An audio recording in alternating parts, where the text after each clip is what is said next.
Hey everybody, what is up? Welcome back. We're here and we're live.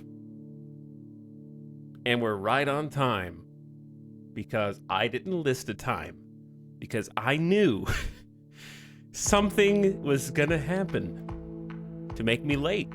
So I can't be late if I don't tell you what time I'm gonna be live, and maybe I prefer it that way.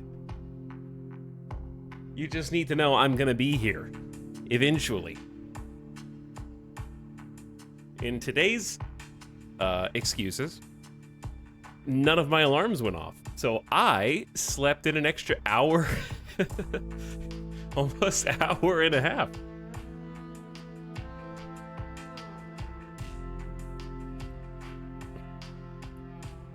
I just woke up and I was like, whoa, this is weird. I'm waking up on my own.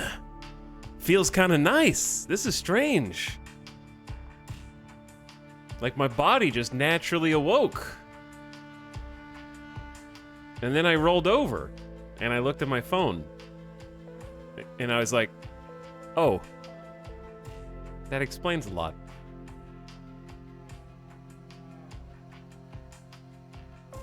But anyway, we're here and we're gonna play more Star Sector today. Somebody in chat at the beginning, right when I went live, said, I thought he was done with this game, but thankfully gaming is dead and there's nothing else to play. So we're back in Star Sector again. I said that. Okay, no, I did. No, I did.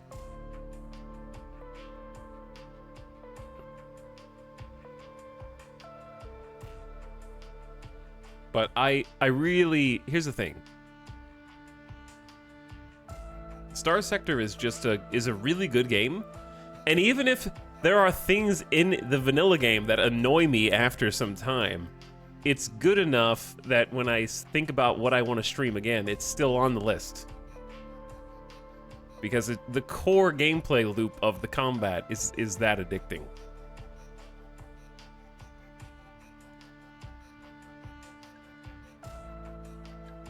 Listen, me and Star Sector, we go way back, okay? Listen, everybody knows that when you play a game for hundreds of hours, you start to find more things to get under your skin, but then you come crawling back day after day anyway. Sometimes you just need to let it out of your system a little bit. And just vent. Sometimes you just gotta vent.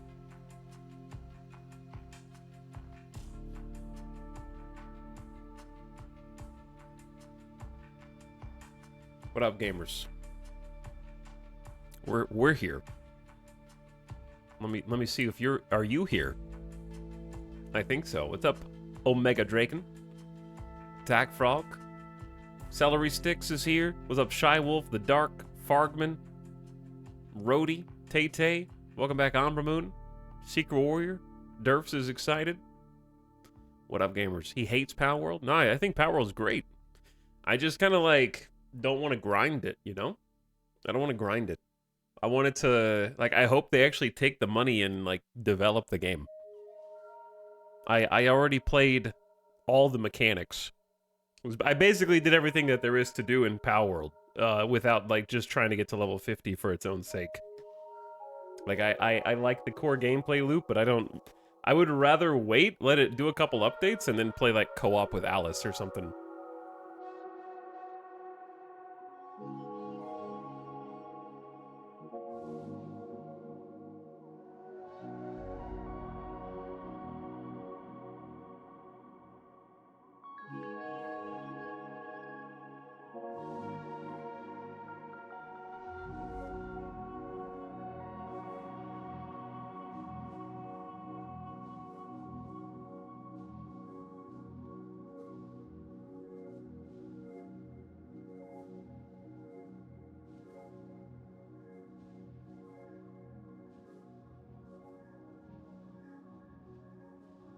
Sorry, doing beginning of stream allergies and blowing my nose literally 4 times in a row. How about some insider news on Kinshi too? I don't have that. However, over the last week, I did see some bullshit rumors about huge RimWorld news coming on Monday. Clickbait, red arrow, circle, be prepared. There's gonna be some crazy RimWorld news on Where is it? Where is it? I'm glad I didn't say anything about it to you guys ahead of time so I didn't get your hopes up for no reason like other people on the internet have. Stirring up drama. Stirring the rumor mill.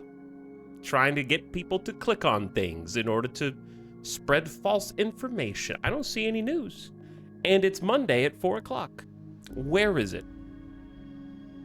That's what I thought. That's why I don't get hyped for things that random people on the internet tell me.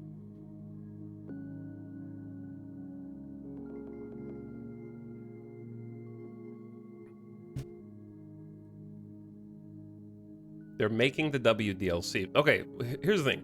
I wholeheartedly believe they're doing something.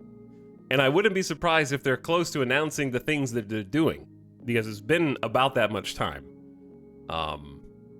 However, I wish people would just stop, especially people with a following, would stop just like stirring the nest for clickbait and just wait until any news actually drops. The gift sub sound. Trial. Trying to generate clicks, man. They're bored, Etal, or they're desperate. Oh, $10. Wow. Like I am for $10. Thank you for the $10.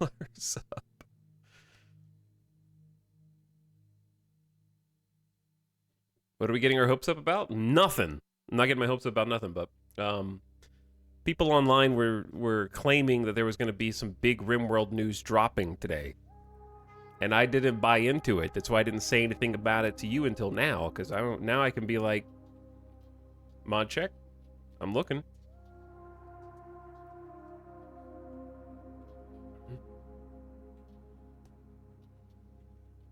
I think it's just people desperate to get more views, man. That's all I can come up with. I don't know. What's up, Commodore? Thank you for 11 months. I appreciate the almost a year of sub.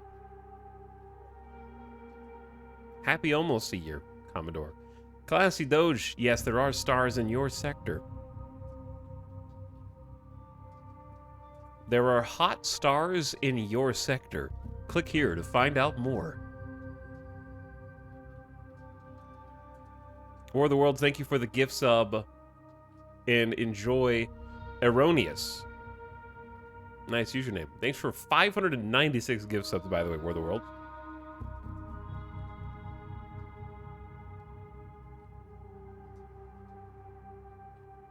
Paplatz is also here.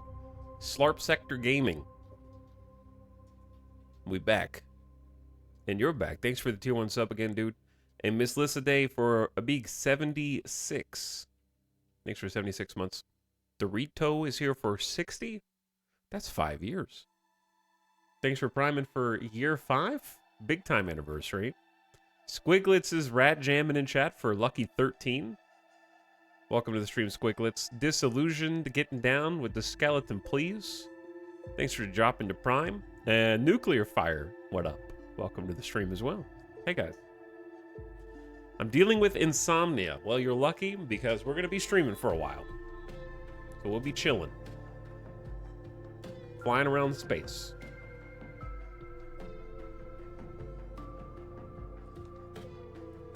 I'm on time today.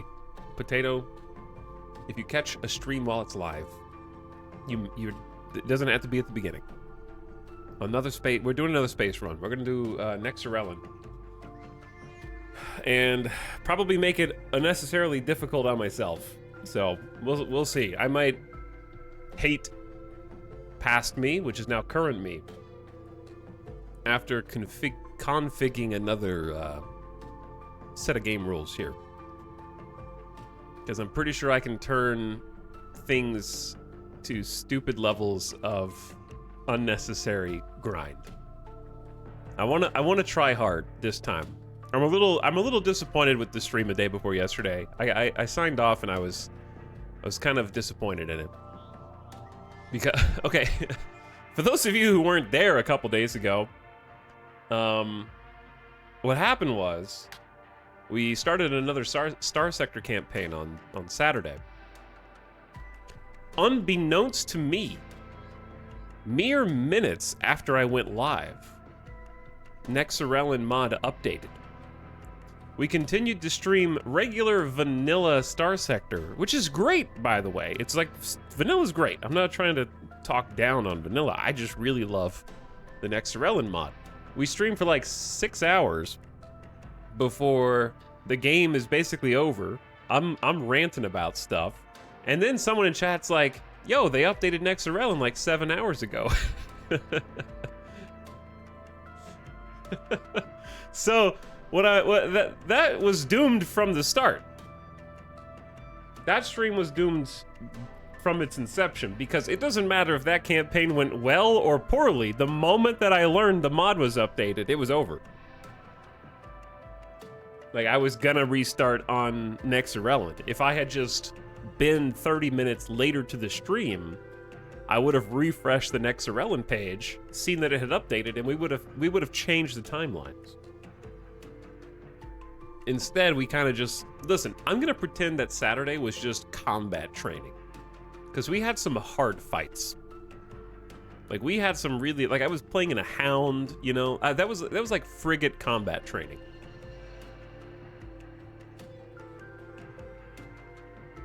That was just practicing the controls.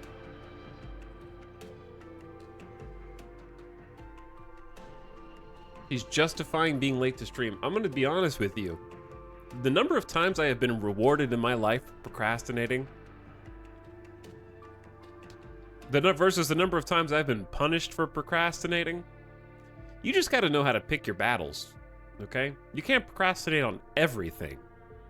But I've been rewarded more often than not. Punctuality punishment, yeah. It's true.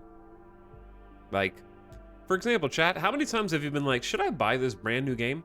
I'm gonna wait a little bit. And like 2 weeks go by and it's on sale for 40% off? Just like a couple weeks later or something crazy?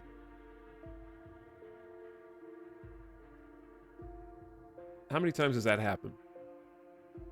How many times have I been like making plans and then I'm a little late to get up or get ready or whatever, and then I get a text message like, hey, can we rain check and do this next week? It's like, oh, good.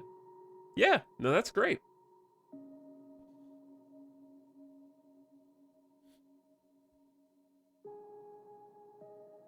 The early bird gets the worm, but the second mouse gets the cheese. That's true, yeah. But you gotta be an early bird who's following the first bird.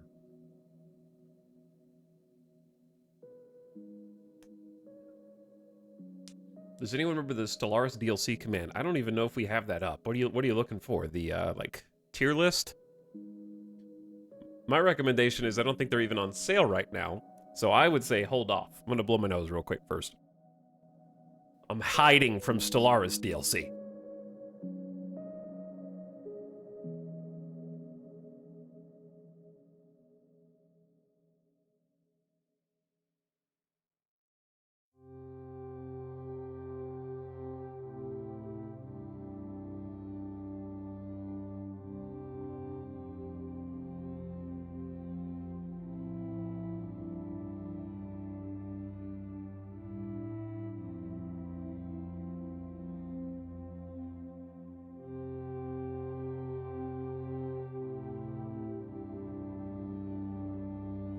Okay. Let's try that again.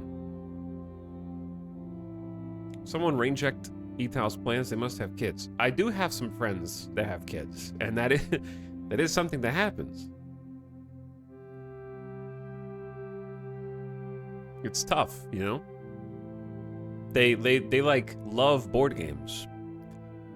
But because there's children, you got to play board games and card games that can be played with one hand.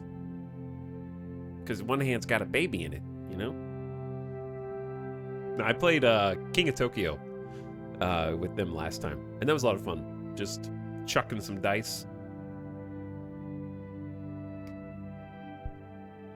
And I just got a big shipment of Marvel Champions merch. And we played some Marvel Champions last night, too. We lost. It was kind of sad. We had to surrender. That was the first loss, actually. We played against Green Goblin. Okay. Some of these Marvel Champions villains are like World of Warcraft raid bosses. It's like doing an actual card game raid. They have raid mechanics. Green Goblin is in his own scenario pack. And I think I can describe it without you needing to know the rules of Marvel Champions. But basically, how are they going to make Green Goblin a raid boss? He throws pumpkins. Yeah, one of his upgrades, he can get an upgrade that lets him throw pumpkins. And they explode and do like bonus damage that you can't really block.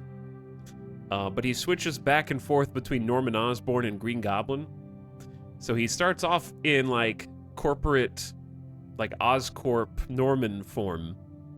And you have to, as the heroes, disrupt his business enough that he gets pissed off because he's trying to manufacture arms deals and weapons and stuff. So you have to disrupt that. He switches to Green Goblin form and then instantly deals damage to all heroes just for becoming Green Goblin. And then in his other form, he has madness tokens. And if you allow him to get sane again, he goes back to Norman. So you can only like defeat him while he's in Green Goblin form. So you have this like timer sort of built into the game where you have to do all your damage dumps while he's in Green Goblin form. And then if he switches back, he gets like a health shield because he's just Norman. You can't listen. We can't have the superheroes taking out Norman Osborn. Like, we don't know that's a villain. He has to be Green Goblin, right? So it's like a PR thing built into the mechanics. So you can't just like you can't have Spider-Man just going in like punching Norman Osborn in the face. He has to be in Green Goblin form. Yeah, there's like a damage window. So it was really hard. We ended up having to concede defeat at the end. Because we were just playing with starter decks. We haven't like tried a custom deck yet. So we're playing with like starter decks. I don't think they were cut out for it. But it's really cool mechanics actually. He's got a bunch of upgrades. Like he and the minions can get the flying, like the Green Goblin glider, whatever it's called. And he can power up his like minions with the glider. And it gets pretty crazy with all of the different minions and elements that come into play. Like, I was playing as Vision, and Vision's nemesis is Ultron. So, due to the cards that were drawn, Ultron ended up getting shuffled into the deck, and I had to fight Ultron while Green Goblin's going crazy. It was cool. It was very thematic. And like Ultron drones were attacking all the players. It's a surprisingly complex card game. It kind of looks really simple, or like it'd be sort of basic on its face. And it starts out that way, but it does a great job of like snowballing. Like you get more powerful and the villain gets more powerful, like simultaneously. But yeah, if you like co-op games and you like games that are soloable, highly recommend Marvel Champions. It's a lot of fun. It's complicated though. It's like, I would give it a 3 out of 5 in like board game complexity.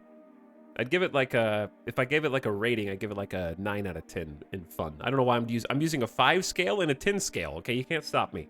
I use 2 scales. I don't know, 9 out of 10 just sounds better than 4.5 out of 5, right? It just sounds better. But 4 out of 5 sounds better than 8 out of 10. Right? And like 3 out of 5 sounds better than 6 out of 10. But 7 out of 10 sounds better than 3.5 out of 5.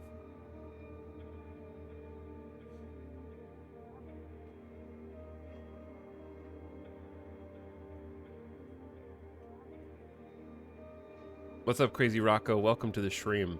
Corin also, thanks for subbing, dude. Dropping the prime right at the beginning. Thanks for all the subs, everybody. Dreyer G also back for 44th. What's up, Dreyer G? Glad you're enjoying the streams. Metal Bit. We are going to unite the procrastinators tomorrow. Thanks for 78 months.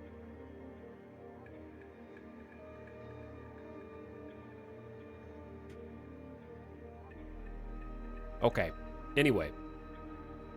7 out of 10, pretty good. 3.5 out of 5 is trash. Yeah. It's true.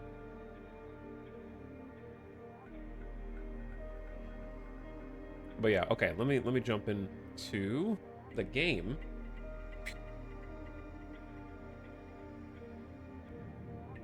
But if you're the rules lawyer of your board game group or your card game group, then you would enjoy Marvel Champions. It's very much a rules lawyer game. But I love rules lawyer games when they're co-op. Because when you have to rules lawyer competitively, it feels bad. Because you're like, nope, sorry. No, you can't do that in that order. The timing isn't right. I'm getting an advantage by stopping you from doing this out of order. Like, when it's co-op, it feels better because you're equal parts stopping them from, like, your friends from playing incorrectly, but you're also helping them make optimal plays all the time because you're on the same team. So you're like, oh, wait. Okay. But if you are in hero form and do, like, this attack first, then go and hide as your alter ego, you can use this card, and that's going to get us some crazy results. So it's more fun to rules lawyer when you're all on the same team. Because you can, like, backseat. And it's not like you're competing with them.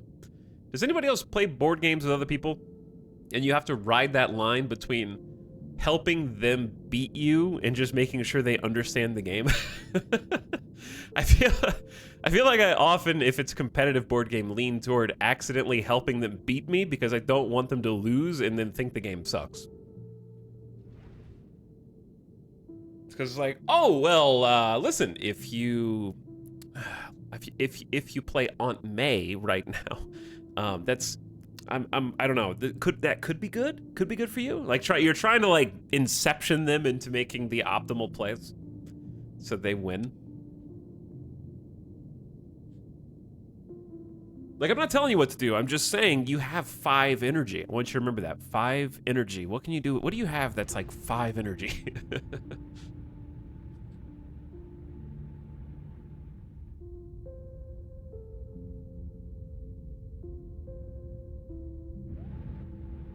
I want to play against people at their best, not because they didn't know how to play. Yeah, that's why co-op games are fun. I've really started to appreciate. I think co-op board games are generally in a better place than co-op video games.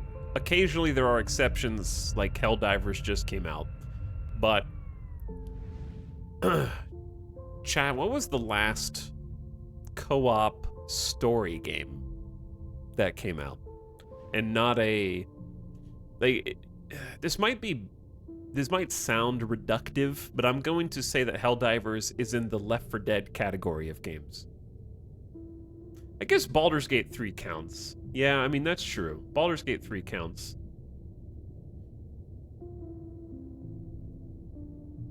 That is true. So yeah, we have... Baldur's Gate 3 was probably the most expansive. It Takes Two and A Way Out are much older than you think they are. And it's unfortunate that those are still the ones that you think of first. It Takes Two was March 2021.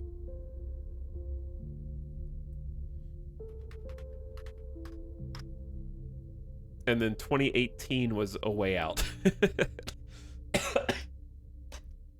Ow. That one hurt. I wish there were more co-op story games. But yeah, Baldur's Gate 3 is a great one. But it's like, can we have a co-op story game that's not 250 hours?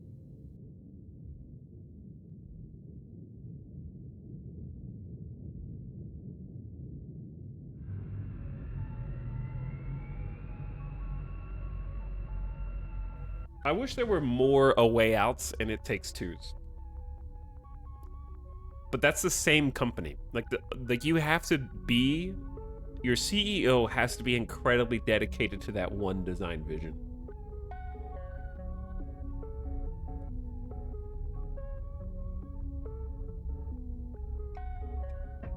Yeah.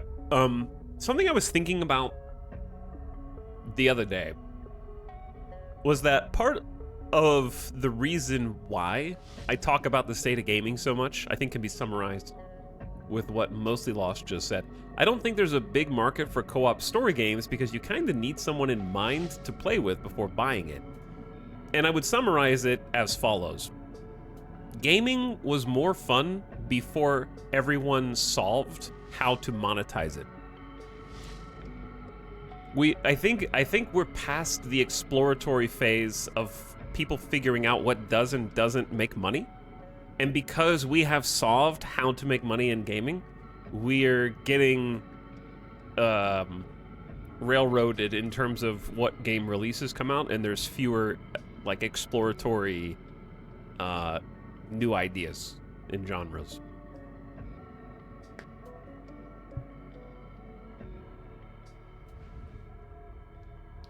This is the reason the PS2 is the best gaming device of all time. Could be. It could be.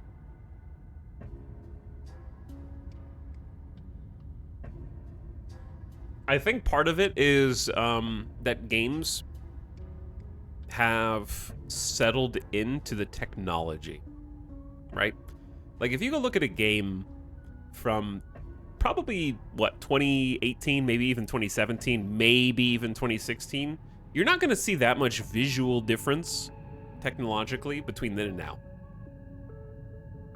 But in, like, the 2000s and even in the 2010s through to, like, 2015, maybe 2016, there was just, like, a constant cascade of technological development that resulted in different looking games. And so there were new ideas being put forth to try to take advantage of the new technology in different ways. But since we sort of stagnated in terms of what games can look like. Like, when was the last time you got into saw a game being advertised for its visual fidelity, like a Crysis? We didn't really have, like, it was probably like Microsoft Flight Sim in 2020 for me. And then the tech caught up. So because the tech is basically the same, we're just doing it faster, like higher resolution, better frame rate, right? But with largely the same visuals. Normalized over consoles and PC. Which is great for cross-platform games, like multi-platform or like Helldivers, right? It was a Sony game that's out on PC, multi-platform. That's cool. Cyberpunk with RTX is up there. No, it's a gorgeous game, don't get me wrong. Cyberpunk is a gorgeous game. But I don't think it had the same impact on gaming as like the like it's old now. It still looks really good.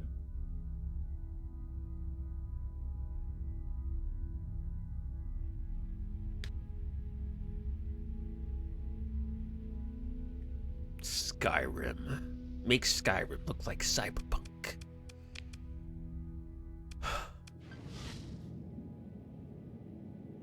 I think here's the thing. I want to see more games that look like RimWorld and Terraria that try and have that level of depth, and fewer games that are like Unreal Engine assets. Not from a visual, not that I prefer those visuals, but I want to see the kind of like, I think there's more game ideas that are pursuable when you turn the graphics down.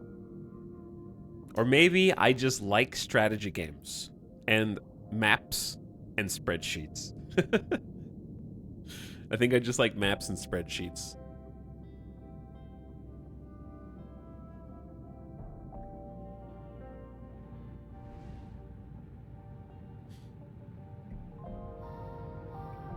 I've come to realize I don't care about graphics, really. Okay, I would say I don't really care about graphics, but I do care about art style. And I was gonna play another game today that was new, but I couldn't get over the art style. I just looked at it and I was like, this is ugly. And I think it's ugly. And I'm gonna think it's ugly for the whole stream. So I'm gonna play Star Sector instead.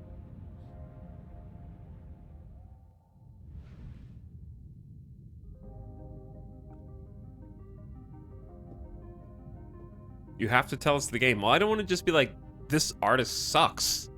I'm not trying to drag people through the streets. You'll just have to be content with that.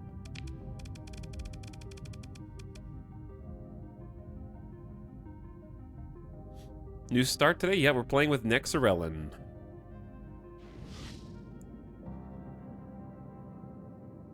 Just got the mod installed.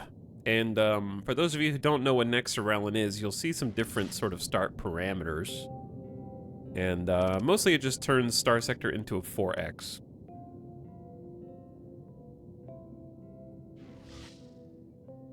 And also it's going to allow us to randomize the map, which I like a lot.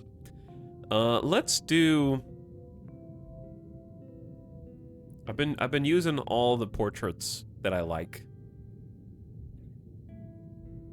So the window of people that I would want to be is narrowing. I'm just gonna be...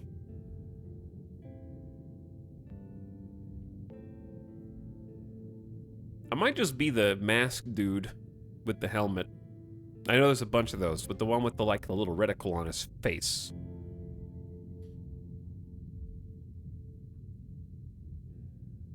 Yeah, I'm gonna be this guy.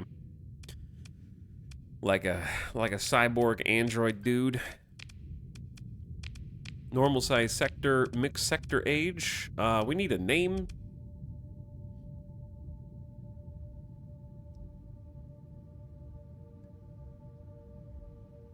Redeem, name, or suggest a letter B. Okay.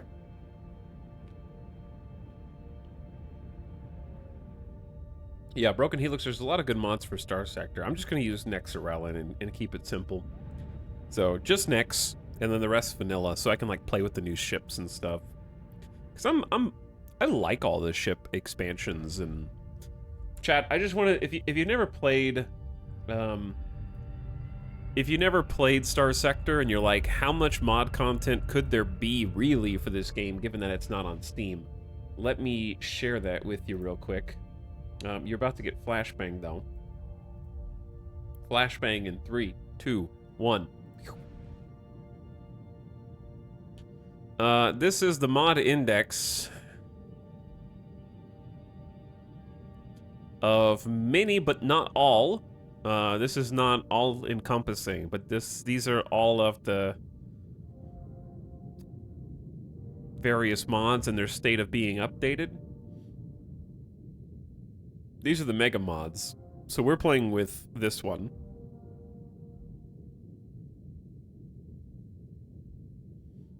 Tox, can you add flashbang BTTV emote? What does it look like?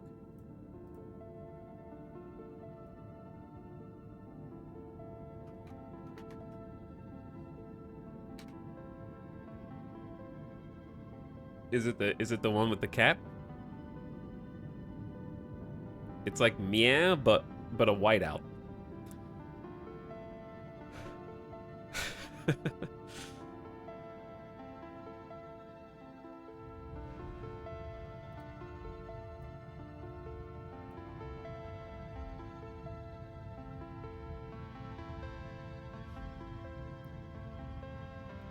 There you go.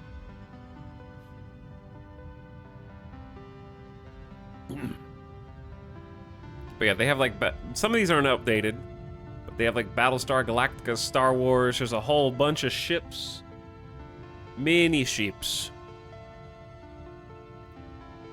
Chad, I don't know what music this is, bro.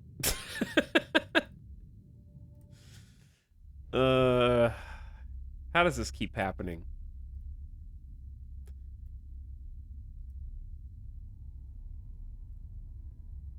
Okay, well, part of the VOD might be muted now. We'll see. It'll be unmuted before anything important happens. Okay, B.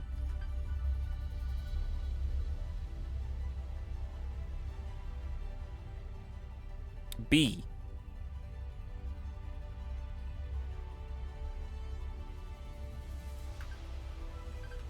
Bizlock. Bizlock.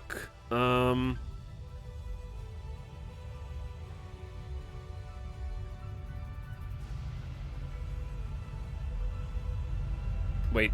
Yeah, Bizlock.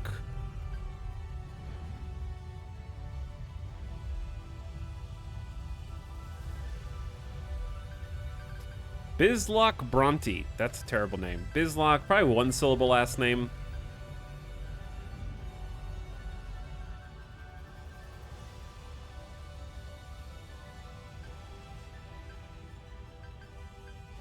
Bizlock Bragg. That looks stupid. Bizlock.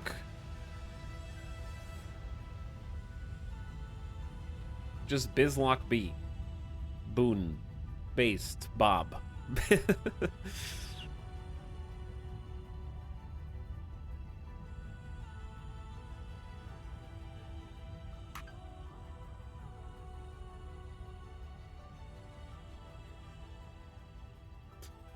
Bizlock Brock.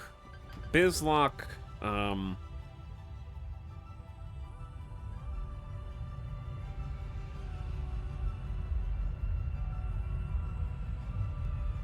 Bork. Brim. Brung. Bow. Brannigan. Okay, 3 syllables does work.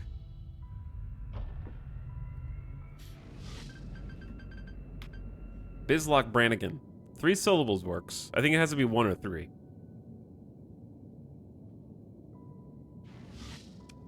Iron mode? Sure, let's suffer. Okay, greetings, Starfarer. Welcome to the nexerelin mod. It's essentially a 4X extension to the game. Factions within the sector will wage war, create alliances, and compete to control a greater share of the sector. Nexerelin's compatible with a large number of community-made faction mods, which you can add for more varied gameplay. Your actions will gain or lose you influence with the factions in the sector. The higher your influence with the faction, the greater access to their support and technology you'll have. At the start of the game, pick a faction to join. You are representative of your chosen faction and your actions will reflect on them. You can move to another faction later if you earn their trust. You can also choose to go it alone and set up your empire. Have fun. Configure the sector. Yeah. Enable random core worlds. Yeah. Okay, so I have now randomized the map. The handcrafted core worlds are cool, but I really like them, but I've already played with them so much. And I like randomization. The Academy storyline is disabled, and some features from other mods may not be usable. So for sector generation, we can also choose the exact number of populated systems and planets. The automatic config is like 10 systems. Let's do at least like 14, and then populated planets. Let's up that to like 28, and then stations, let's do like 12. Maximum inhabited planets per system, we'll do 4. And maximum inhabited planets plus stations, let's do 5. I don't know. I'm just picking arbitrary numbers. I don't think that there's any real balance that I'm imparting upon the game. I think keeping them fairly low is good because the whole point with nexerelin is they can expand on their own. So starting off small is cool because they'll be growing naturally, as opposed to vanilla where they're going to be static. So like I don't mind it being a little bit more narrow in scope at first. I don't know, Chad, do you think I expanded this too much? Do you think 14 populated systems is too many? Go back to, what was it at, 10? I don't remember what it started at. I guess I could just reset. Wait, it was 16? Hold on, oh, I click reset and it went to something else. Because it said automatic configuring sector is 10. But the defaults are 16. That's weird. Okay. In that case, let's take it back to where I had it, basically. Let's do like 10 stations. 4 and 5.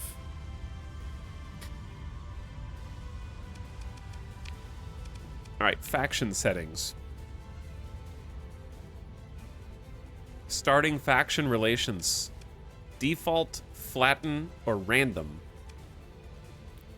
Non-default settings will disable faction relationship clamping. If random, will randomize diplomacy traits. Flatten sets all relations to 0. Random is cursed.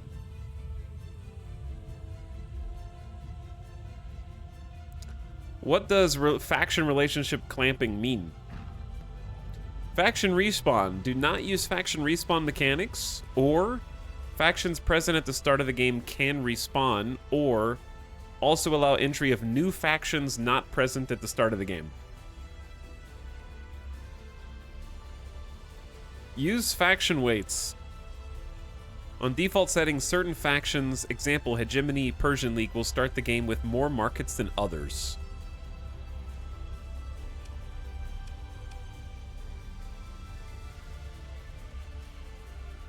I did random, and the Hegemony formed an alliance with the Persian League against the Lytics and Tritac. It was awful.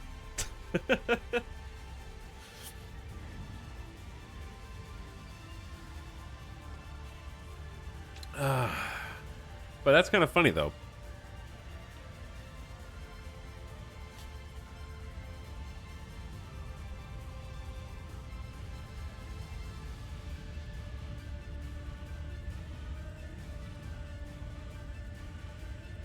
Derelict Empire is a good mode if you want all the factions to start with very little. I don't know that I want them to start with very little.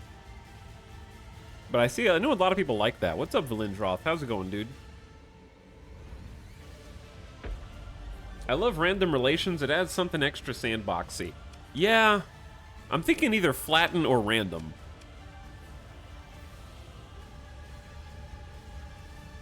I'm not sure which I prefer. Random might be too crazy, but could be interesting also. I'm a little worried about faction respawns as well, because this means that the Hegemony can be completely eliminated from the game. And without mods, there's not a lot of factions. But what are the odds they get completely squished? The fact that it can happen is probably more interesting than not, right?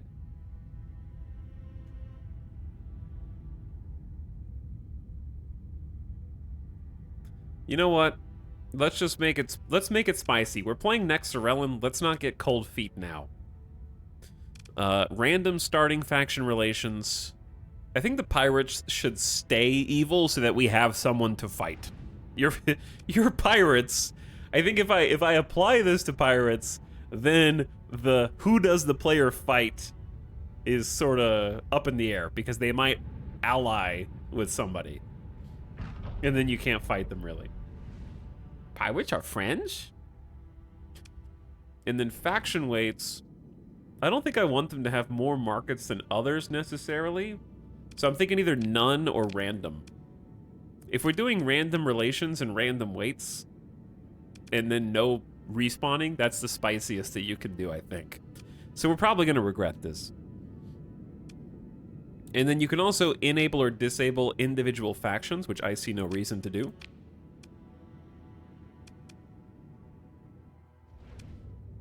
And then other options, we can choose to enable or disable the Prism Freeport, which is a trade station in the middle of the sector, including a special vendor that sells all kind of high-end ships for a price. I always turn this off, but I am in the minority there. This is probably one of the more popular features of nexerelin. I just don't like it, because I like all of my stuff to come from looting. It's more fun to loot than to buy, and I don't like having like the best ships just in the Prism Freeport. Easy mode, your ships take less damage. Starfarer mode, hard. Other factions are more aggressive toward yours, 25% lower colony growth rate, 10% lower colony income, and 100% higher vengeance point generation. Nah. I think normal is perfectly difficult the way that it is, because I'm going to be playing with other settings. We're not even going to get a colony, like, let's be real. Spacer obligation, growing monthly payments as seen in the Spacer start option. What does that mean? Academy stipend. Toggle the Galatian Academy stipend with monthly payments to player for the first 3 cycles of the game. It is automatically disabled in Starfarer mode or with the Spacer start. I can turn the stipend off. And then we cry. Random start location instead of the faction's predefined start. I mean, I don't know if that matters too much. Starting D-mods, no. Just start with... Okay, like, no money, maximum D-mods, randomized factions, randomized core worlds. That sounds like just a silly number of obstacles to overcome.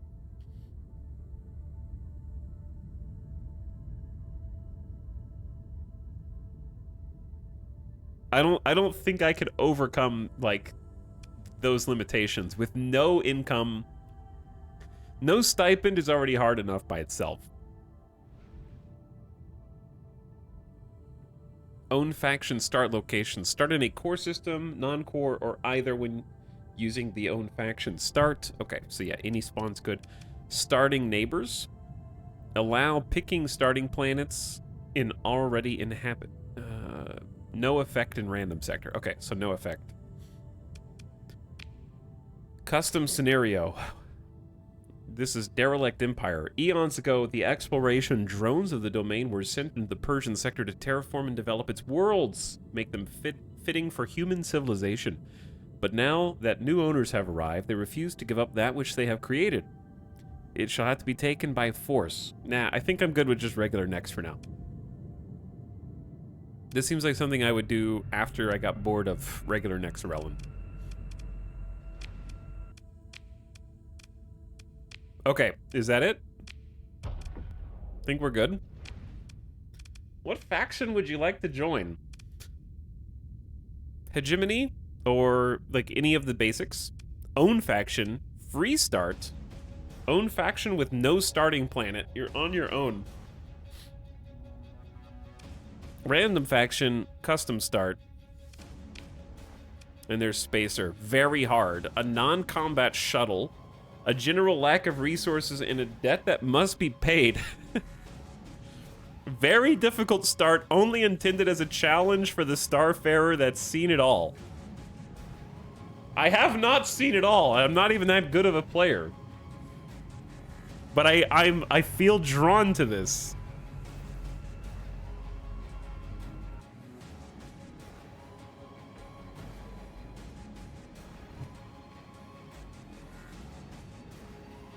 We might just restart instantly, chat, but I'm gonna just see how stupid this is. We start in a civilian kite. We're probably just gonna restart, but that's okay. So I owe a debt as well? Gain 2,000 credits, 15 fuel, 15 supplies, and 2 crew. Good God. This is my life now, chat. All right, we have to earn everything from scratch.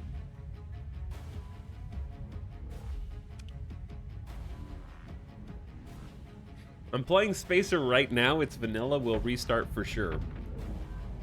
Look, it'll be fine. It'll be fine.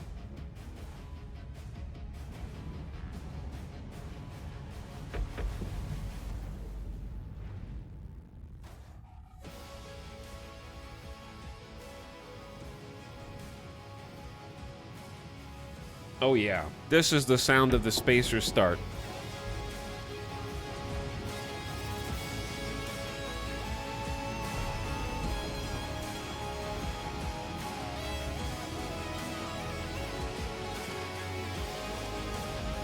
Oh, yeah. Always gets me hyped. Okay, we have to evaluate what we're going to need to do differently for this. How are we going to make any money in a shuttle? Right? Because normally I would pick helmsmanship first, but is helmsmanship the most important thing in the spacer start to have first? Probably not. We don't even have guns. Navigation is like movement penalty down and burn level up so we don't get caught as easily. So that sounds really good. But what we're really going to have to do is probably make money from salvaging, but we can't salvage with only 2 crew.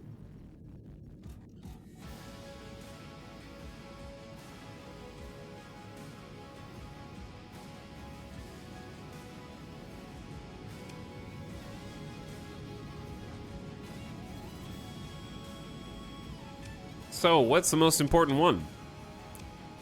It's either resources. Probably not bulk transport, but there is some benefit there.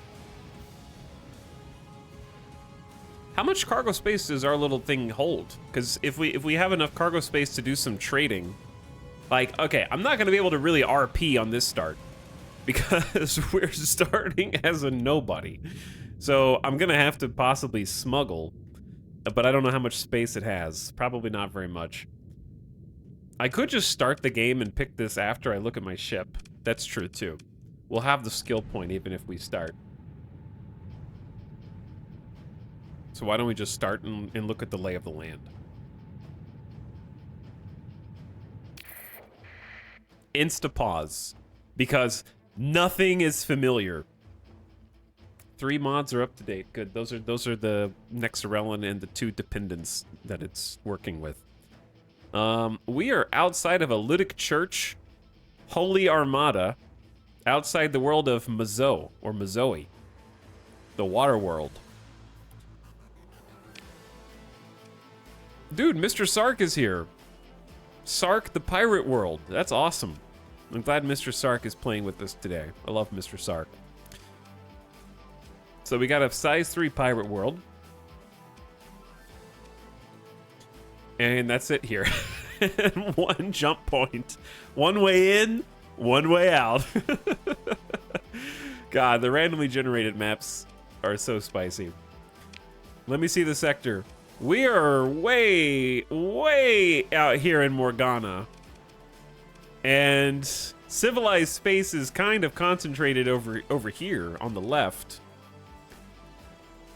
We're surrounded from Morgana with like a bunch of unexplored, uncharted stars. How did these even get here? Then we've got Lagash, which is 4 hegemony worlds that spawn in the same place, and a pirate. 3 Persian League, a hegemony, and a independent world. So 2 orbital stations, 3 worlds. This is 1 orbital station, 4 worlds. A bunch of unexplored stars. If they don't have a name next to them, they're unexplored. Kazdalar is pretty spread. We got a Tritac, level 7. Persian League, level 5. A Ludic Path, level 3. And an Independent, level 3. Sesame or I like saying Sesame better than Sessine. Can we just agree that this is now Sesame? 3 Sindrian Dicta military worlds and a Ludic Path. We have 2 Hegemony and a Sindrian Dicta. Zmei has a Ludic Path, 2 Independents, and a Pirate. Good luck, Independents. And Zenobia has 2 Tritacian worlds, a Ludic Church, a Ludic Path, and a Sindrian Dicta. Does the AI colonize in NEX? In nexerelin, it is a 4X. So the factions will be able to expand, colonize other stars and other planets, and also they will be able to permanently lose their stations and planets. They can be invaded. Factions, because of the settings I chose, can be eliminated in my campaign. So if there's a weak faction that gets into the wrong war, they can actually get exterminated and not come back. So, very, very different ball games. So right now there's a lot... Ooh, I didn't see these up here. Sword. 3 independent worlds, 2 military dens, and a Sindri and Dikta orbital station. How did that get there? And Athkanabi Nechikomia. 3 independent worlds, 2 pirate, and another... Wait, is that the same place? Yeah, it's the same place. Same star system. Oh, Hassa. What the? On the other side of a black hole, just down here? 1 Ludic Church level 7 military. Okay, so I feel like the Hegemony and the Ludic Church are the most popular here. Let's take a look at the faction relations. We're hostile to the Path and the Pirates, like normal. The Hegemony is welcoming to Tritakian and is enemies with the Path, Sindrian, Dikta, and Pirates. The Church is an ally of the Persian League, enemy of the Pirates. The Path is enemies with basically everybody. The Persian League is currently allied with the Ludic Church, Sindrian, Dikta, and Tritakian. And then enemies with the Path and the Pirates. Sindri and Dikta's only ally is the Persian League. They are enemies with the Hegemony. Huh. So it's kind of set up to be Hegemony versus Sindri and Dikta and Persian League then. Tritak is allied... Oh, and yeah, Tritakian is allied with Hegemony and the Persian League, so I don't know how that plays out. Independents have no allies, and the Pirates are enemies of everybody. That stacked Hegemony system is kind of wild. Yeah. This one? Wait, this one. A level 7, a level 5, a level 5, a level 5. The Hegemony super system down there. And then the Persian League is right next to them.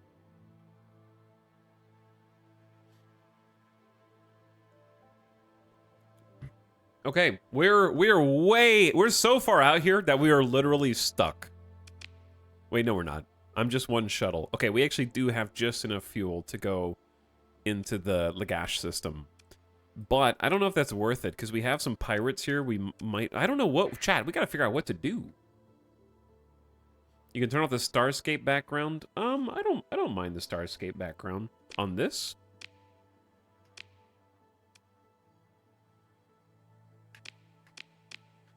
How do you turn off the, that. The deep space storms. It's also 1? Oh, it just taps between them. Yeah, I like this map a little better than this one. It just toggles. Okay.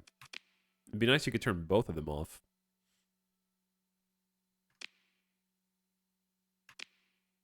I don't know why, but this one looks better to me. All right, either way, we're on one of the hardest possible starts in Star Sector Nexerelin. This is us. This is our civilian... Chat, why do I have 2 D mods? I guess the spacer start overrides the D mod setting. This ship is worse than bad. It's a civilian craft, therefore it has no guns. And it also has compromised armor, which is the first D mod. Near permanent damage mod. Armor is reduced by 20%.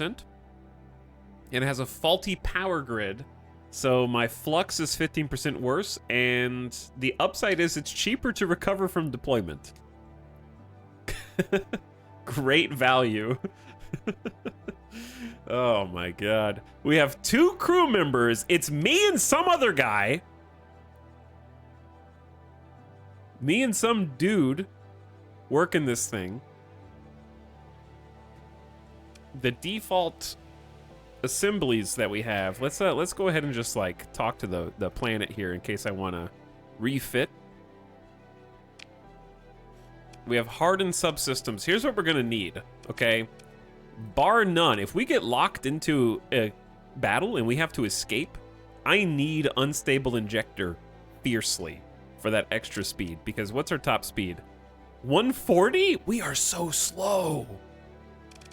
in combat, man.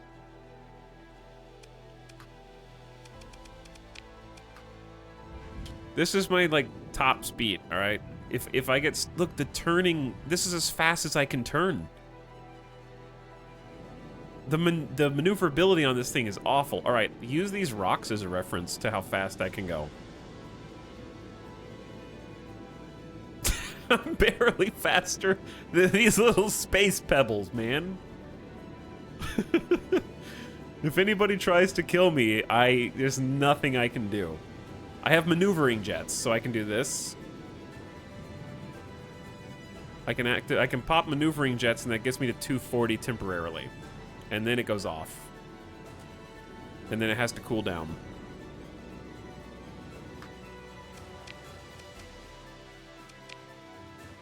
Okay, but what I can do is put unstable injector on there, which will give me a 25 SU per second speed boost.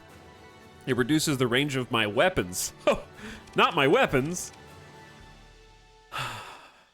Not anything but those. So now my top speed is like 185 bunk. 215. It's 215 now. And then if I maneuvering jet, it still goes to 265. I'm checking my speed at the bottom left, right there. I know those. What's funny is if you don't play Star Sector, all the green UI kind of looks like, you know, when military games put fake information on the screen to make it look more authentic. Like, it's just a milsim that is trying to have, like, scrolling text to make it look like something in the console is actually relevant and you're supposed to be scanning over that. It has the same vibe, but everything on the screen is actually usable information. Comms chatter, yeah. Like, on the left side, I have a 0 flux engine boost, which is plus 50 to top speed. No enemy presence. Peak performance is steady. I have 180 seconds of peak performance, and my combat readiness is at 70%. Then my speed, my angle of the ship, the amount of flux, hull integrity, my special ability maneuvering jets, and weapon groups that don't exist. So it's all actually, yeah, the Hackerman text scroll. Yeah, this info is actually all usable. I just sometimes forget that it is. All right, what else are we going to add to this besides speed? Reinforced bulkheads, just in case we get attacked. And this is a civilian-grade hull, so I need militarized subsystems, but I don't have space for it, so... Remove the penalty from the civilian-grade hull. Increase max burn level by 1. Increases minimum crew required. Oh, yeah, we don't have 4 skeleton crew. Chad, I think we can't take militarized subsystems until we have at least 4 crew members.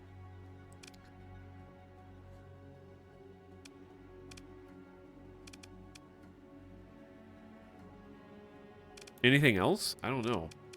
I think expanded cargo holds might end up being good because our cargo capacity is 30. By the way, we don't know insulated engines. We need to undo to get them back. Did it just give me that for free?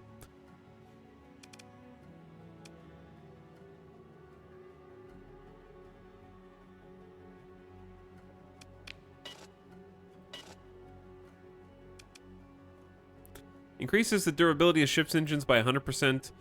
Sensor profiles reduced by 50. Yeah. Why do I start with this if I don't even know the hull feature? I definitely don't need hardened subsystems or blast doors.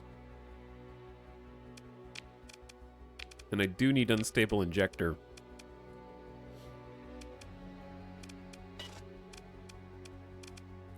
And then for now, reinforced bulkheads. Yeah, low sensor profile is worth keeping for us. And then I'm just going to have to... It sort of counteracts the civilian grade hull, because this reduces my sensor strength.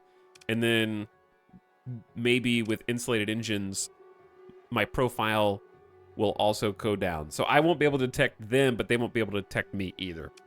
Hopefully. All right. The ISS Antares Bright. This is going to be... Chad, Chad, we need a ship name befitting of our spacer very poor status. We're never gonna survive this. So sad. the hope.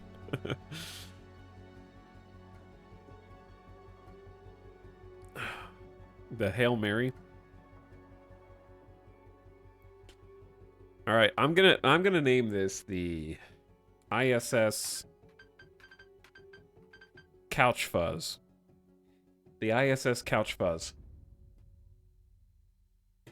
It's the fuzz you find between the couch cushions when you were looking for money, but you didn't find any, so all you get is this civilian shuttle and 2,000 credits to start the game. Okay, let's do that. The ISS Dust Bunny? Yeah. Chat, we don't have... I can't stress enough how little money we have. Luckily, we're only using 0.1 supplies per day. I can hire crew for only 4 to 8. Actually, that's not a bad idea. What if we just hire 2 crew straight away? That's not very much money. And then that way I can ditch reinforced bulkheads and take militarized subsystems. So militarized subsystems will negate that sensor strength penalty and the sensor profile penalty. And then increase our max burn rate by 1. So we'll be a max burn of 10, pretty fast. Our minimum crew required is 4. I just hired 2 dudes. So that way we have 4 crew. And then throw the ordnance point in. Okay, I think we're in much better shape now. We may as well check the bar and just see what's here. Uh-oh. I forgot where we were. You take a shuttle down to the main concourse and quickly find a likely-looking establishment. You duck past notices encouraging temperance and restraint as you enter the bar. Someone is playing a stringed instrument in an alcove. A row of hand-worked samovars suggest that tea is served as often as the weak grain brew favored by the crew of rough-looking laborers at the bar. Many of the patrons at tables or booths seem to be off-worlders or local unbelievers huddling in the closest analog to a den of sin that can be found. The clink of teacups is suddenly overcome by a shout and a crash. Demon! Servant of Moloch! Follower of Mammon! A disheveled figure with a scraggly beard leaps on a table, leveling a pistol toward you. I walk the path! I strike at you with the hammer of... Get down. A series of dull cracks signals your guard's suppressed low-penetration fire, and the assassin falls like a rag doll. I have guards? Must be those 2 dudes I just hired. The samovar behind him, indented by a through shot, leaks a steady patter of tea into a growing pool of blood on the table. You get back up. Local Munisac holds you, your guards, and a few witnesses until a mid-rank Knight of Lud can make a ruling on the situation. The case for self-defense is clear-cut. Witnesses swear holy oaths to this, and the licensing of your protective weapons is accepted. A child led astray, the knight says gruffly as the would-be assassin is wrapped in a simple shroud and taken away. Their eyes turn to you. Your pride sows wrath, and it bears this bloody fruit. After a pointed silence, they say, You and yours, go now. What's here is done. So I pray, the knight mutters as you turn away. Your relationship with Luddick Church reduced by 1? All I did was go visit the bar, and look what happened, dude. I didn't even do anything.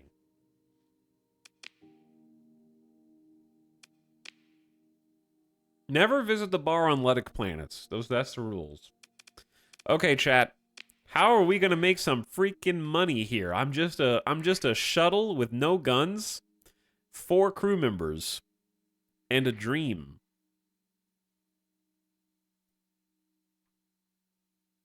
You came in here with your heretical iPad. I really only have 2 options. 1 is get lucky with some scrap. 2 is trading, but did you see how far we are from anything? Trading costs fuel.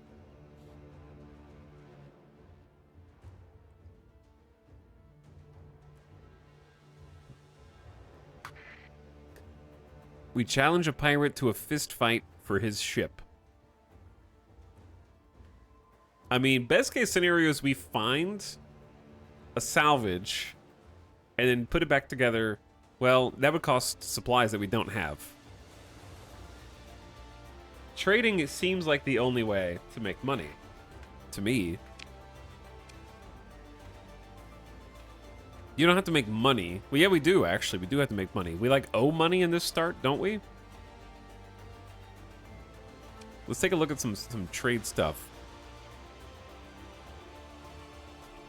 So the best place to sell this is, unironically, the pirate den. Not surprised to see that.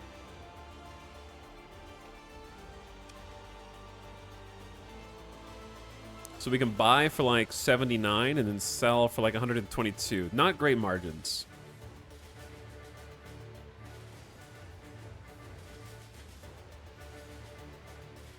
Fuel.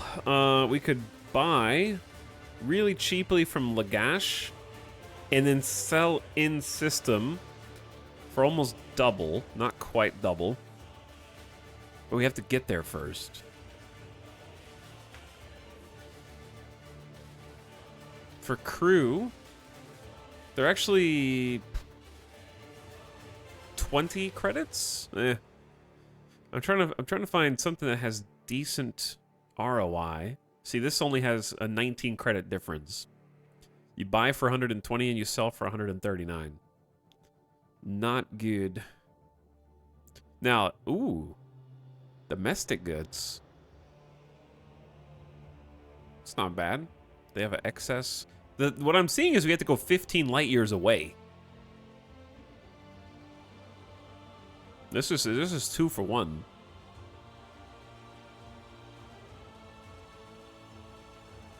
Sell for 89, 9 light years away. The other thing is we don't have that much cargo space. So when you're trading, one of the things you have to keep in mind is how much room does this take up, right? So if you wanted to trade ore, it's like, wow, that price difference is insane. I can buy for 1 and sell for 8? That's an 800% ROI. But I only have 30 units of space, and the ore takes up 1 unit per, just like everything else does. So I can only buy 30, and I'd make 800% on my 30 credits per trip. So not that good. You're trying to find things that like will occupy that space and not do like bulk trading. So in my case, none of these like extremely cheap items down there. Won't even pay for gas. Something like heavy armaments that's really expensive. In our case, we could probably do the domestic goods one, but we'd have to somehow get it into a pirate-held station as just a small civilian craft.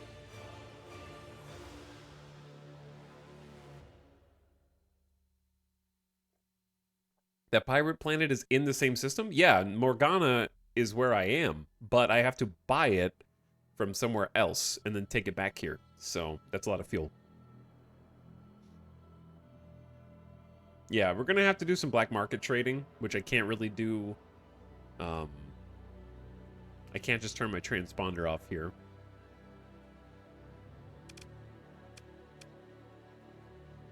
And then we have Knights of Lud, military stuff, if you get good faction relations for them. Oh, I forgot about this. Don't look at that.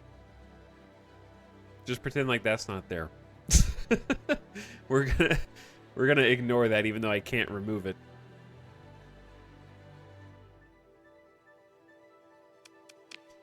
And then on the black market, I actually think the best thing that we could probably trade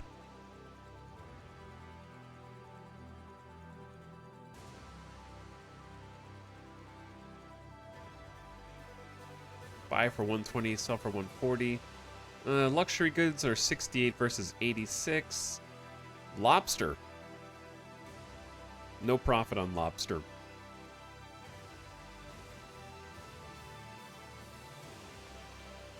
Now, recreational drugs, you can sell for a lot of money. Harvested organs, you can buy and make a lot of money on those things. Who would have guessed?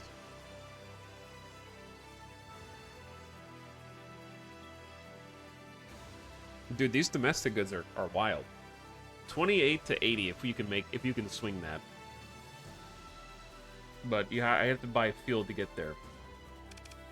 I don't know if we're gonna make it. It's gonna take us like a month just to travel there. Okay.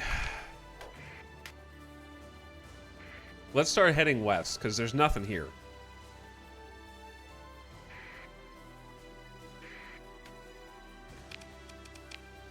Like, there's really nothing in this system that we really want to buy. Well, that's not true. There's food in system. Can buy for 15 per, like literally here, and then sell to the pirates. It's a humanitarian trade for 31.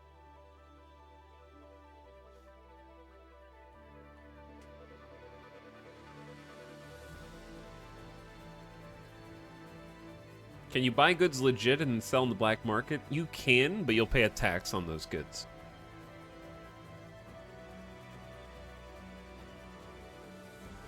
The place to buy and sell crew were close to one another, I think.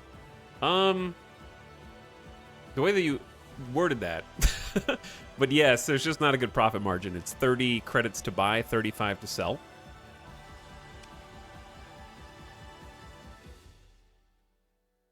Black market lobster. A mix of several old Earth species and a little imagination produce this creature, which grows wild in the crushing depths of Volturn's seafloor. The flavor is said to be exceptional. The real question is, where's Volturn in this universe? My lore has been broken by nexerelin mods.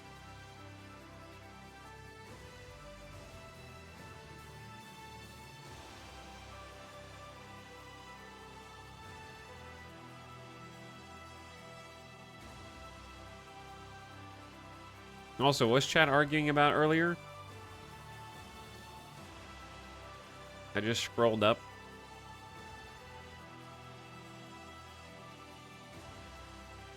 I think that there's some people confused on what start we picked.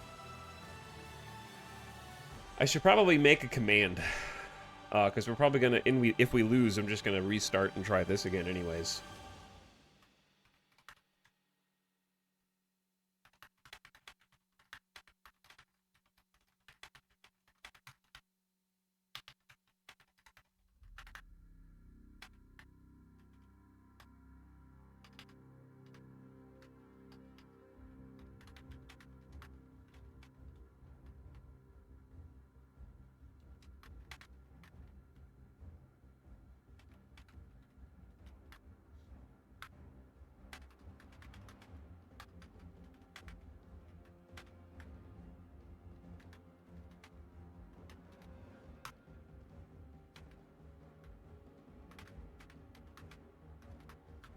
All right, if we take a look at our income here.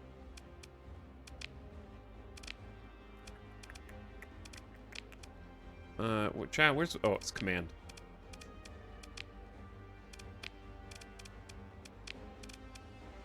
Where does it show your debt? The Space Restart has debt, I believe. It'll show it in a month. What do I have to... It'll be 1K. Okay. So I believe I have to pay 1,000 credits a month.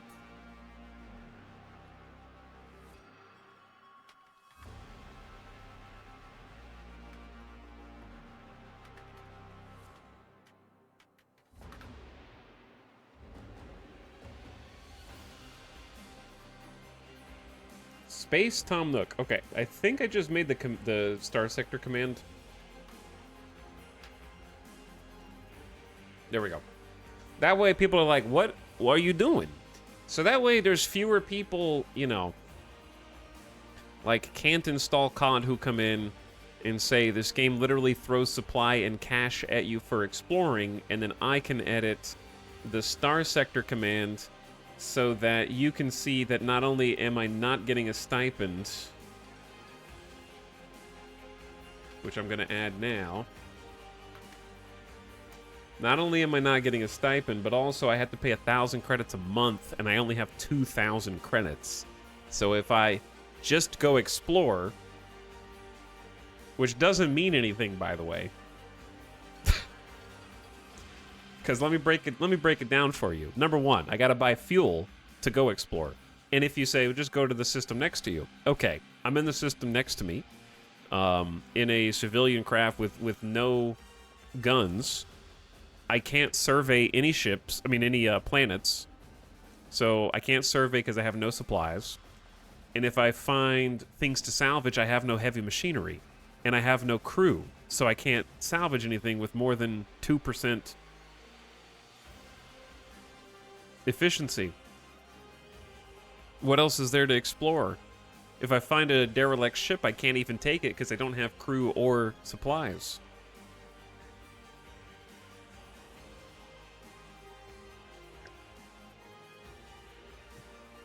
So exploration is completely off the table right now.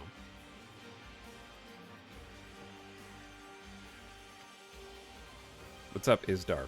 How's it going, dude? This is What's the plan? The plan is trade. The plan is do some trading. Because we're on a timer. Exploration is literally going to the casino on the strip in Vegas and hoping for a big haul. I got to pay 1K a month. So I got to start making guaranteed cash.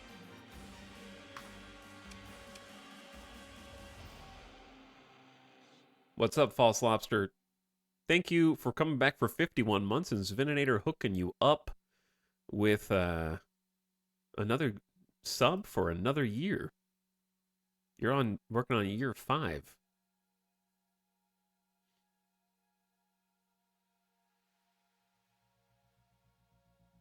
Do the caches just open? The cache is just open, but I can't take any cryopods of crew or commanders because I'll have to pay them.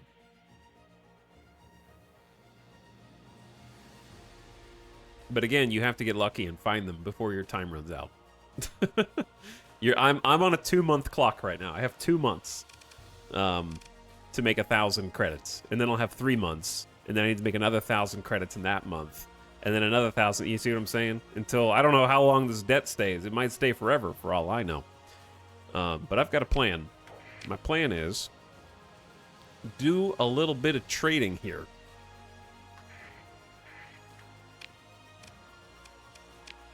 Because if we buy and sell food, I can make, if I can get some black market food sales, I can make 100% ROI for a brief window. Because we're selling for 21 credits, and they're buying for 40 in system. It's not bad. Now, buying from the black market here, probably not a good idea, but the food here is going to be a little more expensive because of tax on the open market. So if I buy as much as I can, which is 14, how much space does this take up? Oh, I guess I have to balance supplies and organics. So the tariff is going to be 18%, which is going to eat into my profits, but it's going to let me maintain suspicion level here. So let's just see what happens. All right, I'll make my first little purchase. I've got a plan, Arthur. Now, we're going to have to go wide of the pirates. So we're going to go ahead and spool up our sustained burn and get out of here. We're going to go around to the left.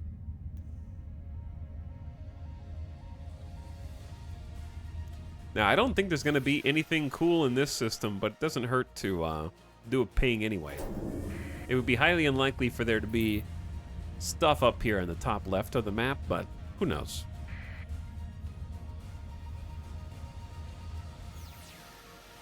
Okay. Now,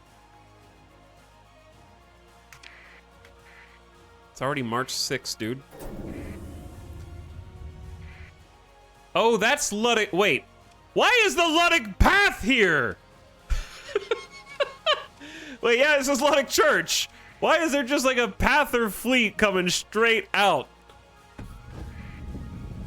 All right, chat. Well, this is gonna be a short. This is gonna be a really short. I saw they're both Listen. I assumed they were Luddic Church because this is not colorblind friendly. They're both green. We need to change the color of the appearance. I just assumed that that was like friendly, like police fleet coming toward me. I didn't even bat an eye.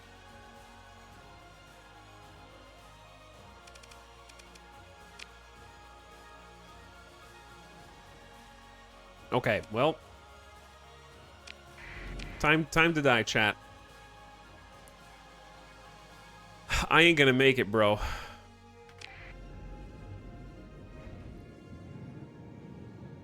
I just thought that was a friendly fleet, honestly. I might just do a little something called Alt F4 here. There could be like a little Alt F4 action. This is why unstable injectors.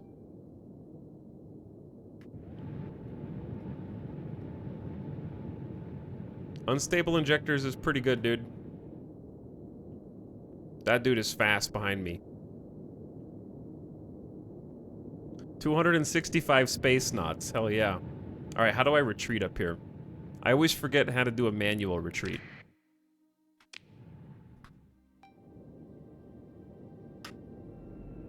And we out. Unstable injector all day. All day. No need for a Control-Alt-Delete. Your forces were able to disengage from the enemy. The enemy forces are able to recover some combat readiness, and the engagement was limited. Oh yeah, I have a point still. I love how I got a story point for that. But yeah, I got a skill point that I still need to spend. I feel like the 50% cargo capacity is actually going to be low-key the most important for us to make some early cash. Bulk transport gives us more fuel capacity, personnel capacity, and cargo capacity.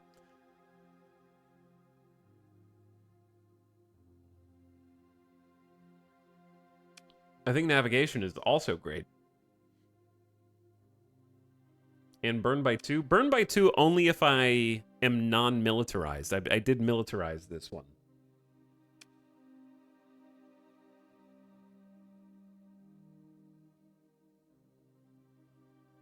What's up, Emo Duck? I visited the Star Sector webpage earlier, but the alpha version label made me wary. Is the game fully functional? Oh yeah. Yes, it's fully functional. It's had that same page for like 10 years of development. There's a lot of mod support and a lot of stuff to do in the vanilla. It is more functional than most early access games. What's up, USS Defiant? We literally just unpaused because I'm playing on hard mode nexerelin. Well, not true hard mode. I'm not playing Spacefarer, but I am playing this Spacer Star. You can see all of our config with the exclamation Star Sector command. And I'm trying to do stuff carefully, which I know it doesn't look that way after I just ran into a Luddic path, like head-on collision, but we got away, and I'm not going to make that mistake again. So, I'm trying to choose where my skill point goes, because I need to make a good choice here. Do I want... I mean, I do always want navigation. I think I always want navigation. Minus 30% terrain movement penalty from all applicable terrain, plus 1 max burn level, and increases the bonus of sustained burn ability by 1. Speed is of the essence. Speed is key. Speaking of, get away from that guy. Your fleet supply consumption has just gone up. We just recovered our ship from a combat, and so therefore we have to kind of like pay to get its combat readiness back up, because it's at 46 out of a max of 70 right now. So that just increased our supplies, or the demand on our supplies. Chad, this is scary. Okay, those are the good ones, right? That's Luddic Pilgrims. Those are the good ones. Who the heck Luddic Church, unidentified fleet. All right, this is too spooky, man. Also, how am I gonna sneak in to Sark, the volcanic world? There's nothing around here to do this. All right, we're like pretty far out. So I'm gonna turn off my sustained burn. I'm gonna go dark, and hopefully I was outside the range of those sensors. So when I went dark just here, it turns off all non-essential systems and reduces the range you can be detected by 50%, but forces you to move very slowly. We also turned off our transponder, so nobody can see us until they get real close. Now, if they saw us turn our transponder off, they can come investigate the last known location. But I'm just a little civilian shuttle here that happens to have my transponder turned off, and there's a bunch of local system authorities who are camping where I want to be, which is this pirate planet that is ordinarily hostile to us. But no one's here right now, so we just go in. Your ship approaches Sark and goes into orbit. The local port authority seems to take no issue with your explanation for why your transponder regrettably can't be turned on. So if I had my transponder on, the pirate world would not accept me, and they would not let me land. And they would attack on sight. They're a little bit more cautious to attack on sight when they see you with your transponder off. So we're here to go to the black market and shift some food. Listen, giving food to the pirates doesn't make me a bad person. They're still people, and they still need to eat. So we've made a profit of 229 credits. Actually, a little bit more than that, because we did hire two crew, didn't we? The first of many trades. Humanitarian aid. Yeah, it's just humanitarian aid.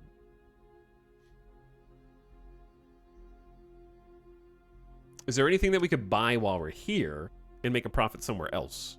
That's the other question, right? Because we don't want to get scanned with, like, recreational drugs.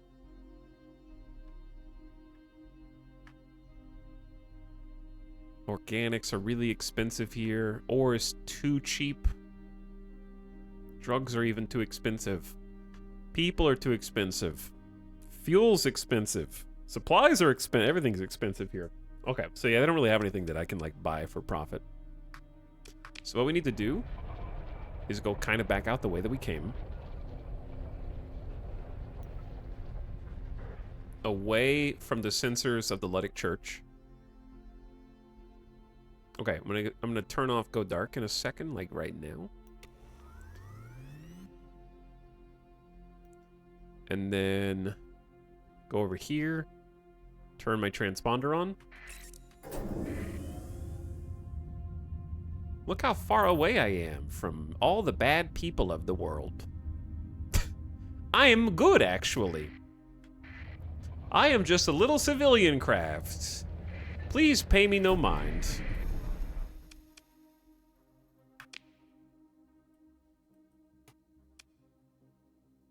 All right, and now let's buy some more.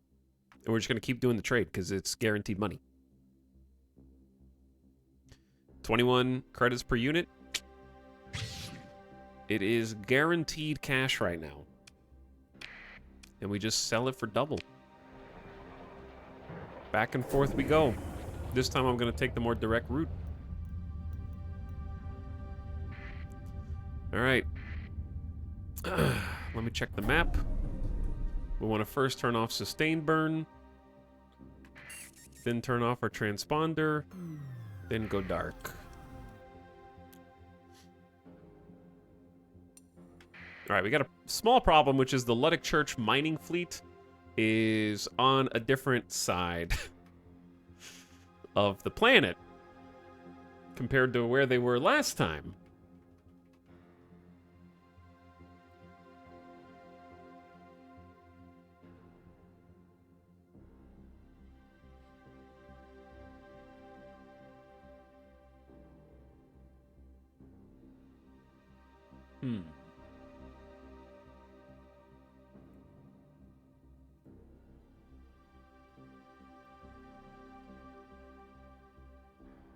What to do, chat? What to do?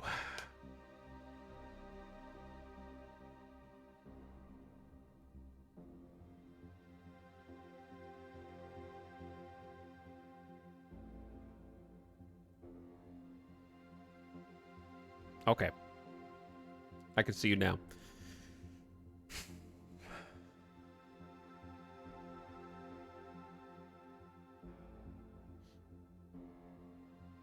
I think you can take them. I'm not gonna... Even if I had a military fleet, I'm not gonna attack the Ludic Church, dude, and just, like, declare war on a whole faction, man.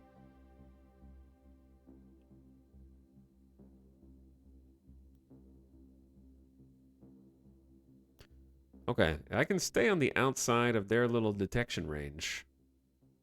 As long as they don't make any sudden moves. Shit. Where the hell are you? Dude, come on, man.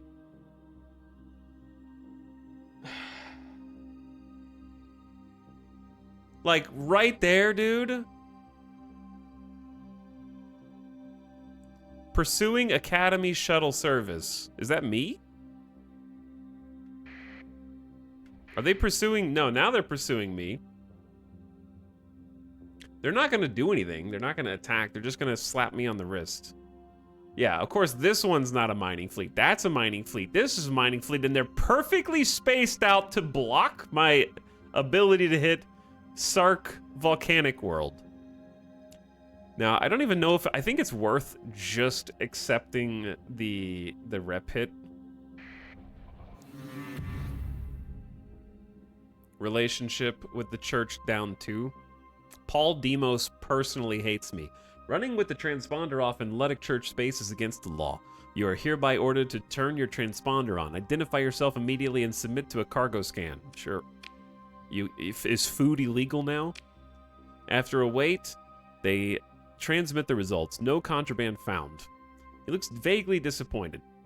If I catch you running with the transponder off again, you won't get off so easy. Well, I simply won't let you catch me, Paul. These have got to be... Oh, that's who they were chasing. They were chasing the Academy Shuttle Service. There are so many rogue fleets here.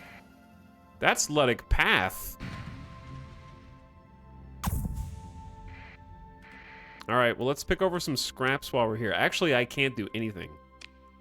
That's so funny. I can't do anything with the ship. Like, I literally can't even scrap it because we don't have any heavy machinery.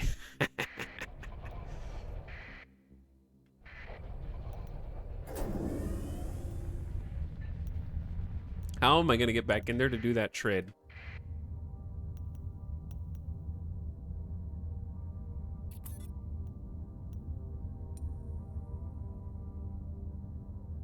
When these dudes are sprawled out at the exact distance to block access to it and taking... They keep traveling to the comm relay. That's why. So the like, patrol fleets are going to here. So if this thing wasn't perfectly positioned on the ass of the pirate world, I could just hide in this space, but they keep coming to defend the comms relay.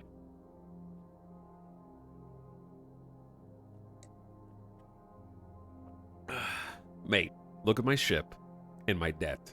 You think my transponder works? Bro, do you think my transponder works?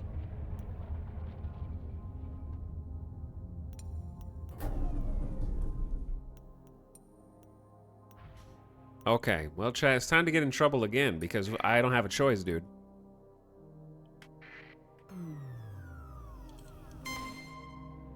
I don't have a choice. I gotta try. I got my transponder off. I went dark.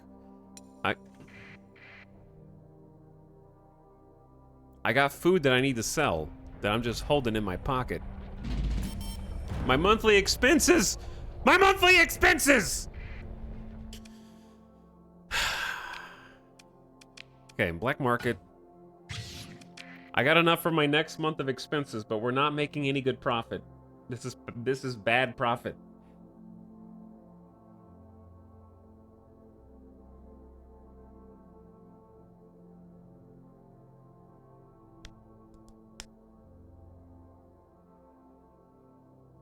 Is your run, if you run out of money, is the run over? Find out, I guess.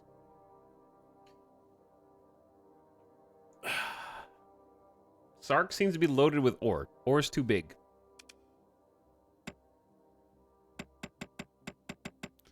I can only carry 17 ore at a time, which means I could sell 18 credits times 17. Okay. Anyway, I gotta go to night mode.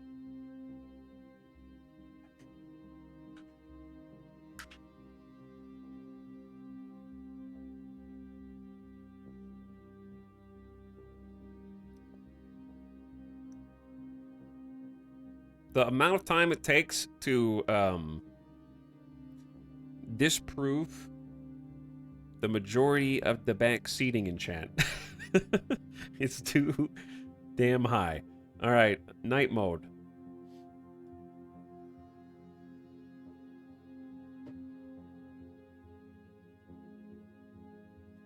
There we go.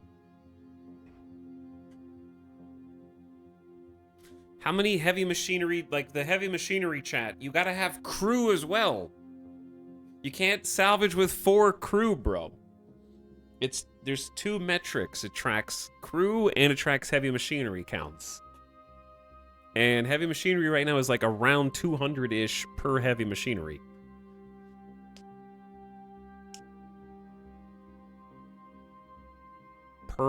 Yeah, so I could buy like 4 or 5 with 4 crew. And there's going to be like a very dangerous rating for each of those because we don't have enough crew or heavy machinery to salvage. So it's going to blow up my 4 crew and my like 4 heavy machinery. And I'm not going to make any money.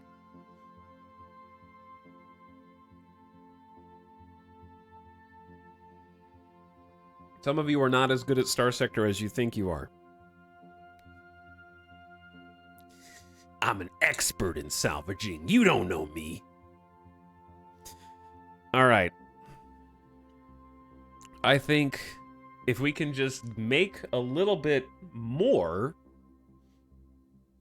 as in if we can just, this is actually going to make us money, but I need to be able to buy more in one go, timeline-wise. And that is the problem. If I had a little bit more credits, I could buy just any other ship that had some cargo capacity. Like a mud skipper right now would be awesome.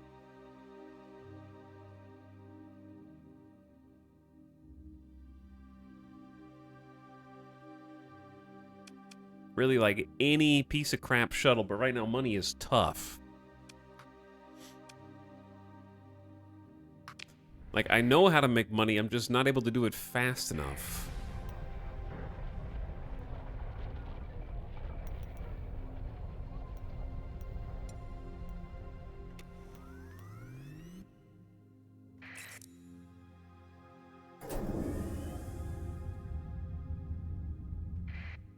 I'm curious if I'm gonna get investigated for turning my transponder on in the wrong spot. We'll see. I mean, it would help if I could buy off the black market here, effectively.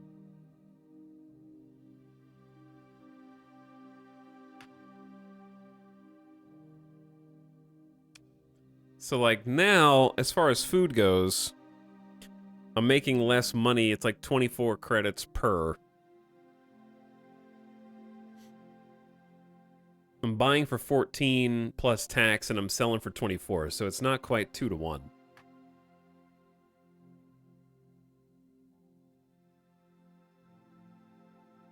Whereas the Luddic... Oh, dude, Luddic Path. Trading with the Luddic Path is so hard. The pirates are also difficult, but the path is worse. I want more content in this game. Time to download some mods, dude. Time to give mods.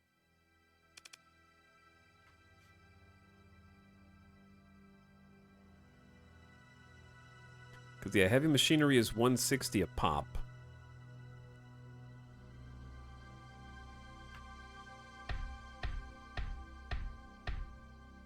I could buy 5 mechs, and then I'd have to pay the rest for crew.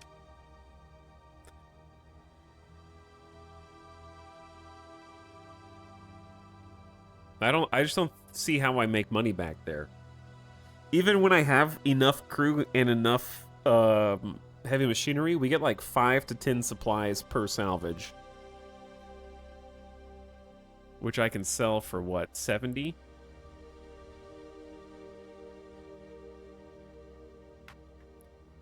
Best place to sell is 19. Everything is better 19 light years away. I think I just need to get out of this system, but I need enough money to get out, because we want to go here to Sword. We want to go all the way up there to this area. We're on the wrong side of the galaxy. Okay, I say we do one more. One more food transaction. We can also sell some supplies.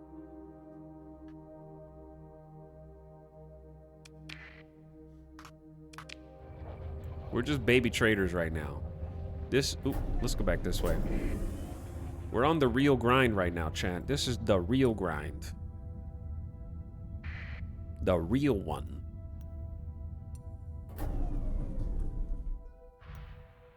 All right, I'm going up here. Going dark. Circling back around. Oh, see, the Luddic path is looking for my fleet right now. The light yellow green is bad. The dark green is friendly, but we're avoiding them anyways. Unfortunately, the highway to the... I was gonna call it the extract. Is down this way.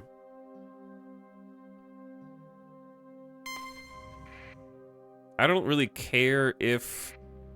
Oh, God. Chat, I might be in danger here. If these guys divert...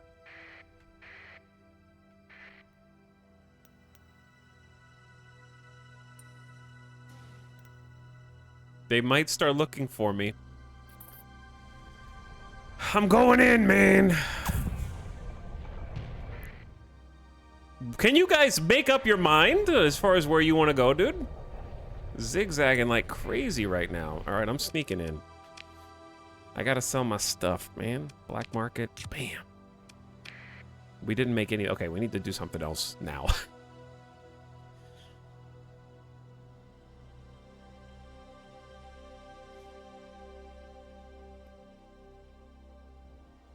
How long do you think it's going to take me to travel 19 light years to the other side?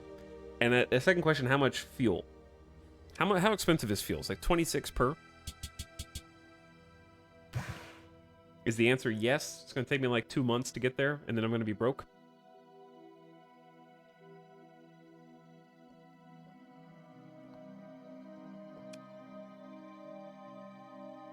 Try Tachyon often have loan sharks in bars? Yeah, we did run into a loan shark when we played a couple days ago. Get jumped by the path instantly after entering hyperspace. That's possible too. I actually liked trying to problem solve this. This is like fun to me. This is like a puzzle. I'm trying to solve like a randomly generated puzzle. I like that there isn't one guaranteed solution. And it keeps a different... puts a different spin on the regular gameplay for me.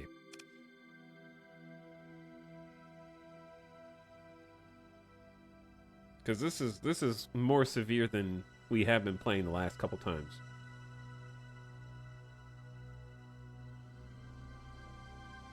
I would try taking crabs when flying west. They always sell well out of Waterworld. You mean lobsters? It'll tell you approximately how long it'll take to get to another system if you chart it in the Starscape. True. True. So if we wanted to go to Sword...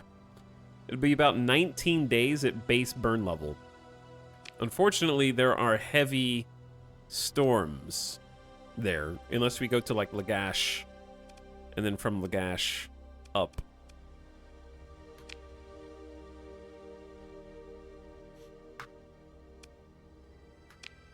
Sell the kite and retire. Cannot sell your last ship. Because, yeah, if we could trade to this mud skipper, the cargo capacity on it is just better.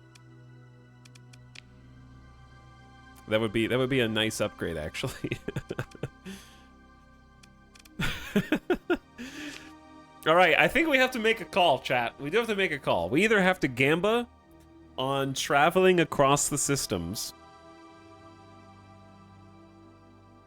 or we have to gamba on trying to buy heavy machinery and crew. And by gamba, I mean, like, we're gonna have to sell supplies to buy more stuff. That's maximum gamba. So, I don't know which gamba is worse. They're both bad.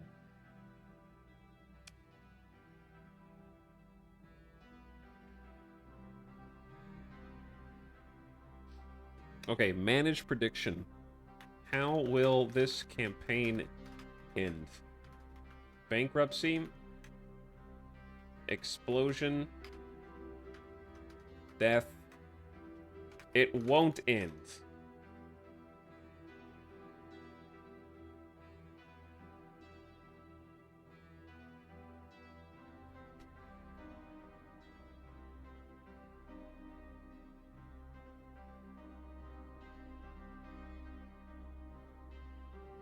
You had us at the gamba. Okay, here's prop chat. There might be a world.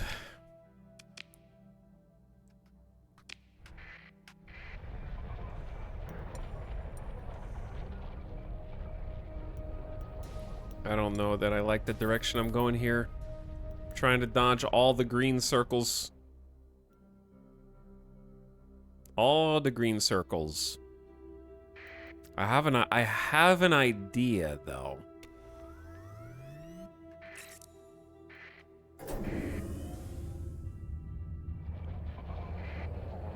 I have an idea. So if we look at heavy machinery, where's the cheapest heavy machinery in the whole galaxy? It is 15 light years to the left in Sesame, or Sessine. I'm gonna say Sesame. I don't care because it sounds cooler.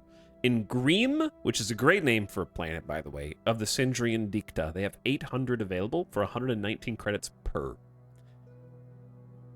What if we do both? What if we just get enough fuel to go out? We're going to plan a route. The cheapest fuel is also in Sesame, as it happens. And then the second cheapest is in Lagash. So, we're going to plan a route that's going to be like, buy one fuel here to top. That's... fuel capacity is now maxed in our tiny little shuttle. So, we get max fuel. Okay, now we plan a route to Lagash and go there.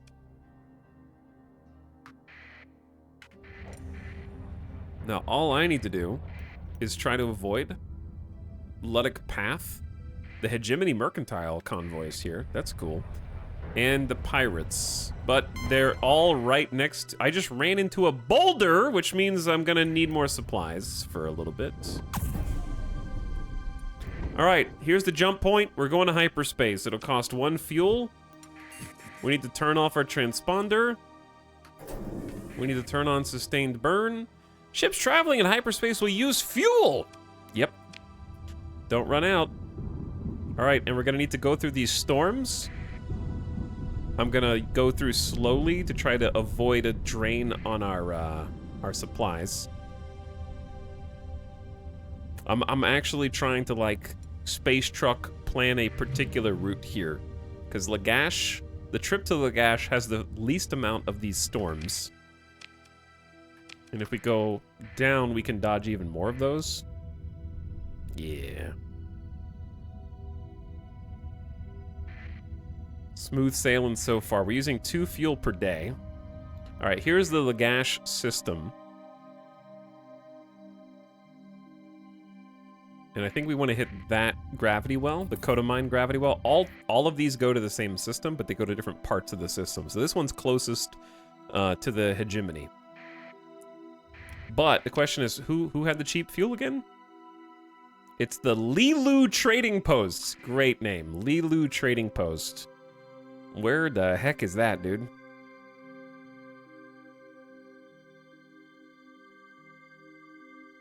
Lilu Trading Post is actually in this gravity well. This is a big... There's a lot of jumps in this system?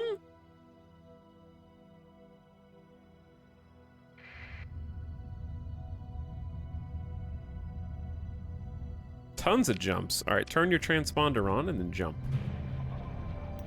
Discovered an inactive gate. There's the Lilu Trading Post.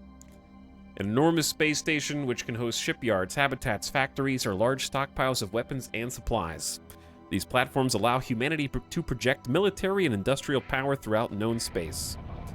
All right, we're about to have to pay another $1,000. So I don't know how good this is going to turn out for us, but there is our cheap, almost cheapest in the whole system, fuel. We're going to need at least, I would say, 10. Nope, we need more. All right, let's just load up then. Okay, I gotta sell. The best place to sell is actually in Zmi or Sword. And the best place to buy is here. In Blue Ox. Interesting. Where's the best place to sell fuel? Also in Sword. Oh my god, the pirates have high prices on everything. So we could actually, like, sell any extra fuel we have when we get there if we get desperate. And then the cheapest heavy machinery is in Sesame. Though they do have pretty cheap stuff here. Blue Ox has pretty cheap heavy machinery and pretty cheap supplies. Might as well buy some supplies? Yeah, but in 6 days, they're gonna drain my bank account. So, I'm gonna have to pay 1,036 credits in, like, a week. That's the problem.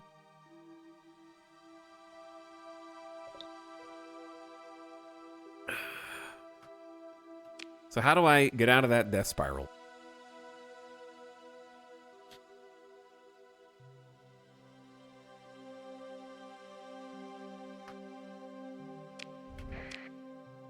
Because we are here, inside this system.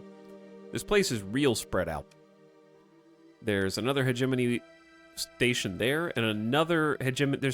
There's 4 hegemony orbital stations in the same system, and then 1 pirate. That's crazy. The hegemony are still crazy strong in this campaign. If you can't pay, is it an immediate lose condition? I don't think it's an immediate one. The crew will start to abandon you, though, if you're out of money. All right. Let's check the, yeah, I'll check the dockside bar. There's one dude.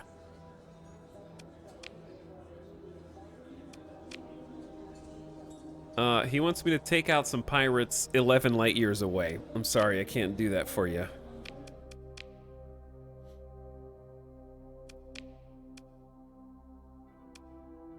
Unfortunately.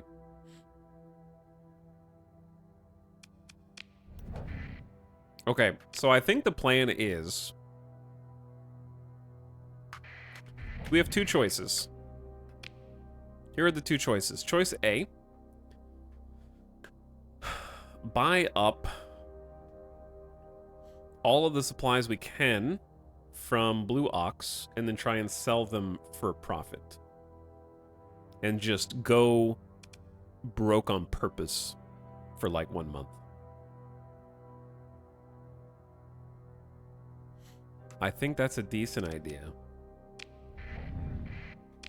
But Blue Ox is pretty far away. We could make it faster. Actually, no, we can't because there's no warp. It's pretty far away. So I'm not gonna get there before the money drains from my bank account. All right, yeah. I think I have to do this. I was checking to see if there was a negative fleet here. There kind of is.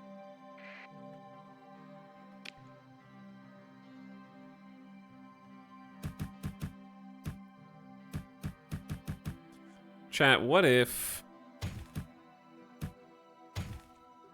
I just bought as many supplies as I can? Then I'm gonna lose all my money, right? So I'm gonna be bankrupted. But because I spent all my money on supplies, I'll be able to sell them when I get to the other place, make money so I don't go bankrupt on the next month. Does that make sense? Just be like, hey dudes, listen, I know I've got 3 crew members right now, but you need to believe in me. I can't pay you this month, maybe, but I'll pay you next month. What happens, though, in the spacer start if you can't pay? Like, what happens if I can't pay my spacer debt?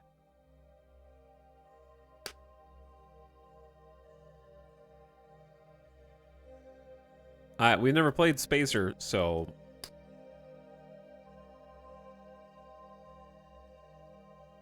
I think your debt is carried over. Basically utilizing loans to ramp up more quickly. Yeah. Okay, so let's go up to Zme, which is here.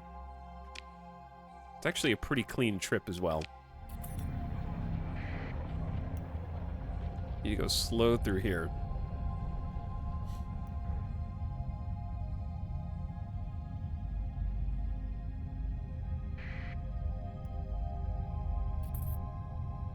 Okay, we're going as fast as we can, but we gotta go through the fields, the asteroid fields. All right, it's April 29th. Chat, did I not make the purchase? I didn't press buy. I didn't press complete purchase.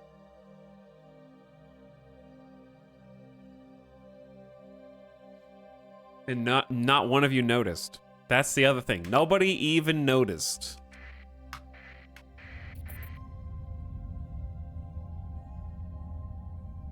Chat, how many days are there in April? Oh my god, there's only 30 days in April. I'm not gonna make it!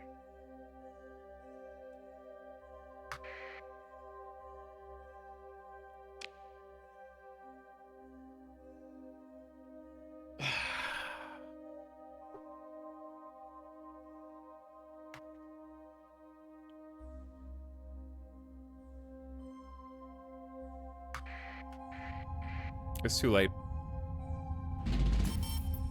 I have 108 credits now.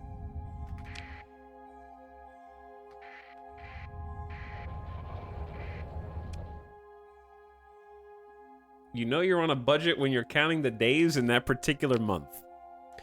Yeah.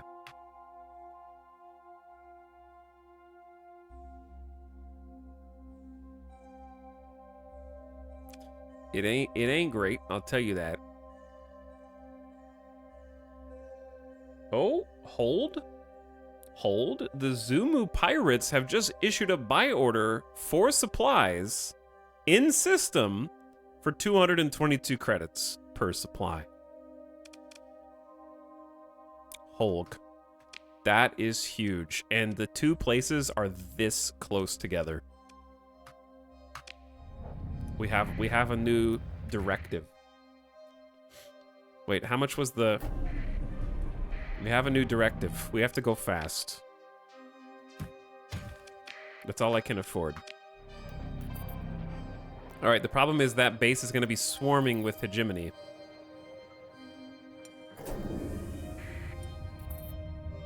Probably.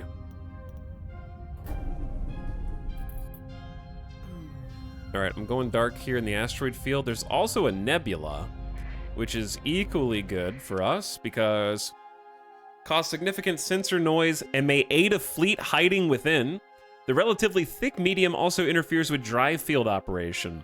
Fleets inside can be detected 50% reduced range and reduces the travel speed up to 50%. Larger fleets are punished more. Alright, nobody, no hegemony, come over here. Alright, you're banned. Don't camp. Hello, Zumu. The pirates accept my visit. I'm just giving them supplies, chat, for 270 a unit. You know, it's not a big deal.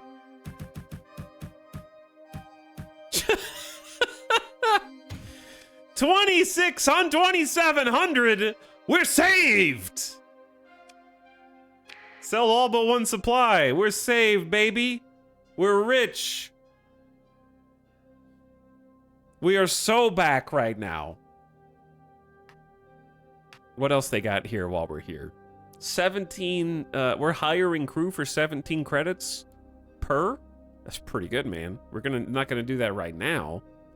But that's pretty good to know. Maybe I will do it right now. Like, they gotta be paying more to hire crew on Blue Ox than they are here. Like, it's gotta be more than 17.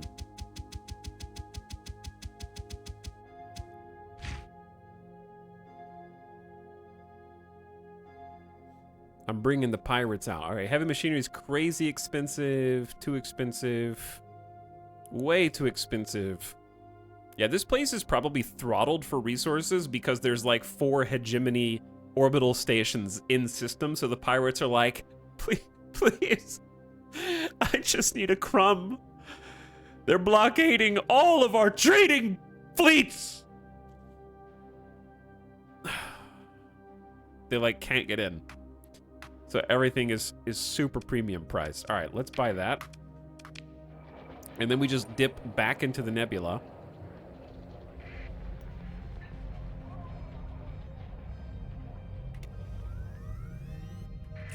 Turn the transponder on.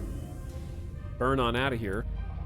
Go back to Blue Ox. Oh my god. This is why randomly generated to me is so much fun, because the dynamics of how this unfolded was chef's kiss. Like, we took a gamba and decided to fly to what seemed to be a more profitable section of space, and we're rewarded for that gamba.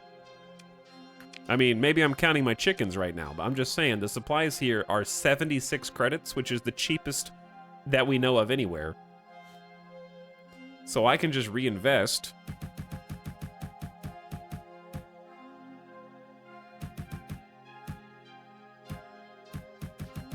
And okay, we don't quite have enough, so let me see. How much are these dudes worth? They're worth 30. Yeah, we just hired them for like 17. I'm gonna have to do it on open market because I want to avoid all suspicion here. So we will get taxed on this. Oops, no, not that many.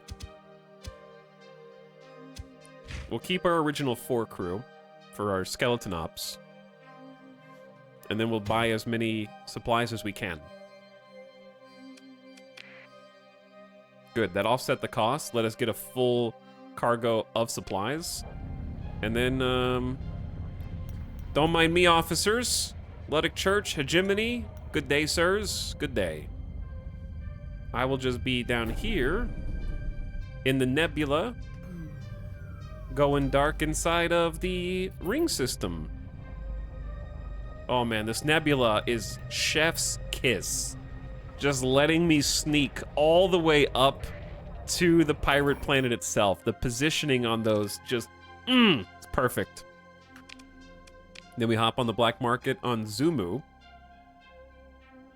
Only 1 or 2 brightly hulled pirate vessels are docked on the port concourse, and their point defense turrets track your shuttle. A clear provocation.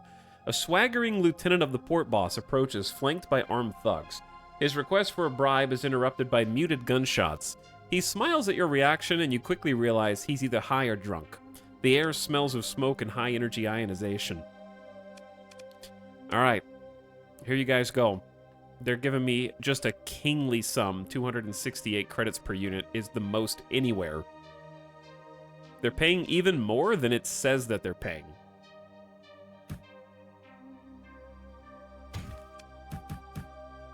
Chat. We're in, dude. That's 7,400 credits. Listen, I pay you, you double my money. I'll double it back, you double it back. And we're just gonna keep doubling it. Let's hire some more crew.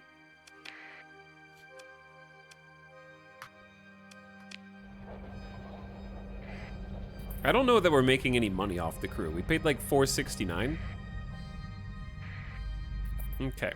Your fleet is running... Oh, okay. I'm running low on supplies. How do we use a whole supply? We were using 0.1 per day. I don't know. Oops. We'll be fine, chat. We'll be fine. All right. Transponder's on. And we're just coming out of the cloud, you know? Oh wait, that's Blue Ox? We're just, oh, the extra, is it extra crew cost more? We'll see, it's fine. We're gonna buy more here. So yeah, we're only making $6.49. We're not really making that much profit on the crew. All right. So we're gonna use a little bit of the supplies, probably to repair combat readiness.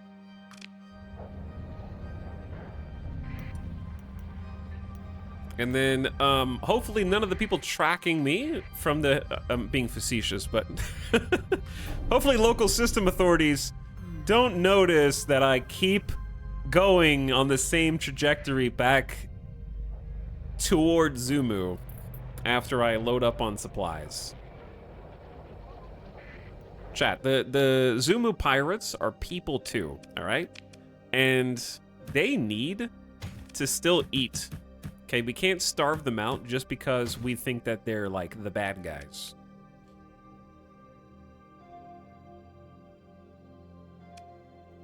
All right, we have to be humanitarian about it. We're not giving them guns or drugs or any contraband. We're just giving them raw food and supplies.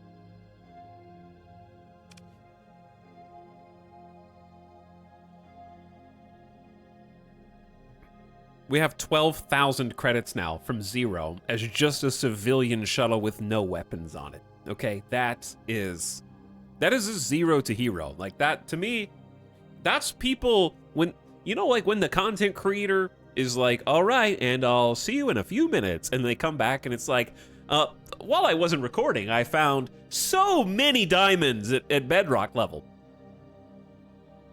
I've got 2 full chests of diamonds, right? I just did like a content creator. Okay, guys, unbeatable challenge. We're gonna play random relationships between factions. We're gonna do random spawns of the entire galaxy, so I can't possibly predict the best trade lines. Fast forward 5 minutes. All right, guys, so it just so happens that the one system that I flew to happens to have the best trade in the entire galaxy for ROI on supplies. I can buy from the cheapest vendor in all of civilized space, and I can sell to the most highest paying pirate bay. And I get it in like 1 second. I just did the content creator time skip to get this. I can't emphasize A, how lucky this was, and B, why I think randomized everything is more fun. Because the trade stuff is so much more dynamic that it feels like more rewarding when you solve it.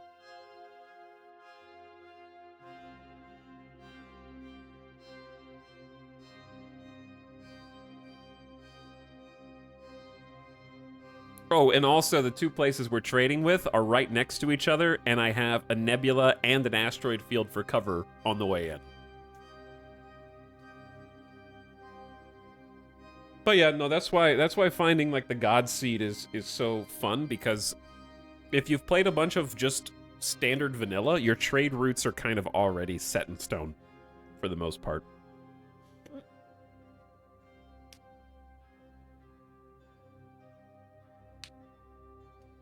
But we put ourselves in a position to win, because I knew we had to get out of that other system. That was a bad starting system. In the middle of nowhere, no trading partners, 1 civilized planet and then 1 pirate planet, and it's just like, there's not going to be anything good here. Whereas we are much more in the thick of things now. So this is feeling good. We need to get another ship. We need to get a new ship. We have enough. Now, I still want to RP a little bit. I do still want to do some RP. I'm playing like a humanitarian independent ship, all right? I still want to try to be a good guy in Star Sector, but we're going to be a good guy who also does things that are not necessarily legal. Listen, I live by my own set of rules. I make my own way. I do what's right and what is necessary. So I'm probably still gonna, like, buy my ships from legal locations. What? There's no... Dude, you took the You took the...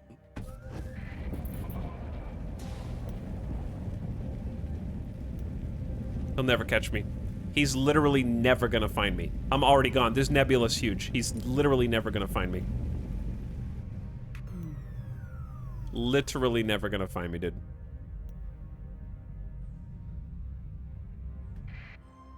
I'm gone. Oh, boy! What up, gamers? What's up, raiders? I got you. Follower-only mode is now off. We had bot protection on. You know how it is. I know you guys know. What up, panels? Look at these. Glory to the Spaghettizov. Glory to Spaghettizov. I think it goes something like that. What's up, EJ? How goes the marathon of workers and resources? Soviet Republic. We do know it be like that. Yeah. I'm glad you're enjoying that game so much, man. I'm glad it's been giving you a lot of stuff to do. Definitely scratches that city building and logistics and infrastructure itch. Isn't it nice to be building a city that is also got a lot of function going on under the hood? I have a problem and I need help. Yeah, I gotta learn how to play that because I know that I would like it. What up, Raiders? We're playing Star Sector right now. We just started a brand new run today. We're playing with the nexerelin mod. If you don't know what Star Sector is, it is a space sandbox game that you can play in many different ways with many different mods. And it's effectively Mount and Blade in space. So right now we have one ship. This is not a standard start. This is an atypical hard mode start with nexerelin, which is a major mega mod that just got updated for the new Star Sector patch that just came out. I feel like EJ would like this game too. I feel like you would like Star Sector, dude, because you can just tinker with things so much. You can, like, jump in. My ship sucks. I picked, like, a really difficult start on purpose. I picked randomly rolled planets, randomly rolled faction relations. Normally, you do get money monthly as a payment stipend. I turned that off. And I also started with the Spacer Start, which is a civilian shuttle with no weapons. So I have no combat capabilities at all. And we have a monthly debt, which is also not the standard way to play. So I have to pay 1,000 credits a month to my debt. So this is like I hate myself punishment mode. More or less. And we just traveled across the... Let me get these set up for you there. We started in Morgana and managed to buy just enough fuel to go to the next closest civilized bit of space with the Lagash star system, which is occupied with 4 hegemony desert and toxic worlds and an orbital station, and a single pirate world, a rocky ice world. Now, it just so happens that the hegemony here are throttling this pirate world, Zumu, right here, if we zoom in further. And since Zumu's not getting any supplies because they're getting intercepted from the jump points by the hegemony, basically system police, they have a high demand for a lot of things. And us being enterprising entrepreneurs might be able to fill a little bit of that demand. So we've been going back and forth between the station right here, Blue Ox, and this pirate world Zumu, and buying supplies cheap from the legal markets and selling them on the black market to the pirates to make money, because we had basically 0 credits. And we've managed to go from 0 credits back to a respectable 12,500 by taking advantage of this little supply and demand. And that will be fulfilled. So all the economics and the resources that are being traded are simulated by the game.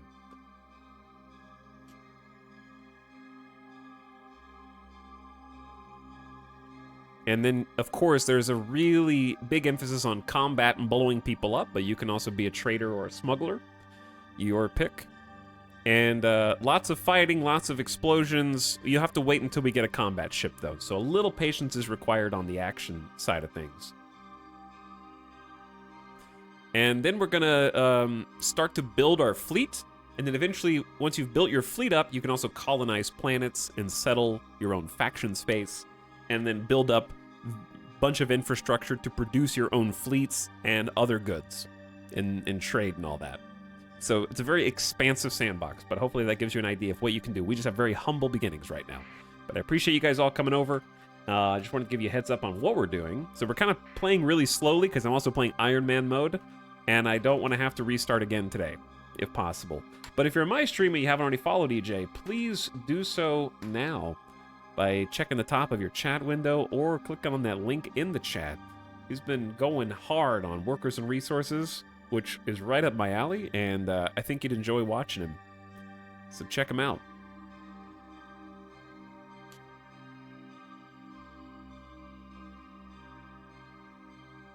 But what's up, Feels Batman? Yeah, we got some student loans today. Buckmints, we play in Star Sector. What's up, Brand Mevins? I like shuttles. That's true. EJ Chat loves shuttles, so you guys are in the right place. Hello, Dethrone. Making egg sandwich across the kitchen, and I heard Mount and Blade in space. Yeah, I would say it's better than Mount and Blade, and it's in space. But hey, guys, game looks interesting. Yeah, we're doing a hard mode start, so it's gonna seem a little simple at first. We're a little fish in a big ocean right now, but we found a good deal. So, what I'm doing right now is I'm currently hiding inside of a nebula, which is reducing the range I can be detected. And we're in go dark mode, so my transponder's off, and we're moving really slow when I unpause here. And I just got pursued by System Patrol authorities who are trying to investigate my ship that has no transponder. And they're somewhere over here in the nebula. So what I'm trying to do is I'm trying to go far enough out where they won't detect me turning my transponder back on. But they're kind of like coming to look for me sort of right now, so we're just dodging. Okay. And then I'm going to be chilling like here, turn go dark mode off, just turn my transponder on, and I want to kind of check to see what their intentions are. And hopefully they're just like, oh, that guy just popped out of the nebula. Nothing suspicious here, sir. Local system authorities, good day, officer. We're going to Blue Ox. Your ship transmits ID codes, and you are granted docking clearance. So what we can do on each planet is check the comms directory. Sometimes there'll be people of note to talk to, officers that you can hire to pilot different ships for you. You can head down to the local bar, look for some missions, which I'm not going to get off on that tangent. We can also trade, buy and sell goods. We're specifically here to buy supplies, because they are selling cheap here. 76 credits per unit, which is the cheapest anywhere in current known space.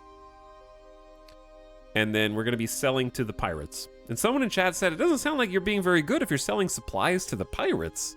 Look, it says supplies are rations, okay? Uniforms, munitions, spare parts, microfab feedstock, and prefab components, okay? They gotta eat, and they gotta wear clothes like any other human. Just because they're pirates doesn't mean we should deprive them of those basic human rights. That's all I'm saying. We're not giving them like heavy guns or combat ships. They're just getting food. So we're gonna buy as many of these as we can.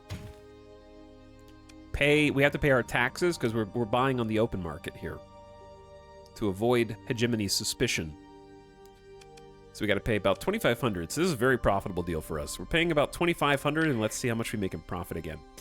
And with my remaining almost 10,000 credits, we really want to get a second ship because, again, our civilian shuttle start is very challenging. So let's see what they're selling here, and we can check different planets, and they'll have different stockpiles of ships that we might be able to buy. There are some other civilian craft, like these mud skippers, that would let us trade in higher quantities, but they also don't have guns.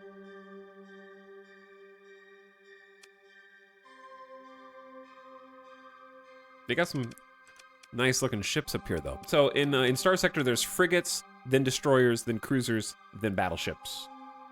So there's like, or capital ships, I should say. Not all capital ships are battleships. Some of them are carriers. But yeah, there's carriers in the game. You have to you have to compose your fleet of different types of ships, like salvage rigs, fuel tankers, troop transports, all that stuff. It's a really big sandbox. It's also not on Steam. It's on Fractal Softworks page. In Star Sector, the lore of Star Sector is that DRM caused the end of the domain era in their history. So DRM caused the apocalypse, and then all the people who still survive now survive post-DRM apocalypse. So I don't think the developer likes the idea of the game being available on other platforms. Though, supposedly it's going to be on Steam when it's done. And then this is 0.97A, so we're close to 1.0 in theory.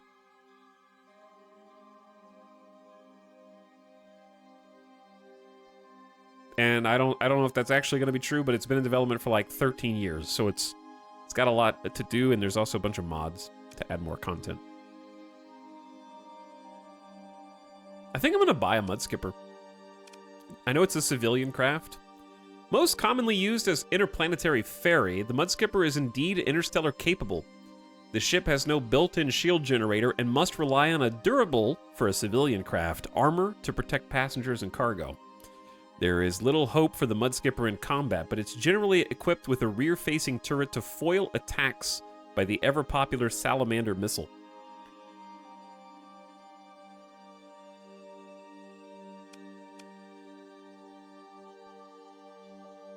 Maneuvering jets provide a brief boost to maneuverability and top speed. All right, civilian grade hull. Let's buy this.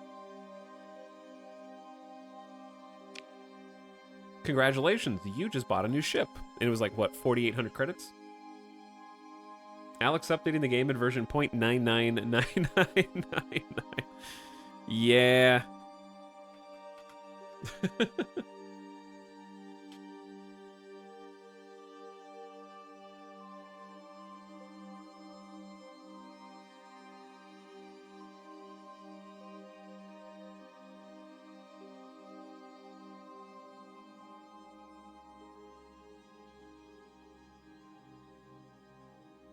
Okay. We need to refit our ship. Here she is, our brand new amazing mud skipper. You might be asking, why did you buy that? We're gonna throw a light machine gun on the back of it. That's the rear-mounted point defense turret it was talking about. I would say I would describe the setting of Star Sector as like, if the Expanse is future us, then this is future Expanse.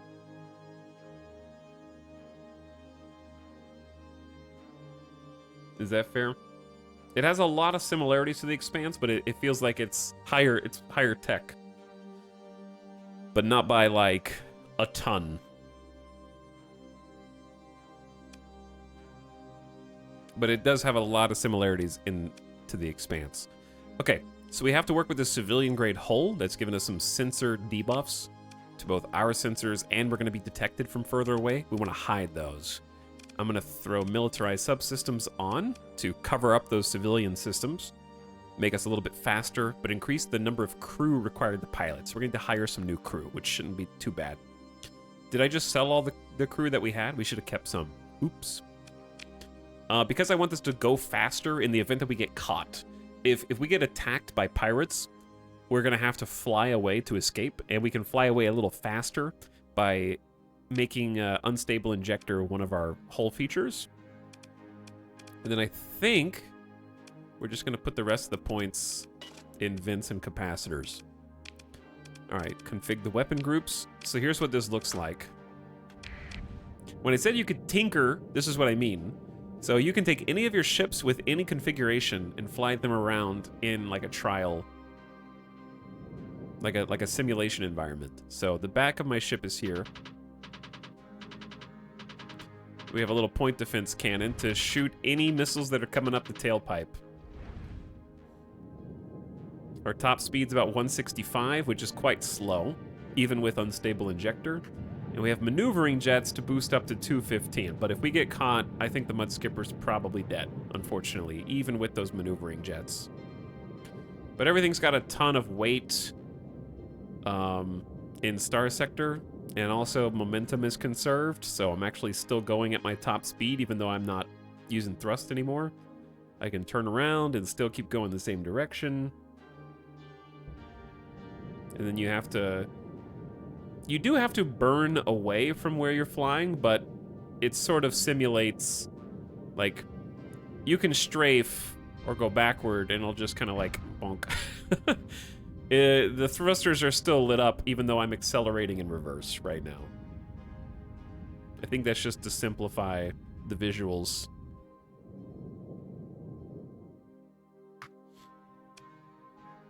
I probably spend at least a third of my time playing Star Sector in these simulations. Yeah. You can spend a lot of time just once you get more advanced ships perfecting everything. What up, recent subs? Joe Knows Nothing, thanks for 27 months. Thanks for the 27-month prime. Welcome back, Joe. Evanito says, nice. And is sub for 69 months. That is nice.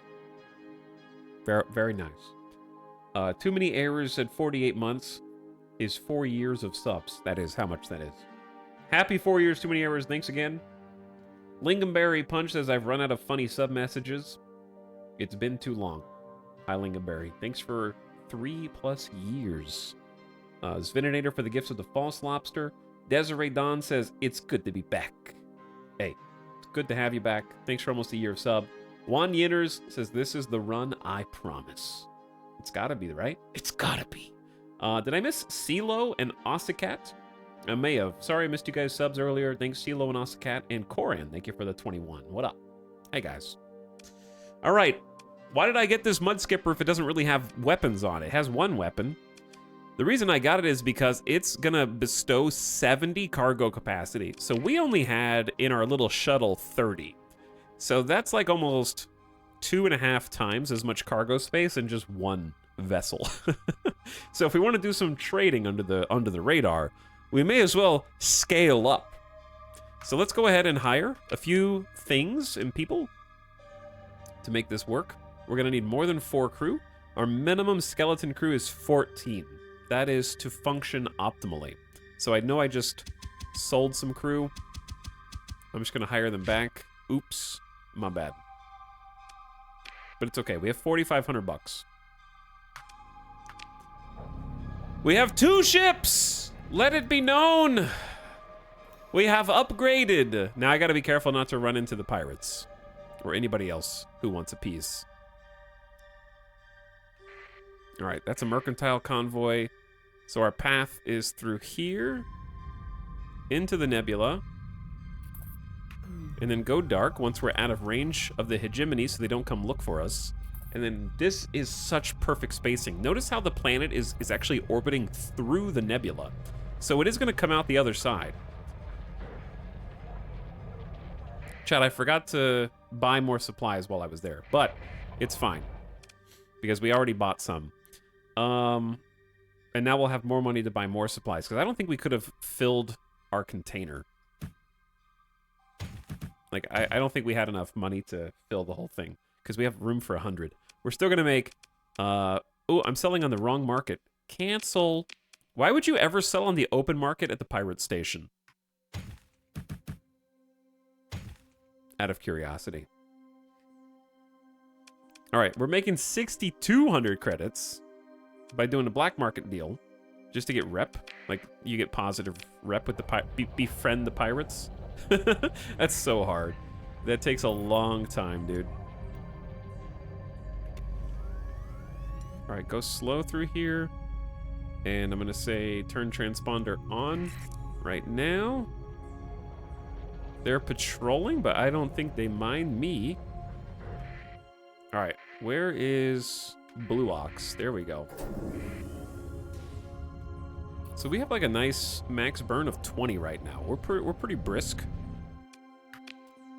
Okay, now we're gonna buy as many supplies as we can hold at 76 cents a unit.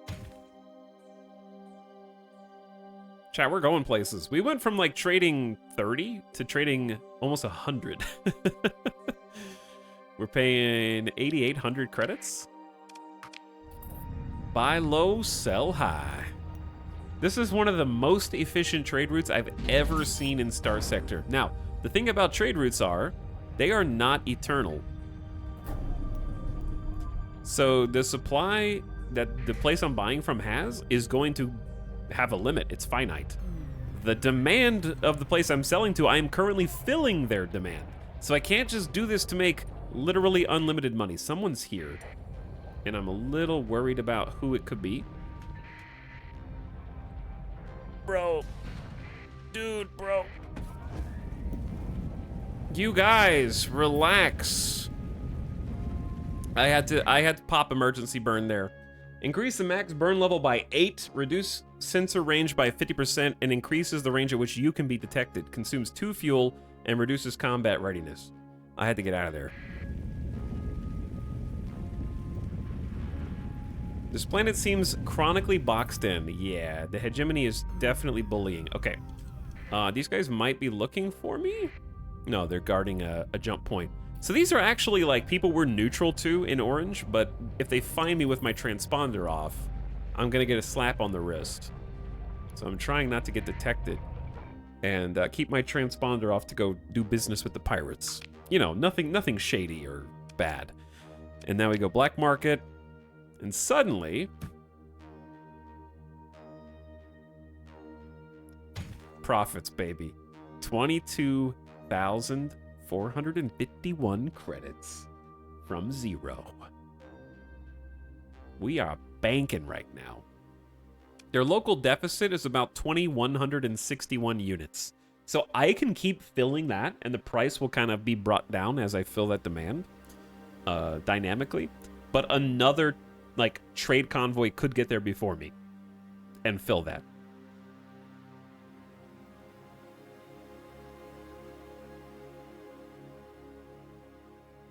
This guy comes in and buys about 30 supplies and comes back the next day with 1. Nothing fishy going on here for sure. Nothing fishy, dude. Just, it's fine. Let's keep like 4. All right, and now we can also hire a lot more people, right? Because I can get a full fleet of 130 crew for only 2,100. That's pretty good. They got a lot of excess people, like 1,000 excess people. So we just hired on a full staff.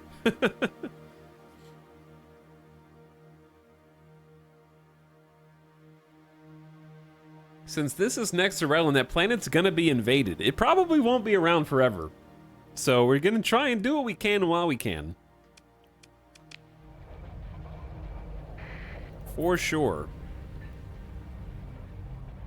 All right, I'm just gonna go ahead and pop my transponder on before we get over here. And then we're looking for Ox. I think it's up here. They are orbiting. So that moves.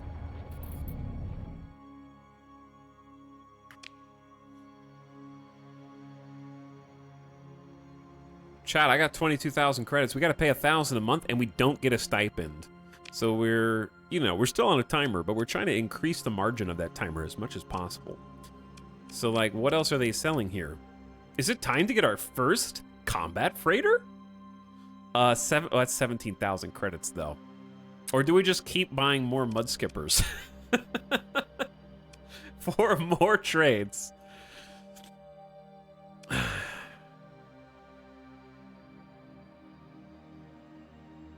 Mud skipper meta. Just a mud skipper army.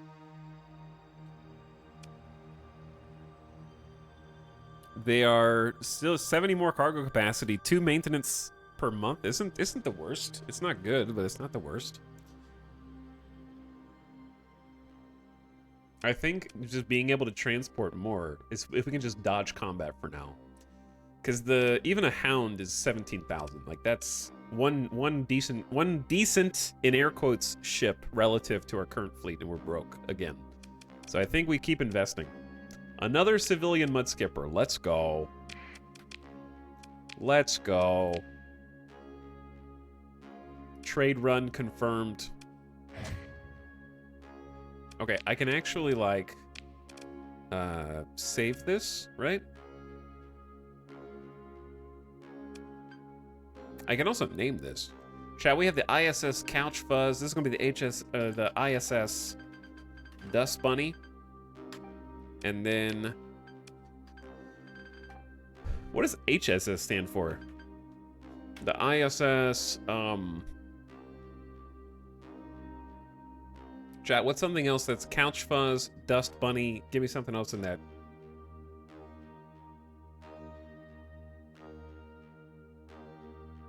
Pocket Lint. Okay, yeah. You saved the build in auto fit. That's what I couldn't remember. Wait, I don't want to save that one. I want to save this one. So we can save our build. How do you name the build?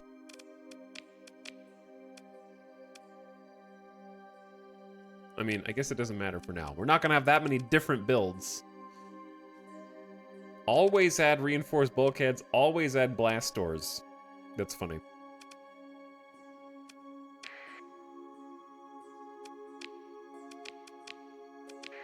There we go. Just auto-fit both of those with militarized subsystems and stable injectors and a light machine gun. Looking good, dude. Looking good.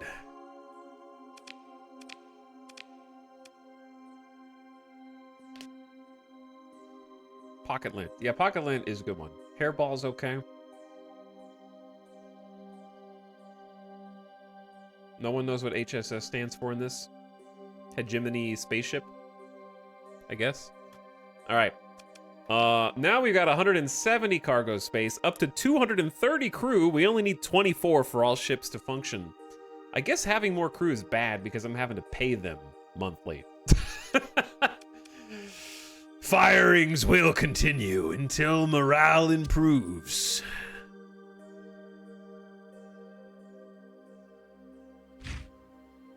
How many did it say I needed? 24? Okay, we're going to keep 50. We'll keep double what we need for minimum.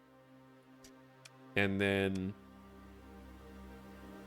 that's making our 2,000 back just from the crew transactions. Pretty good, dude.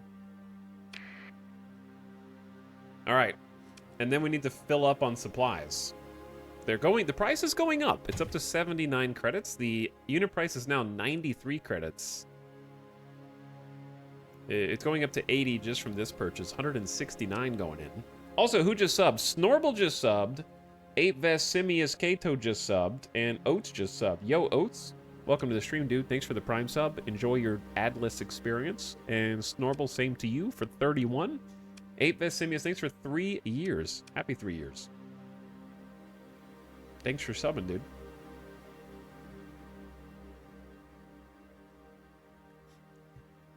All right, lock it in. That's 15,585 invested. He pays taxes? Yes. Because this is a heavily guarded station. I'm just buying on the open market because repeat black market purchases are just going to make me get continuously scanned by the hegemony. And raise my suspicion levels. So I'm just fast tracking my purchases and then I'm selling on the black market. So we're paying taxes on one end, but not on the other.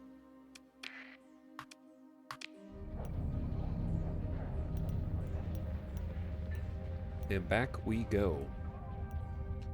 Now they're kind of traveling around the Blue Ox as well. We're gonna go on this side of the asteroid belt. And then go dark.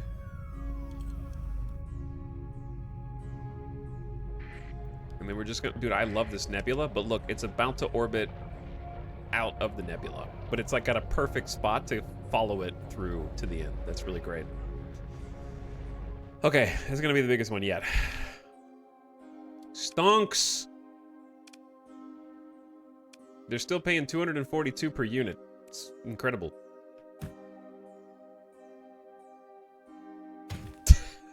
Wait. Black market.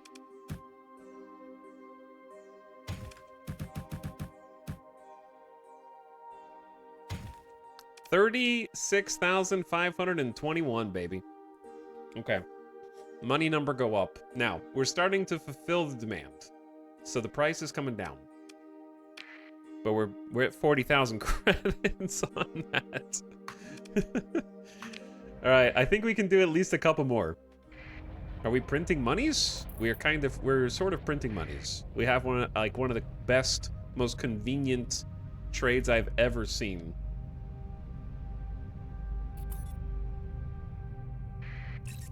All right, I'm turning the transponder on. Do they have ships for sale there? Yes, but I'm sort of doing some light RP. Where I'm only giving humanitarian aid to the pirates. But I'm not gonna, like, buy ships from them and stuff, you know? And support their war effort.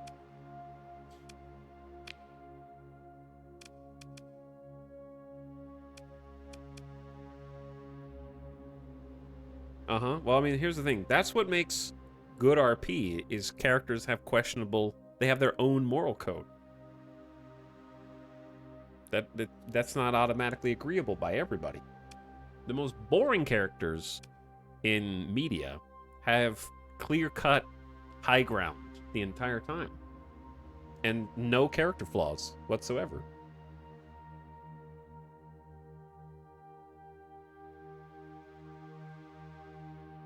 Buy ship goes dark. They can't see me go dark because I'm outside their sensor range, so they don't know what's going on out there. I just flew away. I'm just traveling. What up, hello, it's me again. How's it going?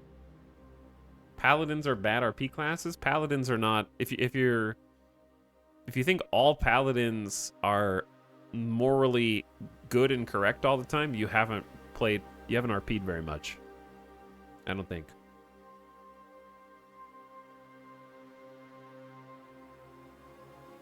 Damn, this guy loves supplies. I'm just using supplies really fast. I don't understand what's so crazy about that. They don't, like, here's the thing. There are so many other hegemony inhabited places in this system. I'm just going to one of those as far as they're concerned.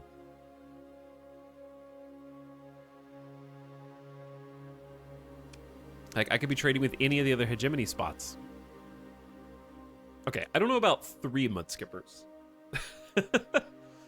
Is 3 mud skippers too many? We're kind of putting all of our eggs in one basket there. But it might legitimately be worth. Because they can't afford a buffalo.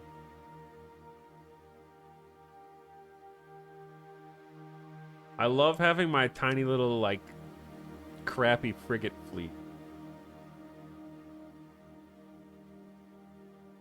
Alright, let's do it. Another one. Lock it in. My frigate fleet of traders. Now I can just auto-fit it. Bam. It's already done. Alright.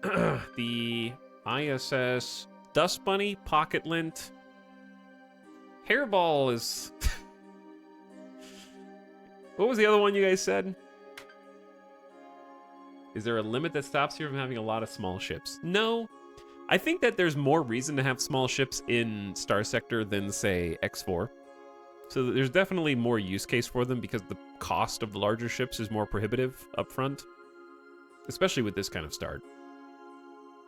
They cost more supplies. They cost more fuel.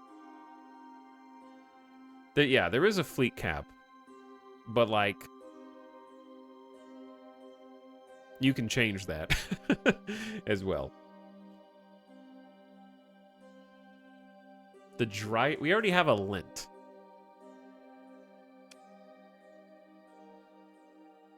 The toe jam? Oh, man.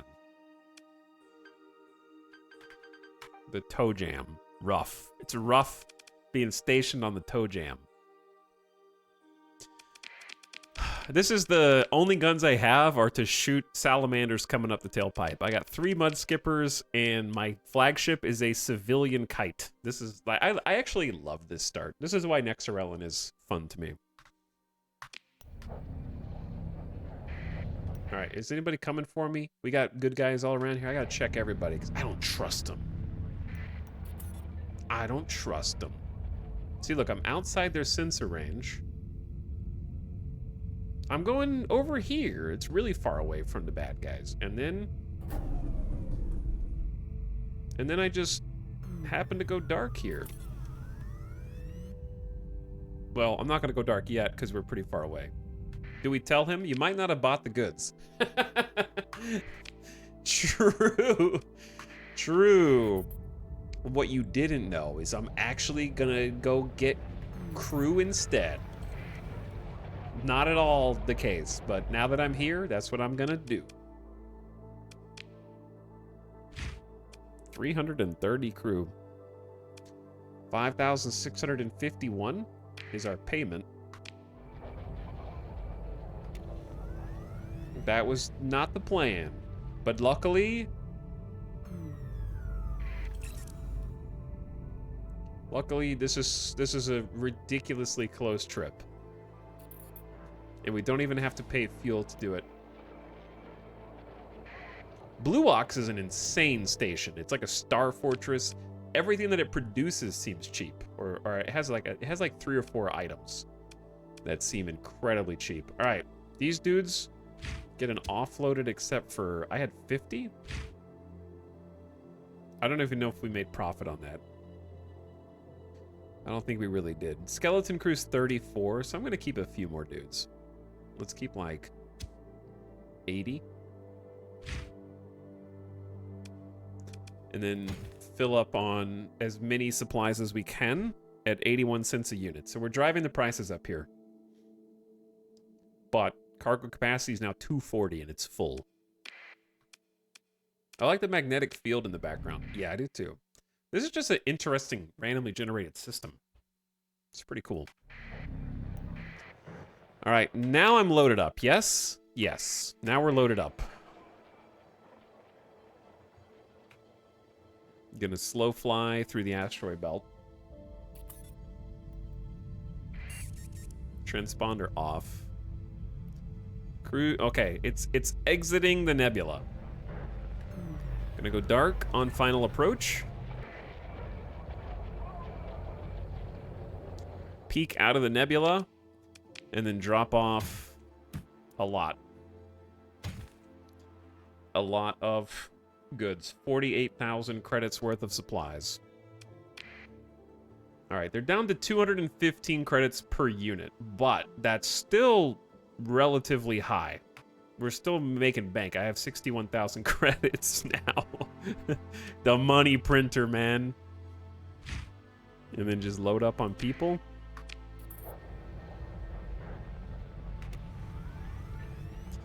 This is trading. We're just one cog in the machine. All right, transponder on. Back through the asteroid belt.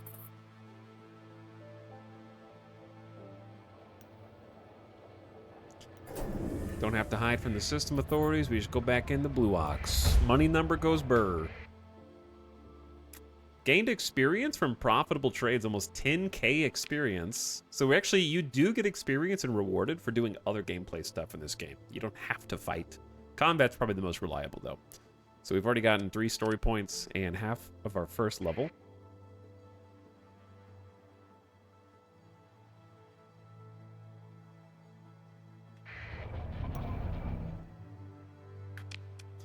All right, you guys go back in. You guys go out. We're paying 96 credits a unit. We're still profiting.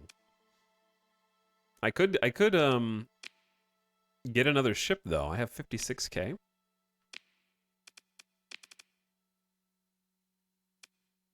I gotta be careful we don't overexpand.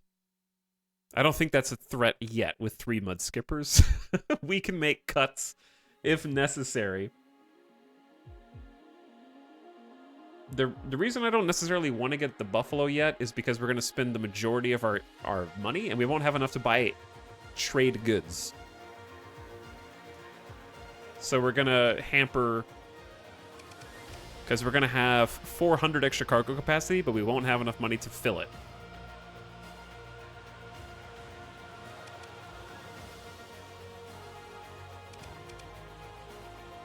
Here's the thing. The Hound has combat capability and 75 cargo capacity.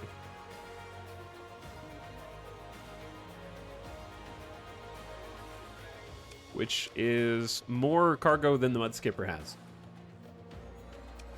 And we actually get our first combat ship.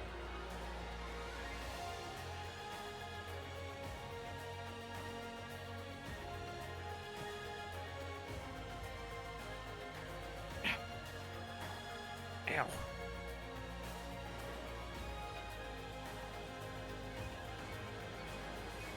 People said no buffalo.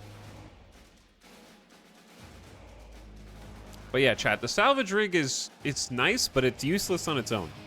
We have to have heavy machinery. Why not get a buffalo? Dude, I just explained. Okay. Because we don't have enough money to put anything in it. I will explain again, though.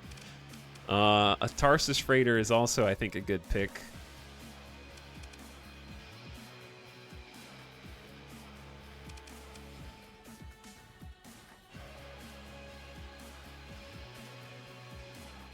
Chat, why would you buy a buffalo over a Tarsus?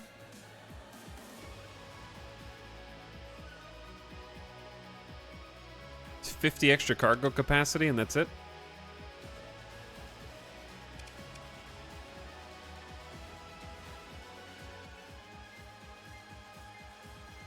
Because the Tarsus actually has 4 small ballistic mounts. And a max... Ooh, the max burn is 7 because it's degraded drive. So it's pretty slow.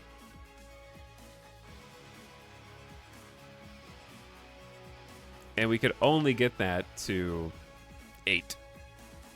I guess it would be 8 if we militarize the hull, and then 9 with navigation. So it would be 9.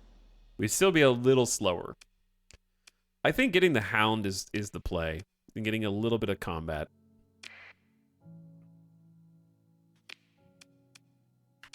Getting our first combat ship.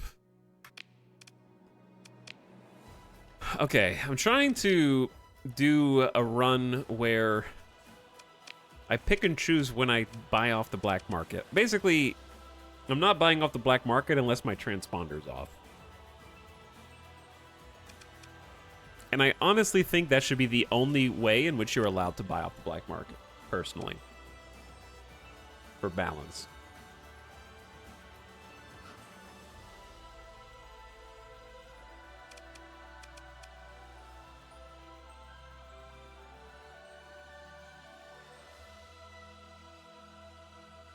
Buffalo has a better name. True. I'm scared of using shieldless ships. I mean, it's tough when it's the only one, but it's better when you have another ship. Okay, we probably want...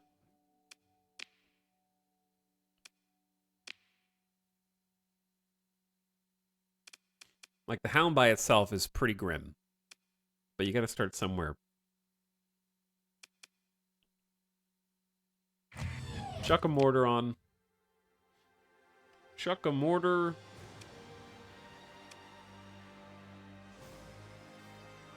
And then you kind of just have to have point defense.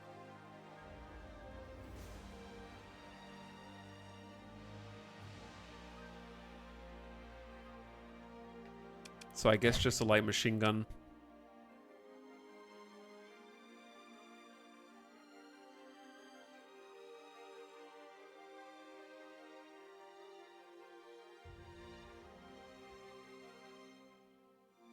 Buy off the black market and feel the game's wrath? I just don't think it has any wrath. If you're not holding contraband, the worst thing that can happen is they scan your ship in extra time and you lose a little rep.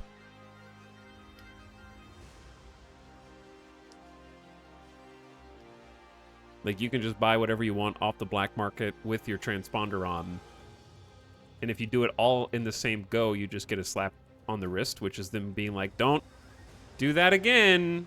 And you're like, "Okay, I don't care. I just bought a carrier. I just bought 17 weapons, everything without paying taxes." And they're just like, "Don't do that again." And you're like, "Okay." Wrath. Hardcore.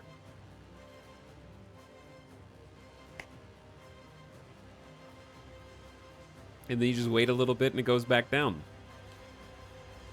No problem.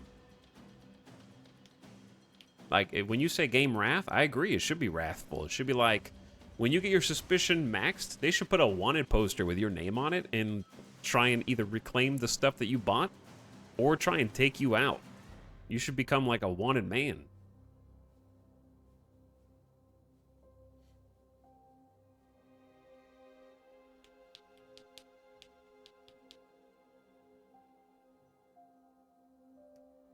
Goes in with nothing, comes out with a carrier. Nothing to see there.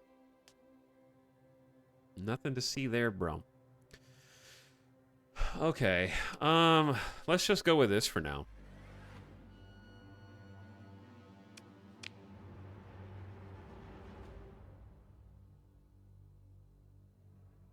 Heavy mortar 1, light machine gun on automatic number 2.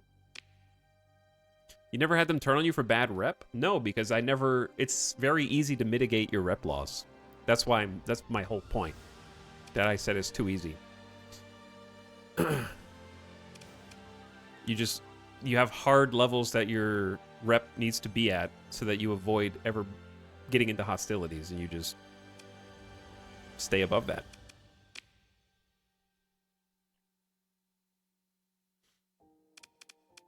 Okay, we're going to throw Unstable Injector on the Hound. Because I love top speed. And then Reinforced Bulkheads because it doesn't have a shield. So we're going to increase its hull integrity by 40%. And then... it comes with shielded cargo hulls, which is pretty great. Commonly found on ships that can't always rely on shields to protect their cargo from cosmic radiation. A few tweaks are needed to have the shielding confound long-range cargo scans, reducing the probability of contraband being detected. So if we get scanned, it's a little less likely they detect contraband if we have it. And it's also got rugged construction, which means this... Oh, I don't know what music this is, chat. Hold up. Classic. Let's go from Starbase to this.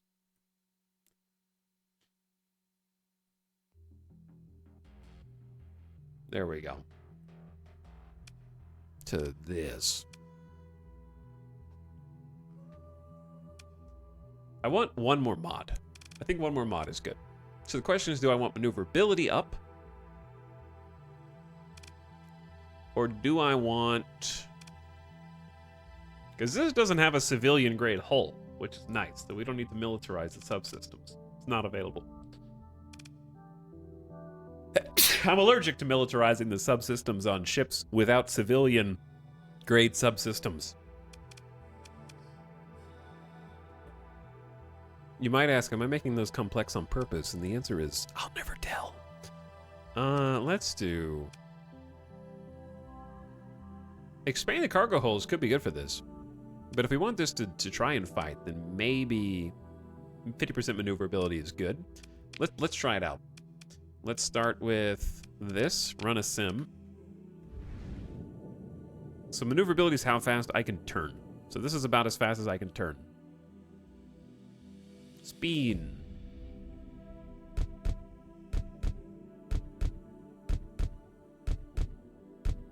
Okay, and then with 50% extra maneuverability,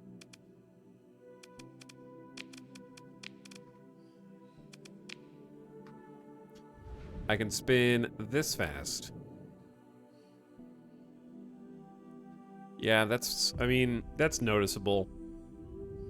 Because it helps me realign, like if I'm following my mouse.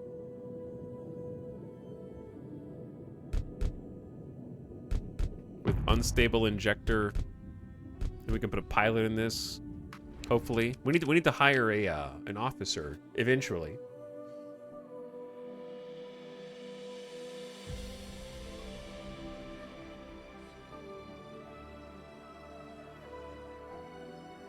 But yeah, that little bit of maneuverability can be the difference in your light machine gun being able to hit something and not. Making a salamander not hit you in the thrusters. All kind of stuff.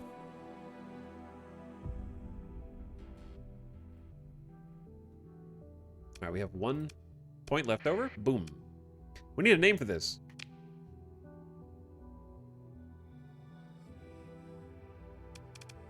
We didn't name this, did we?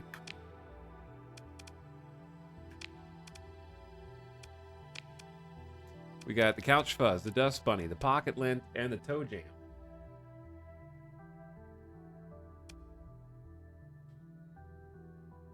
The pocket sand. Phone gunk. Now you're just getting gross. The loose change. Okay. Sure.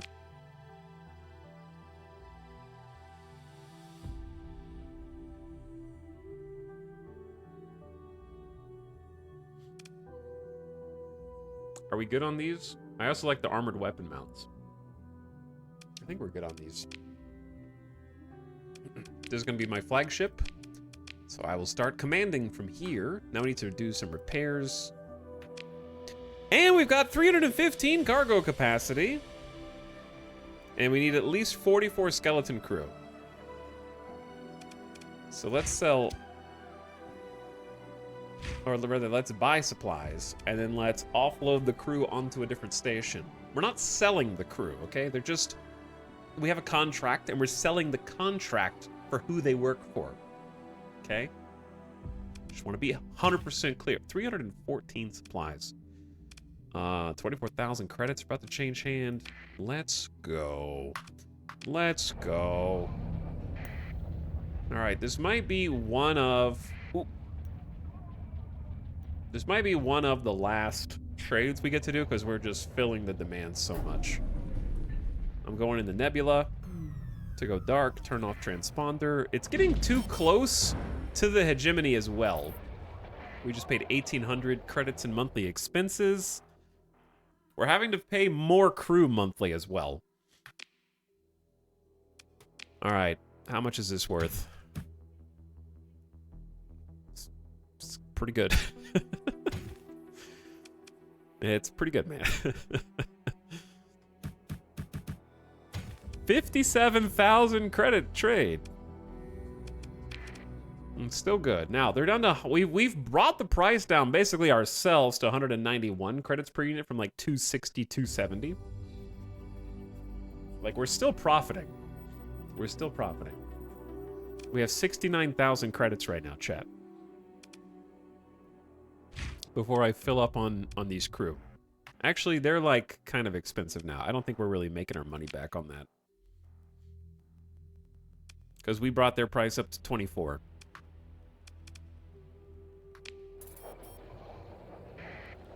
All right, let's do at least one more haul of that.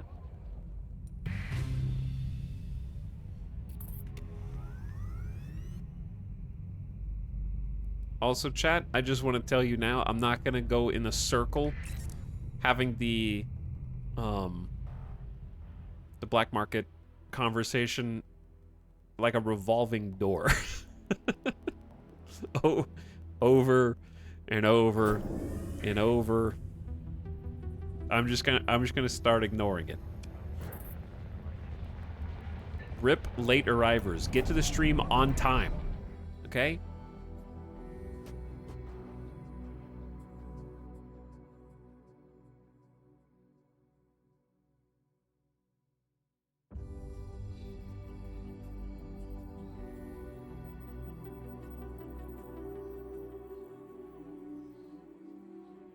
Okay, I'm back.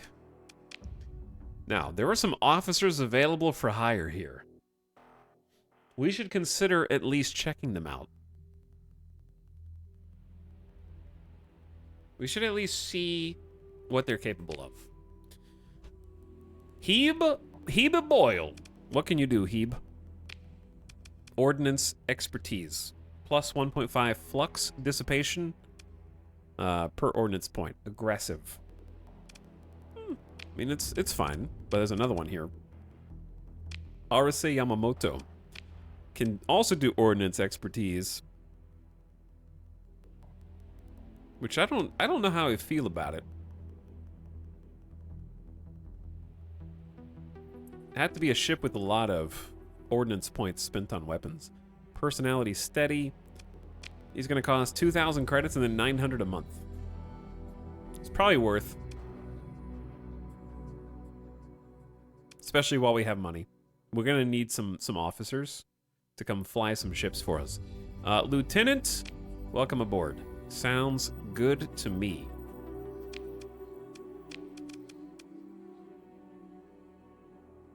And now we have 67,000 credits. Now we could respectably get a Buffalo. The Tarsus is a little funky. Or we could pivot and get a salvage rig and some heavy machinery. Let's see what the price of supplies is. Still really cheap, 78 credits a unit. We're still selling for like double. So that's something we should definitely do. We could go for the Buffalo now. You gotta get the Atlas. No, I don't. 6 max burn. It's 109,000 credits, man.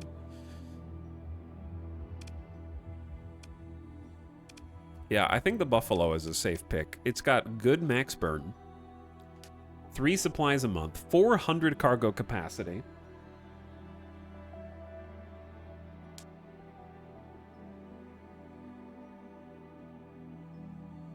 Sensor profile is what? 60 and 60? What are we currently flying? 30? 30. Okay, so it's got a higher sensor profile. We can be detected from a little further away. We're expanding the size of the fleet if we do that. Because this is technically a destroyer class hull size. 43,000 credit investment initial, and it's ours. It is what it looks like. Some cargo shipping containers bolted together into a frame with some thrusters on the back and an energy turret we probably won't even need to use. The good news is it's got militarized subsystems baked in. I want to read the lore. I don't know where to see. Maybe there isn't any lore on this. Oh, there it is. This ship is on the Hegemony Auxiliary list, and as such, its systems have been upgraded to military standard and a rigorous schedule of servicing enforced with the expectation that it can be pressed into military service during emergencies. The go-to choice for medium cargo hauling in the sector, the Buffalo-class freighter exemplifies the load and pray principle. Okay, that's actually our entire campaign is load and pray right now. We have like 1 hound running escort.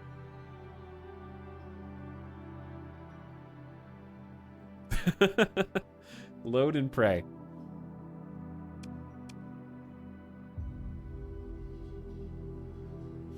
Okay. let's retrofit it. So since it's got militarized baked in, that's why its burn level is higher for us right now. If we wanted to chuck on expanded cargo holds, we can. And that'll give us an extra 60 cargo space, or 30%, whichever's higher. So I don't think maintenance should go up if it's militarized. 3 is still 3, but its cargo capacity goes up 120 because 30% of 400. That's a lot of cargo space, man. That thing is gonna haul some cake.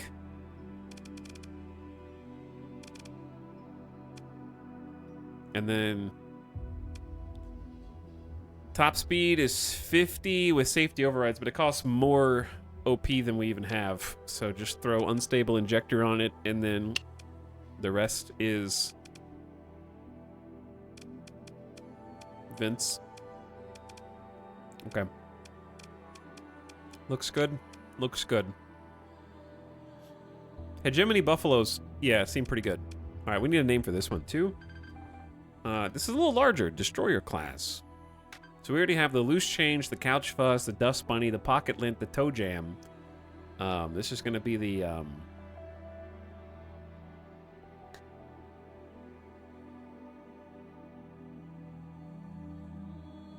the eye crust, the lost remote,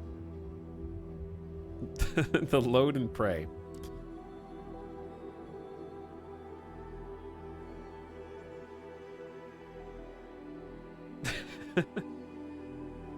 The found fiver. Chat, we already have loose change.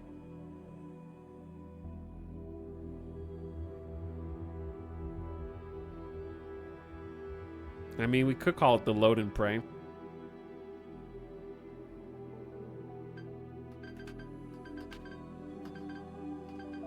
Spelling is hard. All right, let's just go with that. Now we got 23,000. I've got an officer with nothing to pilot at the moment. So we're gonna have to fix that and get another combat ship. But now with our 23K, I gotta go broke. Dude, see, this is why I didn't want to buy the Buffalo yet. I can only afford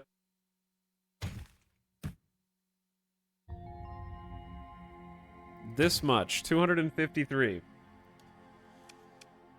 It's okay. It's okay. It's an investment.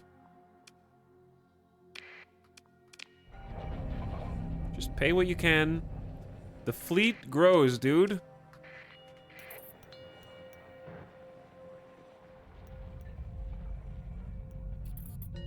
Now, the nebula has cleared up. There's still a little pocket nebula here, which is great. So I'm just going dark inside the nebula cloud after heading toward the pirate world. I don't understand what's so suspicious about that.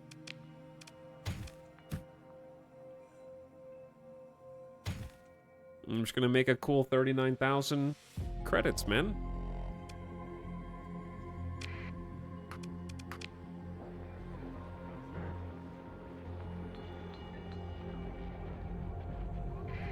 All right, transponder's back.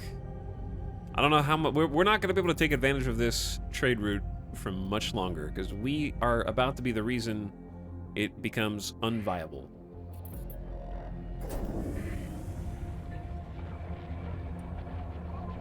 But at least one more, because we're buying. The price that we're buying has stayed pretty consistent. Yeah, I can't even take a full cargo after that. I can take about this many.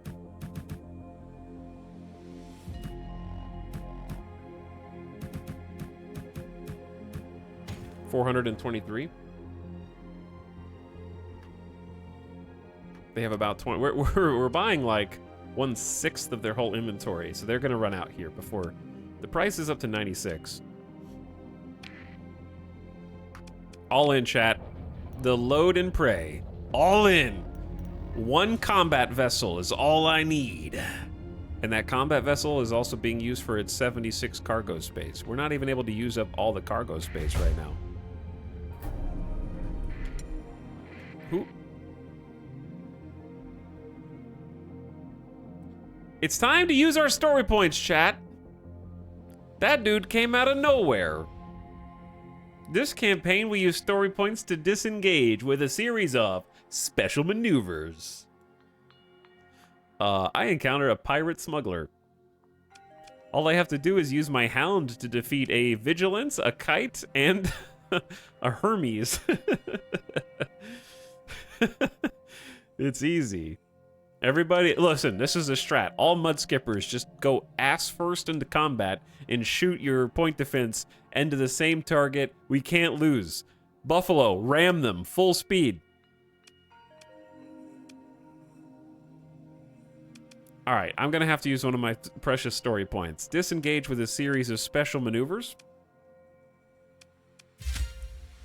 The enemy forces harass your ships as they retreat, causing much disruption, but do not force a battle. You do get 16,000 bonus XP, though. All right, we're at low combat readiness after that special maneuver. And now we just go hide. Until that guy leaves.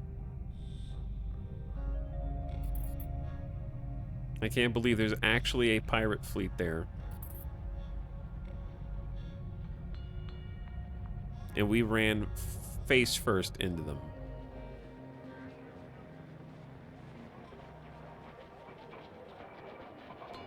All right, easy does it. Yeah, we had to pull a little Han Solo escape there. Transponder's off. We still got the goods. 53. All right, so that's the wrong one. Black market sales. We're gonna need to keep a few because we're using 4 per day right now. All right, yeah, it's starting to run its course. Now they're paying 156 per unit. I think it's time to find a new trade. Oh, $10. Wow. Who said that? I'm gonna mute you. Who's subbing? T and Leadfoot, thank you for 98 months of jeffing in chat. I take that back. Thanks, T and Leadfoot, for the resub. Dappa Kappa, thanks for the streams, Mr. Streamer Man. My pleasure. It's good to be back. I've been enjoying this next run a lot. It's very unique compared to how we've been playing recently. And thanks for hanging with me and making the night fun. Geppetto, thank you for the tier 1 sub a few minutes ago. What up? Welcome. Retrograde Motion sharing 78. Hello, Retrograde. Jalik for a 16th month. Thanks for dropping the tier 1 sub again, Jalik. And then I saw 8 Vesimius for the 3 years. Yeah. I think I got the rest of you. Do we have enough for space or trading? Kinda, yeah. We have a lot of room now. The world's our oyster at the moment. So what I need to do is go back and buy enough supplies for us to have and enough fuel for us to trade in other systems. And then we can kind of identify our next trade good. Because this is still like making a profit. The profit margins are just dwindling.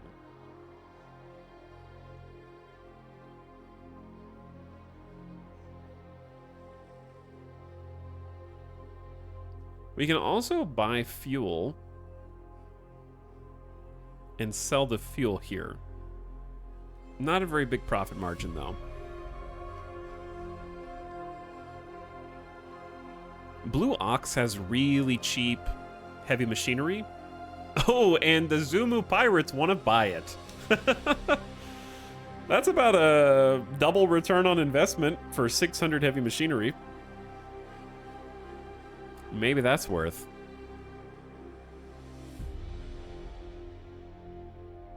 Recreational drugs, harvested organs, domestic goods. So we could buy for 37, sell for 59. Ooh, dude, Zumu have buy orders out for like everything, man. They also want to buy this ore for like quite a lot. 3-to-1 ROI.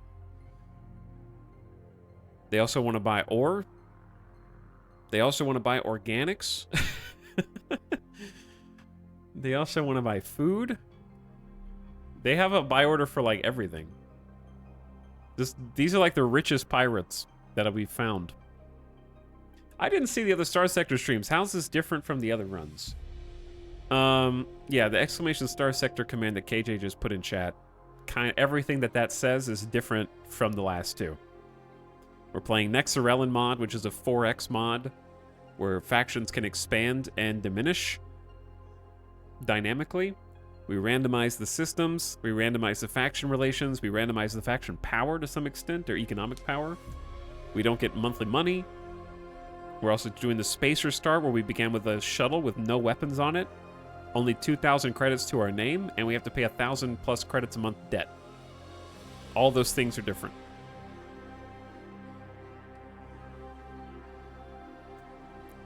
He just needed to be railroaded into trading. Yeah, I mean, the start basically railroaded me into trading. Trading is just... I told you guys, didn't I? Didn't I tell you 2 days ago that this is the like best way to make money in the whole game, and it's not even close. It's not even close. Explorers everywhere are crying because they've gone to 3 systems now that don't have free shit inside of a derelict station. Okay? Chad traders are making guaranteed income because they have all the prices available at the touch of their fingers.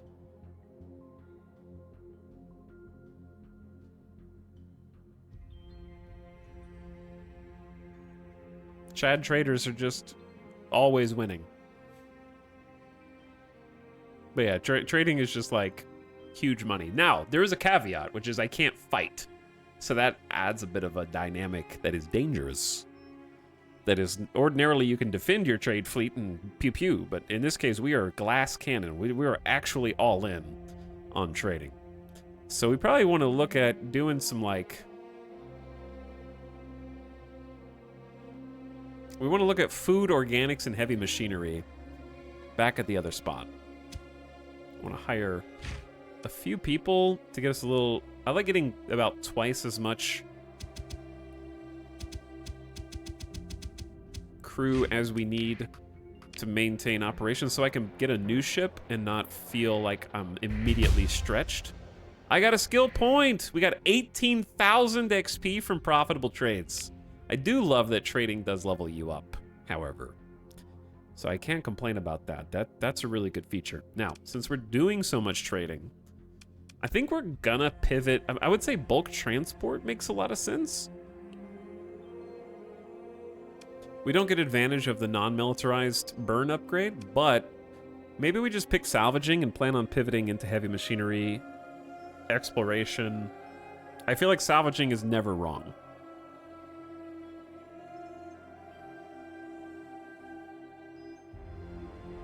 Explorers and NEX always have positive relations with all factions, so it works well transitioning to other playstyles. But if you trade with other factions, you build rep with them too. So you can build rep for all factions by trading reasonably fast, especially if you're doing big trades.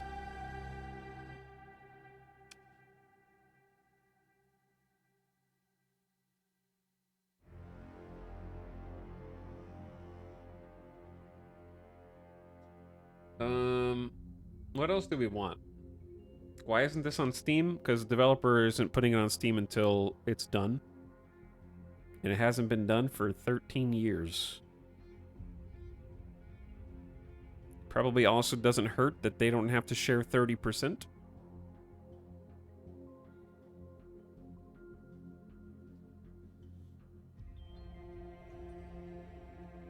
And they hate DRM. I don't know. Ask them. What is our best call?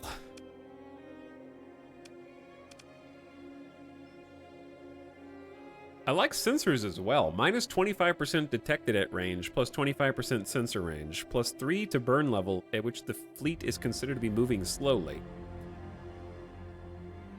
I mean, we're slinking around.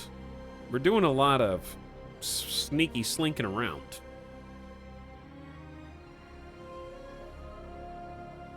Is that why the tariff rate is 30% in-game? I never thought about that. Maybe. Possibly. I never put that together.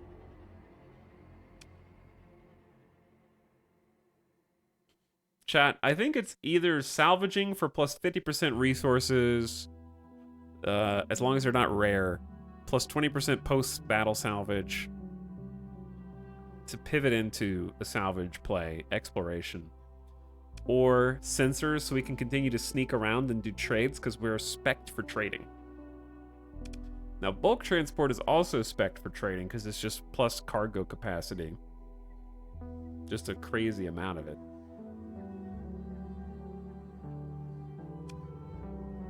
I think since we have no combat ships, I really value sensors.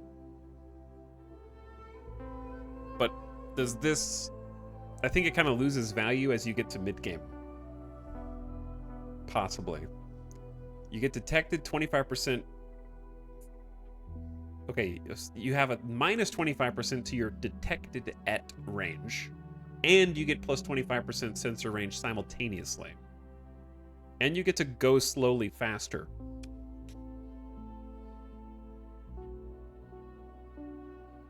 Max level's 15, so we'll eventually respec anyway, probably.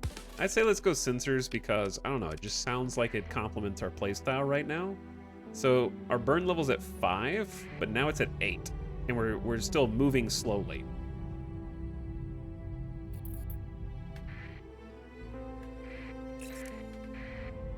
Transponder on before we exit the nebula.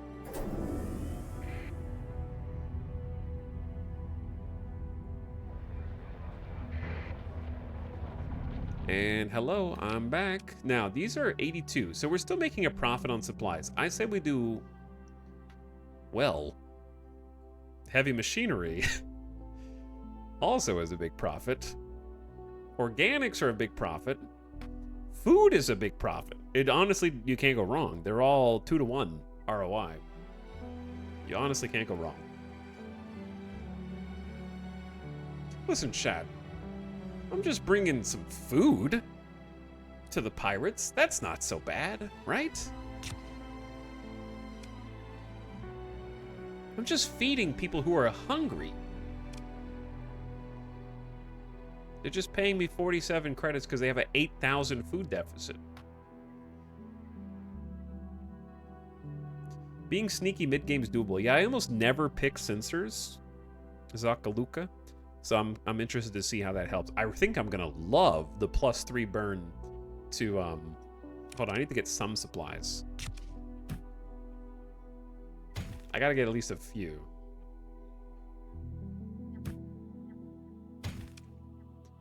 And then the rest food. I guess we should be maximizing the amount of money. What if we do like half and half? Like what if we do like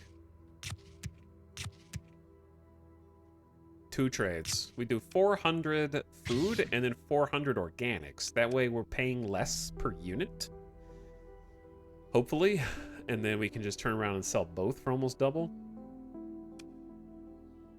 Bulk complex carbon-based molecules and derivatives with applications in plastics, fuels, solvents, polymers, food products, biotech, life support, and a vast array of other necessities. What decides sector state progression? I don't know. That's a good question.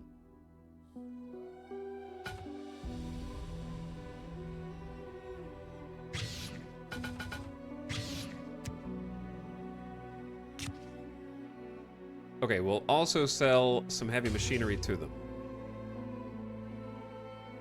That puts us about 40k in the hole. I'm good for it. Where do you see your cargo capacity? So, if I open this, it's the white. Where my mouse is. We have 835. On the buy screen, I think it's also down there. Personnel capacity, fuel capacity, how many crew you have versus the minimum you need, how many Marines you have, supplies, how many supplies you're using per day, how much money you have, your burn level. I know I'm going out of order, but follow me. Your burn level, which is speed, your fleet-wide average combat readiness. This is your hull and armor status at a glance, whether you're repairing, how far you can detect versus how far you're being detected from. So you notice I'm being detected from much further than I'm currently detecting. But there's ways to change that. So like if I go down here and stop using my sustained burn to go slower, then I'm being detected from less far out. And if I go into the cloud, now I'm only being detected from 555. And then if I turn off my transponder, that goes to 180, back to 360, and then if I go dark, that cuts my speed down, so I'm detecting from 600, and I'm only being detected from 180. So these, probably pirates. We don't want to get noticed. So I'm just gonna kind of give them a little room. Come on in. And I've got another haul. A pretty good one, in fact. Because they're paying 56 credits per unit here. And we just bought these for like 25, 30. And they're paying 83 for organics. We thought they were paying 67, but they're paying 83. And then they're going to pay 366 here. We thought they were going to pay 302, so they're paying even more than they listed. It's 82,000 credits on the new trade. It's pretty good, dude. We're making money. Trading is OP. My dynamic nexerelin spawn has created this like wild pirate planet that might not live because it can actually be invaded and exterminated and won't respawn if they end up doing that.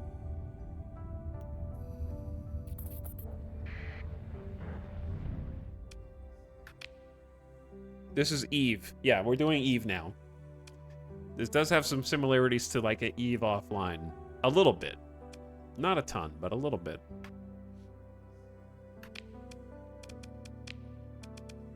Fleet size go up, chat. Or we could just take advantage of the Buffalo right now. Because they don't really have... We could go to just a different place. Ooh, they have an actual... They have a new Tarsus with no demod. I wasn't getting this Tarsus because it had degraded drive field. But this one has no such issues. Another 350 cargo capacity. It's got some weapon mounts on it. It's a little bit more defensible. I love any game start where you can squirrel money. Oh yeah, we hit the jackpot here. And I'm glad that I left our starting system to go... we were 1 month away from kind of like losing to some extent. Can you take the planet yourself? Yeah. So in Vanilla Star Sector, you can send troops and you can kind of eliminate their garrison, sort of. And there's different things you can do that are profitable with troops.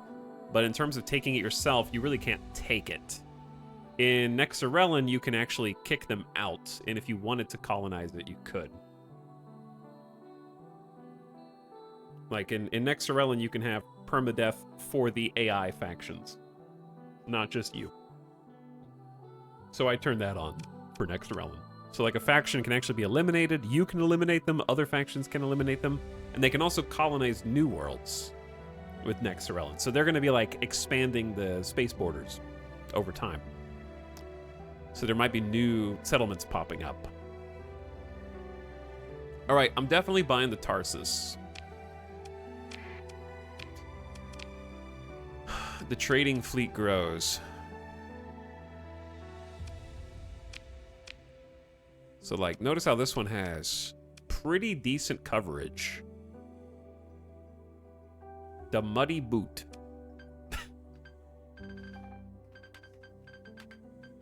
Okay. I'm just going to grab some basic point defense light machine guns. We got a civilian grade hull, which for my purposes, my playstyle, I'm going to militarize, which is going to make them require more crew. So they need a skeleton crew of 60. So we probably need to hire some more people. It'd be a shame if a pirate fleet happened to run into yours. They already did. I had to use a story point to get away. You know how it is. See, I don't think unstable injector is worth it on this, because the top speed's 45. And they'll only go up by 20. 65.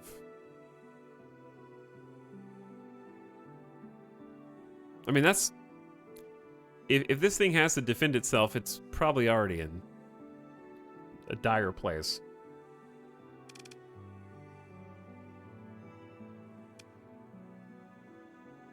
I guess we can expand the cargo holds again.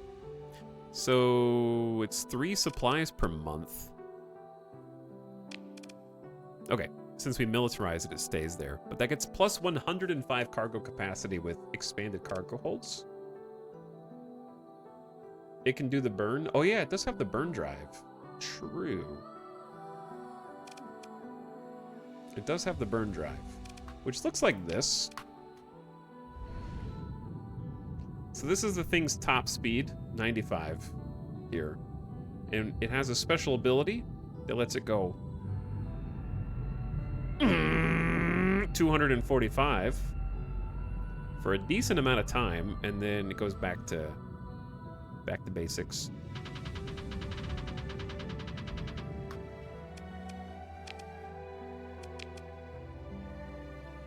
But yeah, I don't think we can get another hull feature on this, because just in case it has to fight, we'll probably have to defend it. So let's do like 7 vents, 3 capacitors, or 6 vents, 4 capacitors. I don't know. It's personal preference. All right, the Muddy Boot has entered play. And we've got 1,290 cargo capacity.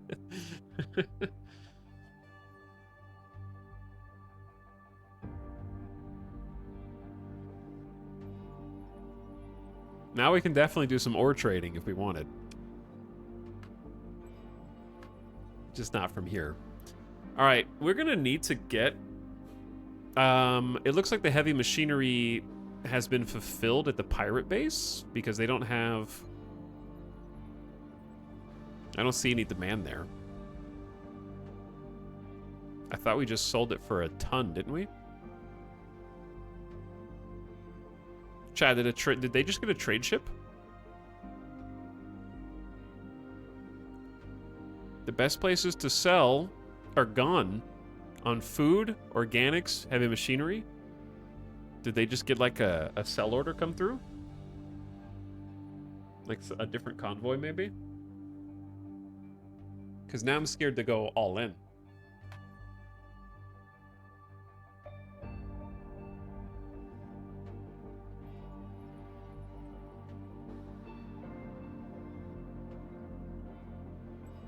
Okay, well, they still have demand for supplies. Wait, no, they have excess supplies. They must have just gotten an order, because I didn't sell them 1,500 excess supplies. They had a demand. Now they've gone from the best place to sell to the best place to buy. It's not the worst thing. I could just go in and buy from them now.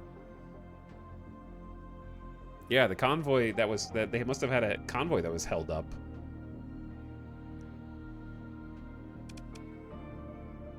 Do we have enough dudes? We need like a few dudes to fill our skeleton crew. Okay. I want to buy some heavy machinery because I want to be able to start salvaging. I want to buy at least 30 heavy machinery to get started. Possibly more. Let's buy like 40.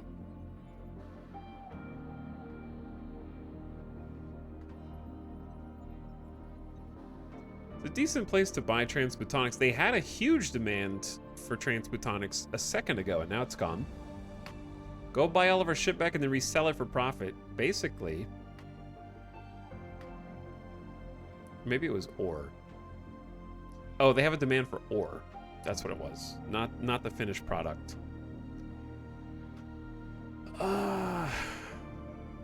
Yeah. All right, we're out of, like, easy baby trades here. We're going to have to go somewhere else, chat. I love that that's sort of a temporary thing that you can take advantage of. It makes you feel cool when you do take advantage of it. All right. Buy the heavy machinery. We can buy fuel from Lilu, and we can buy supplies from the pirates. So let's possibly do that. I can also buy another combat ship. But we should check the other stations first, like Lilu. There's also one right next door. It's called Pi Ramses. This planet is dry as bone and swirling with dust. Stellar radiation mercilessly beats the surface. The life-sustaining water of this world has dissipated over the eons due to a weak magnetic field. Hey guys, I'm coming next door to the neighbors. See if you guys got anything cool, like ships. They got a wolf. They have a wolf H, which means hegemony. That'd be a good one. The ship is hegemony markings. System modifications are otherwise superficial. A technologically advanced frigate with an efficient chat. Which one is the... What's the difference in the hegemony wolf and the Tritachyon wolf? Which one do I like more? I forget. A tech advanced frigate with an efficient shield generator and an impressive weapons package that allows it to punch above its weight. These same characteristics mean its frigate-grade power core struggles to keep up, making careful flux management a priority. One is orange? Are they the same? They have 1 medium energy on the nose, 2 small missile, 3 small energy behind, a front shield, 5 supplies per month. So it costs more maintenance because it's kind of like a higher tech frigate. Well, we got enough money, I think, to go ahead and buy that.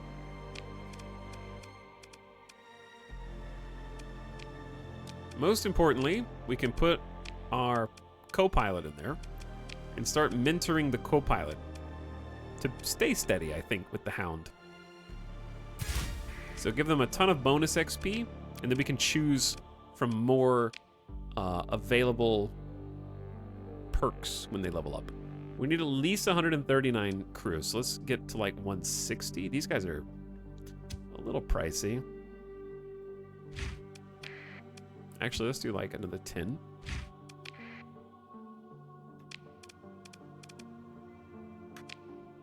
And it needs some armaments. Oh. We don't have a lot of choice.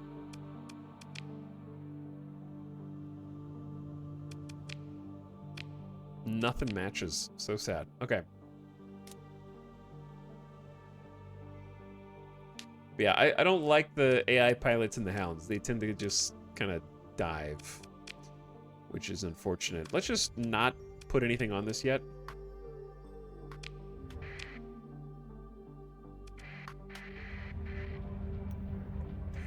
And we're going to head to Zumu for supplies.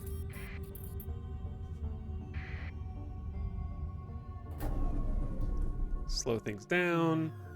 Then go dark. I am really liking the 8 max burn level while going slow instead of 5. It's kind of huge. Our monthly expenses have jumped up a lot, chat, so we're going to need to make some more money pretty quick.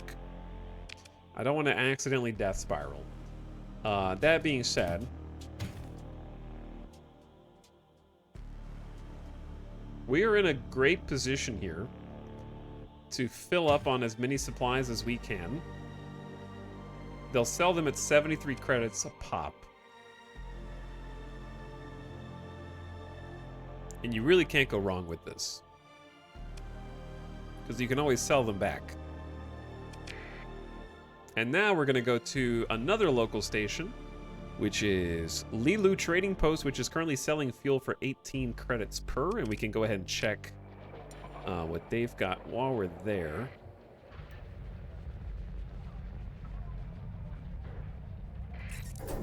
All right, transponder is on. Lilu is like over here now. You paid pirate tax? Oh, did I? Oh well. Get my rep up. Pirate tax is not 30% though, is it? Is this the 0.97? Yeah, I downloaded the newest one with the hotfix today. I think the pirates are due some taxes after I've gone, you know, through the black market so many times now to make most of my money. I gotta give a little back to the good people of that station.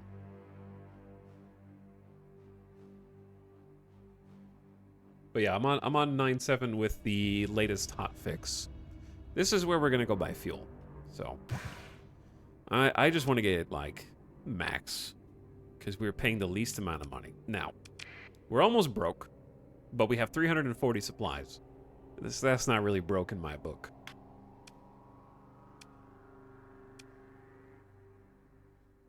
Chad, how do I get good at battles in this game? It's what stops me from getting deep into the game.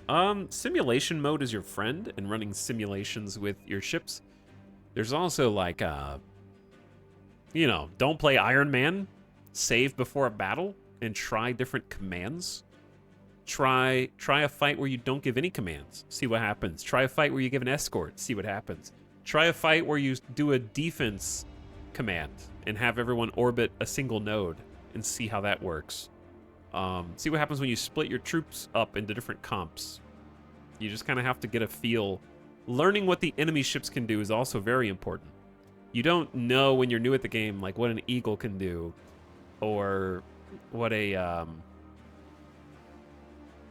like what are fighters capable of? Those are warthog fighters.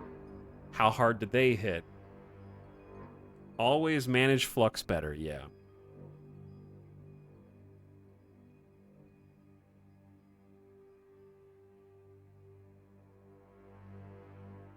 So, I don't know. I guess practice. just keep save scumming until you figure it out, I guess. Is what I would say. I wanted to keep going to Sword, because Sword had a bunch of demand for stuff. But I need to figure out what I want to sell them.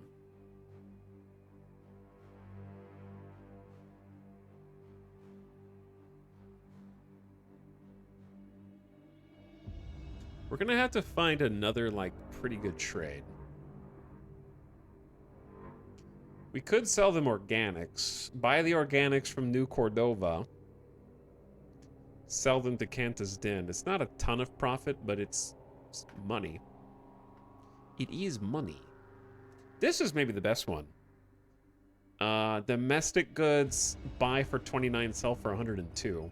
Up to 2,000 of them.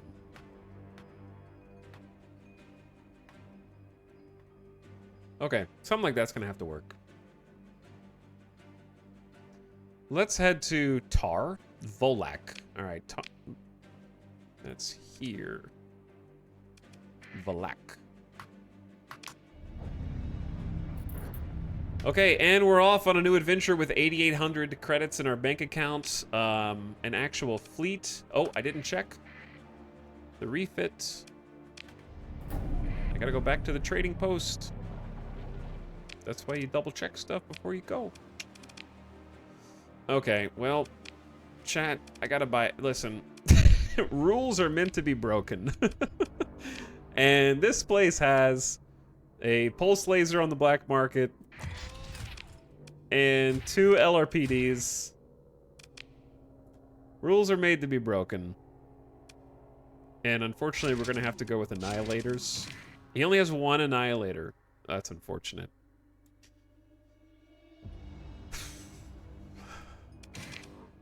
Alright, you're gonna go with double sabos. Really sad.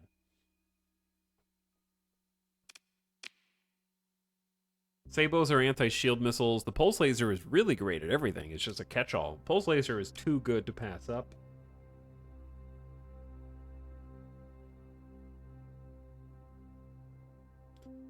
Remember the middle energy slot?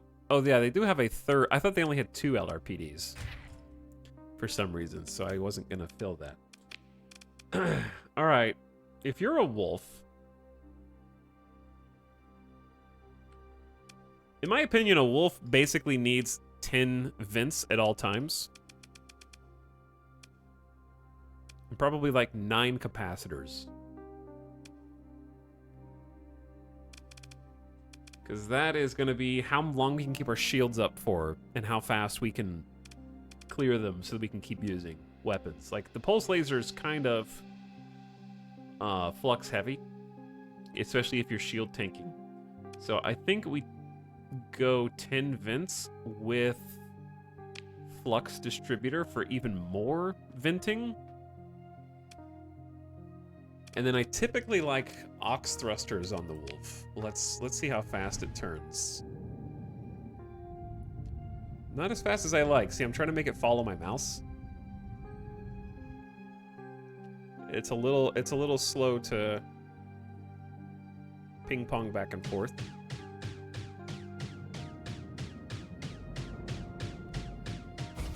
There's our little Sabo missiles. They don't have a target though, so they're never gonna do their like fast attack. And then we have a phase skimmer. Oh my god, it's still... The phase skimmer, in my opinion, does not feel good. Because maybe it'd be OP, but the reason the phase skimmer doesn't feel good is because you phase skim in the direction you're going, not in the direction you're looking. And it always feels disorienting to me. So I'm like traveling up, but I'm looking left, and I want to go that way. But instead I'm phase skimming that way. And so it's all, I mean, I think it's more balanced this way, but it feels counterintuitive to me. You have to be keenly aware of it. Is there a way to tell how much you bought some goods for? You probably go to command. I don't know, Chad. Is there a receipts? Chad, the obligation from my past is up to 4,000 credits. You never talk about it.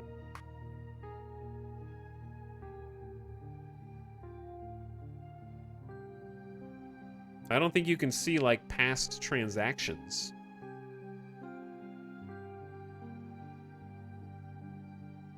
You can only see how much it costs when you're actively buying it. Okay, anyways.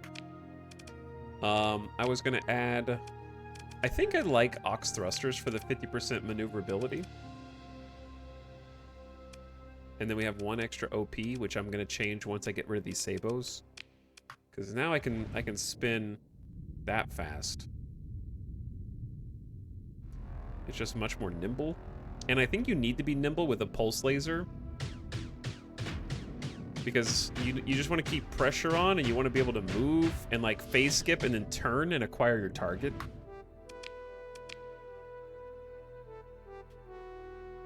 I think that's good. That'll be good in the hands of our lieutenant. All right, do we have what we need? Do we have what we need to go and head out? I think we do. Chat, I'm going to take a gamer death break because it's been 4 hours and I haven't stood up, but I'm having a lot of fun with this extra hard nexerelin campaign, and we're heading out to the world of Tar and Sword to make some more money and also keep building the fleet. We're going to need some drams. We're going to need a salvage rig. We're going to need all of that. We're going to need all of that. But I will... Actually, you can just leave that there. I'll be right back. I'm going to go take the dog outside and get a snack, get a drink. What was his start? We have the Star Sector command for some more details on that, and you can check that out. I'll be right back. Thanks for hanging out tonight, chat. Hope you guys are having fun. This has been a really, really cool start. Wildflower, thank you for the 10-month sub. Luam the Elf, thank you for letting me know I'm playing the game wrong clearly. I'll try to play differently when I get back. Thank you for the tier 1 sub, Luam. Wildflower is back. Robot Mystic says, I love this game. Thanks for introducing Minnie in chat and myself to it. Hey, I'm glad a lot of people are having fun with it. I'm also glad that the mods are updated. Thanks, Robot Mystic. And Durf on Turf for 29 months. Alien Pleasing. Keep Alien Pleasing. In fact, I need to name my co-pilot. So, when I come back, if you have Alien Pleased in chat, you will be considered starting from now for the pilot name. I'm also going to turn follower mode on while I'm gone because I don't want to get botted while I'm AFK. And I'll be right back. Thanks for waiting.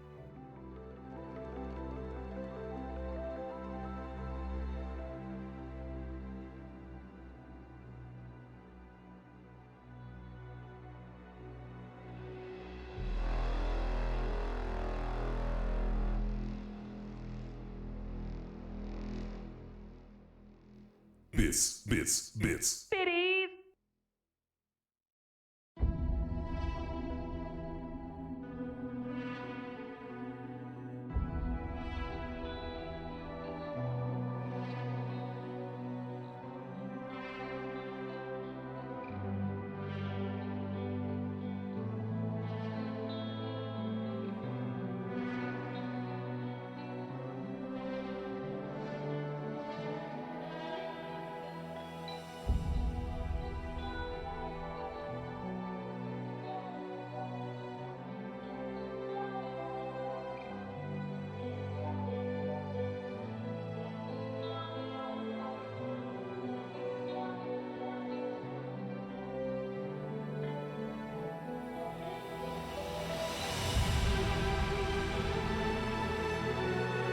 bits.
Yo. What's up?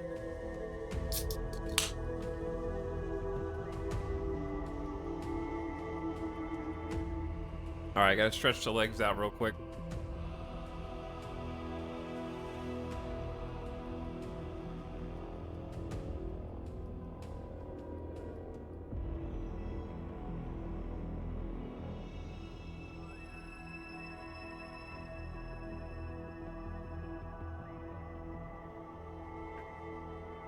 There we go. Mud for the mud god.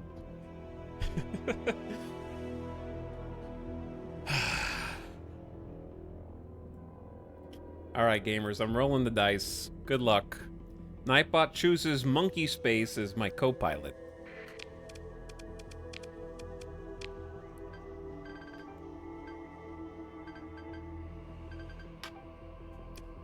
Monkey Space is assigned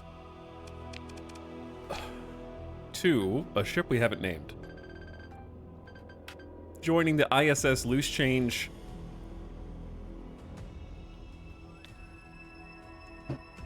We have the ISS Small Loan.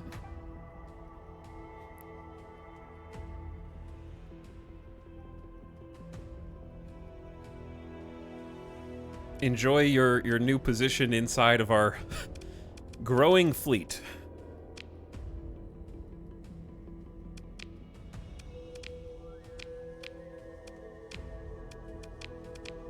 Burgeoning, even. Now, we have a full tank of gas, 345 fuel in reserve. That's max. We have as many supplies as we could afford, and we have about 5,700 credits left. So, we have the minimum ability to defend our fleet, and we are, I believe, heading out.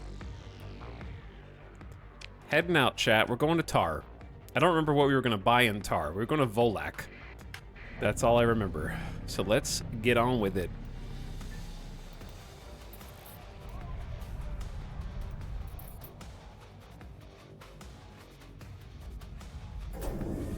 Sustain burn and let's ride.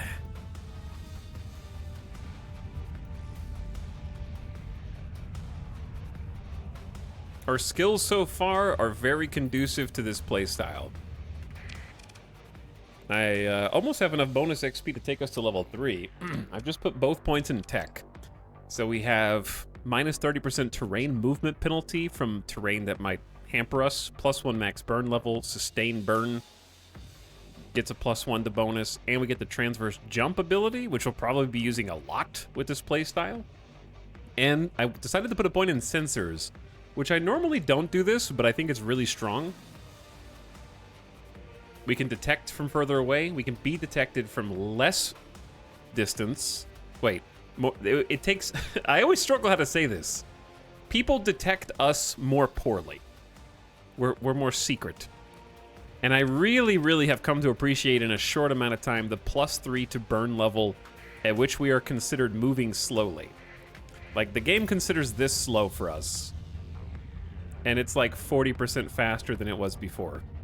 So we can go through asteroid fields and danger zones at a safe speed, but going faster. So the number one way I can see that helping us is in interstellar travel. Which we're about to do. We're going to hyperspace right now. Because in hyperspace, I'm going to turn my transponder off there. If we have to go through any storms, I should be able to pass through there. Like, remember these guys right here? The hyperspace nebulas or whatever? If I end up having to pass through, we should be able to pass through at a much brisker pace while also not getting struck by any of the space lightning strikes.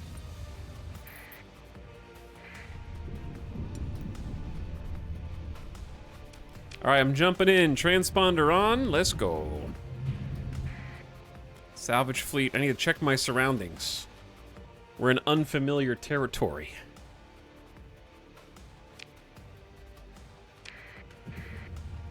I don't know who we're gonna find or not find here. Welcome to the system of Tar. This here's Valak Station. Orbiting a tundra world.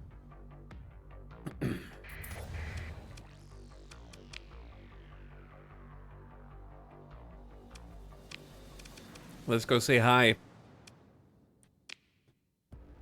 Do some trading, maybe. Okay, so we're in a new area. And don't remember what I was coming here to possibly do trading on.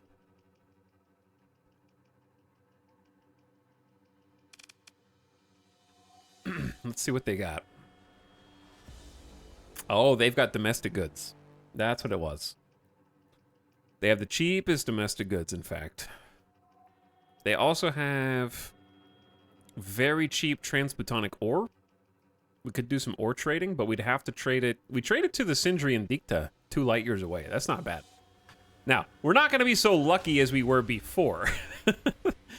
Buying and selling in system is rare, but possible. They also want organics.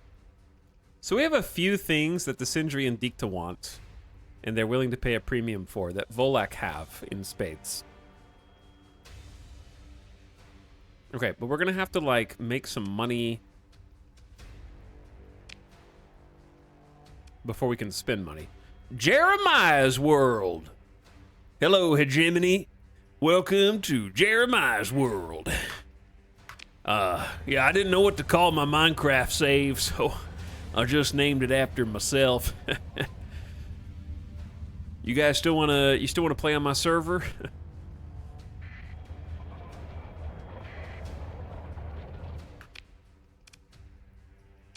Well, chat, what can I sell here, dude?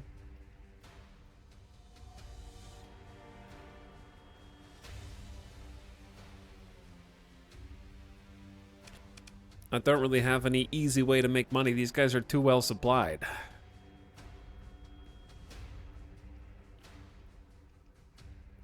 Have a good one, Bucky. Thanks for chilling. What's the soundtrack? It's the X4 soundtrack.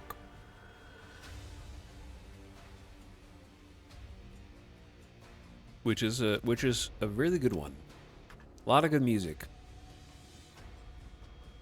Oh, there's Lytic Path in the system that we want to go trade, huh?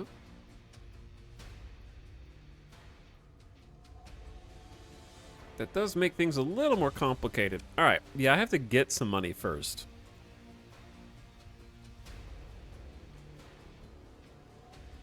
So that I can buy stock. But there's nowhere... How do I get some liquid? I think I have to sell supplies at a loss.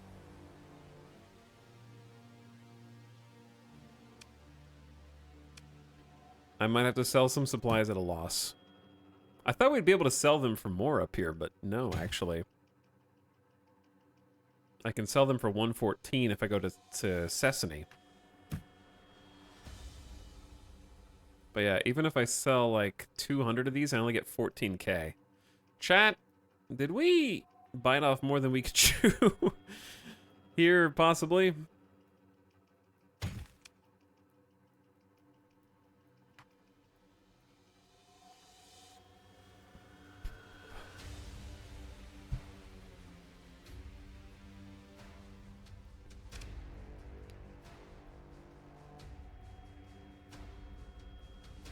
Okay, here's what I've got to do. We got to sell like 100 and... Dude, 150 fuel's only going to get us like 2,600 in capital.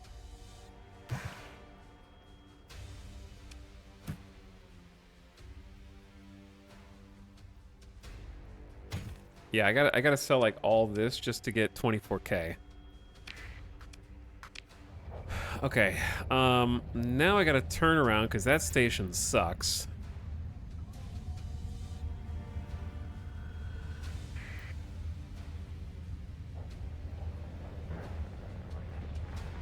I think we'll be fine. It's just going to be kind of a slow burn start. I think the biggest one was domestic goods.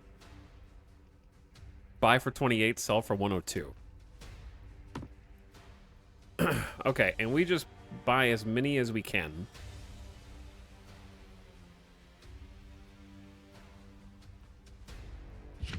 What day is it? August 24th. We're about to have to pay like 5 grand. Like 6 grand. I need to save 6 grand. So I can only spend like 23,000 and change, like that much. All right, and we're raising the price to 33 credits per by buying so much because the price naturally goes up the more that we buy. But I think this is still a good deal. So 700 domestic goods. Boom. Lock it in.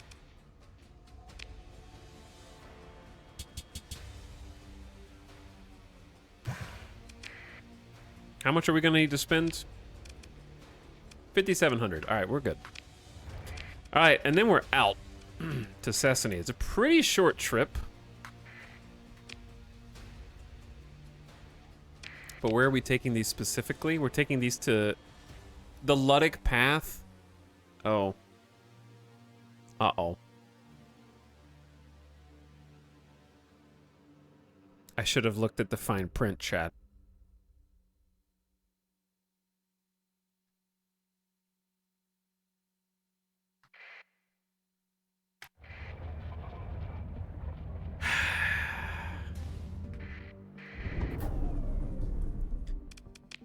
They're very, very, very hostile. Very, very, very, very hostile.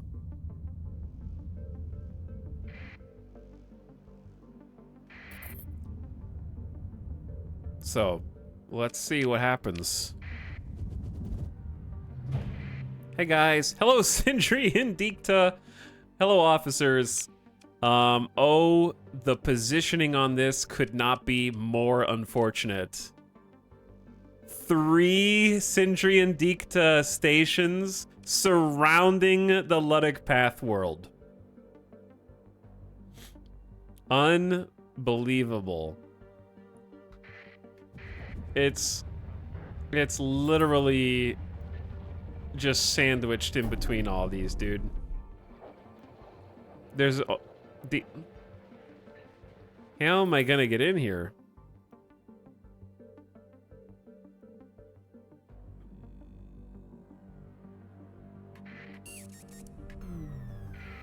All right, we go dark and just thread the needle, man.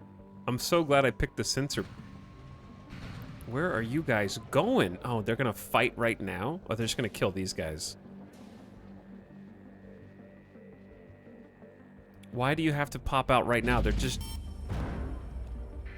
Chat, we're bankrupt. It was 6,600. I'm not certain I can make it down there, sell, and then get out before their battle's over. Yeah, their battle's over now.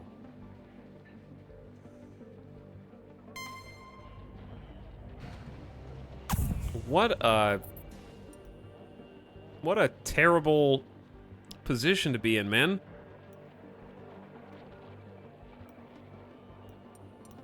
You just gotta go, dude. Don't look at those guys. They're not gonna pulse. You're good. You're good. Your fleet goes into orbit around Laverna. We just snuck through so many patrols to dodge scans. My transponder can't turn on. That's so sad. That is so sad. They're selling for 133 a unit, chat, on the black market. Boom, 76 grand. Was it worth it? Yeah. Would I do it again? Hell yeah.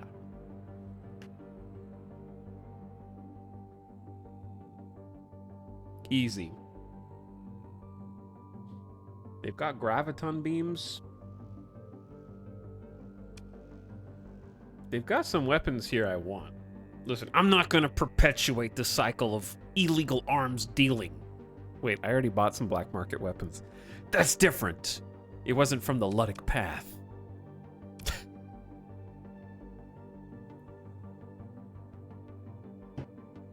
I don't remember, it was from the hegemony. Smuggling easy. Smuggling easy clap. Yeah, basically. I'm just smuggling, like, domestic goods, though. This is just clothing for the people to wear. Allowing people to live a comfortable life, Chad. This is humanitarian smuggling, okay? This is Robin Hood. All right? We haven't done any arms dealing here. Listen, I bought the weapons from the hegemony black market to get them off the black market and put them in good hands, which are mine. Like, I'm not going to use them for evil. So I'm taking them off the table so other people can't use them for evil. All right. Immediately go up before you get detected. Chat, I just want you to know that that 8 burn speed, because of this taking sensors, is the best that you can pick for smuggling. I didn't realize it was so good. It lets us move so fast through here. Okay, we just got detected. It's time to go. Turn and burn, baby. Turn and burn. They'll never know, dude. They'll never know. You'll never take me alive! You know what the best part about our picks are? I can go all the way out here, and because I picked navigation, we unlocked the ability to do a transverse jump, which means I can just sit out here. Chat, where's the transverse jump? I have to bind it. You have to bind it. There it is. Is there another thing that's not bound? And then this lets us jump to hyperspace without using a jump point. It will consume 11 fuel and slightly reduce the combat readiness of all ships, but I needed to get out of there. Yeah, so many fleets just tried to give chase. And we don't even need to go back to the gates. Huge. I love that power, man. It's so good.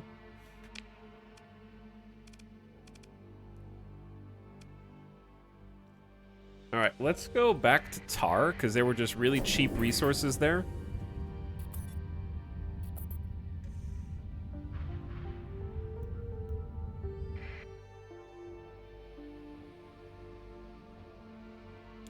The best one was Valak.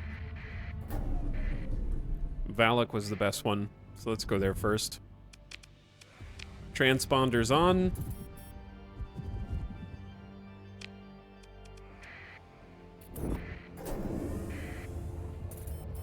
My man just did the Kessel run in 12 parsecs. Hell yeah, I did. Why did it click on those guys? I must have accidentally clicked on them. That's not a station, that was a fleet. All right, chat, we got money, and I need supplies. 102 credits per unit isn't the worst. We're not always going to be able to buy at the cheapest. You know what I'm saying? Ditto for fuel. Actually, there's really cheap fuel if we can just make it back. Because Nona, if we just go buy from Nona, they have super cheap fuel. And we can just get a full stock there.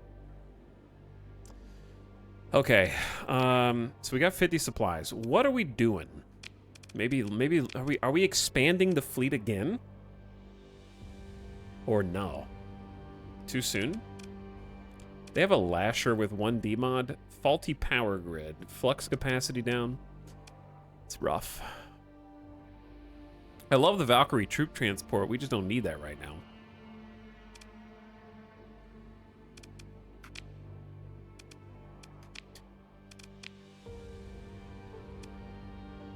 They have a hang on, they have a harpoon?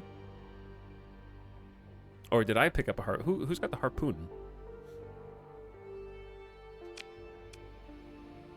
Where did I see that? Oh, it's on the black market. I knew that.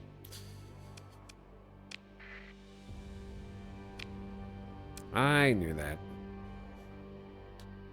Chat, how did he make it out of such a rough start and with 1 ship and debt? I'm still in debt. I still have the 1 ship, but the short answer is I'm a gamer.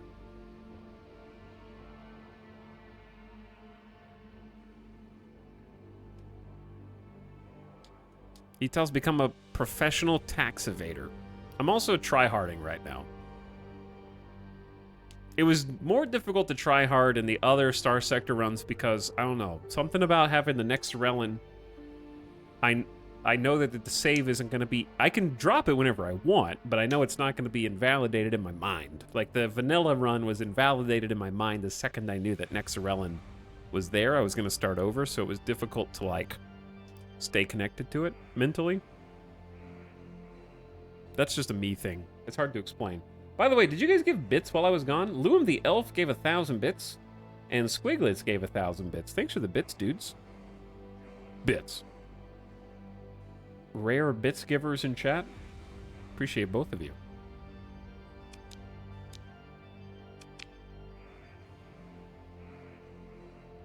But yeah, no, Feckless, the answer is trading. The answer is trading. So I kind of went all in. I gambled on going to a different section of space. We started over here, which in my randomly generated seed was highly unfortunate. It's only got one Luddic Church base. Not exactly good for trading. So I was like, I got to get out of here as fast as possible. So I flew to Lagash, which is a den of hegemony space. They have 4 big stations and planets there, and then 1 pirate. That 1 pirate, Zumu, was getting throttled by all the hegemony presence, and they needed supplies, so they had tons of buy orders up. So we basically smuggled them regular supplies, food, logistics, no weapons, but we gave them humanitarian aid, and they paid us big money, huge money. And it happened to be in system that we could do those trades. So we got a little bit, it was a little bit of luck and a little bit of skill. And then we worked our way up from one single civilian shuttle to a civilian shuttle and a mud skipper, which let us carry more resources, and then another mud skipper, and then another mud skipper. And now we've also got a Buffalo and a Tarsus class freighter.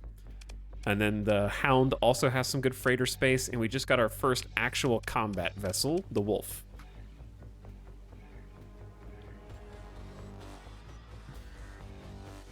Those debt collectors follow you through all sector space? Yeah, I actually owe more now. I have to pay $4 grand a month. That's like the opposite of a stipend. Instead of getting money, I pay money. It wasn't enough for me to turn the stipend off. I had to turn it backwards. Now I pay the game every month instead. That's how hardcore I want the game to be. How's the dog? He's sleeping. Same old, same old. Will you ever pay it back? I don't know. I've never played this start before, so I have no idea. This is my first time even trying it, and it's been a crazy challenge.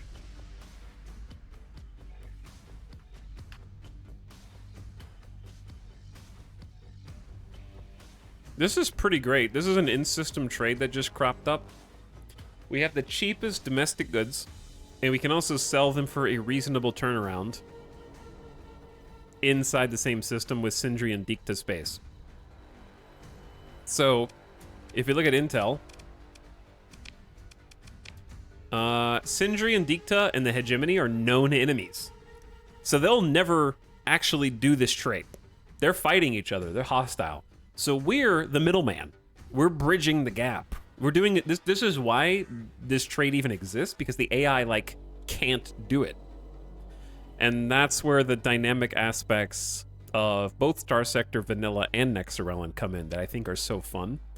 Because you do have to, like, I'm in a hegemony station right now, looking at a product that is wanted by their enemies in the same system. I'm neutral to both, and I can just be like, ah, an enterprising trader. Yes, that is me. That is me. They want like 2,000 units. So if I buy about 1,000, the price goes up to 40 credits a unit, then 44. I can't hold that much cargo. I was just curious. So they're originally charging 29 cents, or 20, keep saying cents, 29 credits a unit. And it goes up to 35, but they're paying 100 plus. Or no, they're paying 78 plus. Okay, yeah, that's still really good. So let's buy as much as we can. So I'll pay 50. I'm paying taxes here, so I can just not have to worry about slinking around. We got a full cargo. This is our first time actually using all the space in the brand new Buffalo and the brand new Tarsus freighter. So we're actually tapping into all of those for the first. Yeah, this is a pretty big haul. Spent a lot of money. Full holds feels good. The Sayurian, thank you for the Prime sub. How's it going? Dropping some gold on the chat. The dog is not in debt. True, the dog is not in debt. All right, I'm gonna see how much money we make if this is a strictly legit trade. Who's interdicting right now? If we did this strictly legit, how much did I spend? Because I'm gonna get 77,000 if I pay taxes. 52K-ish. So I could get 94K if I just sell to the black market. Now, reasons to sell to the black market, big money. Reasons to not sell to the black market, building rep? Question mark? Is the Star Sector key recovery good at responding? Yeah, I think they are really good at responding.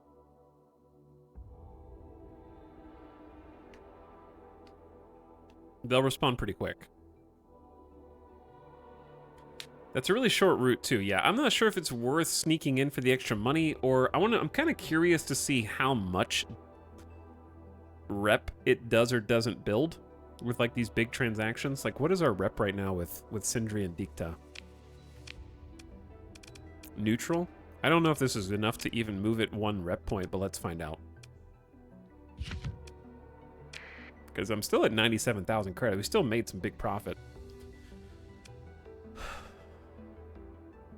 They have a lot of ore.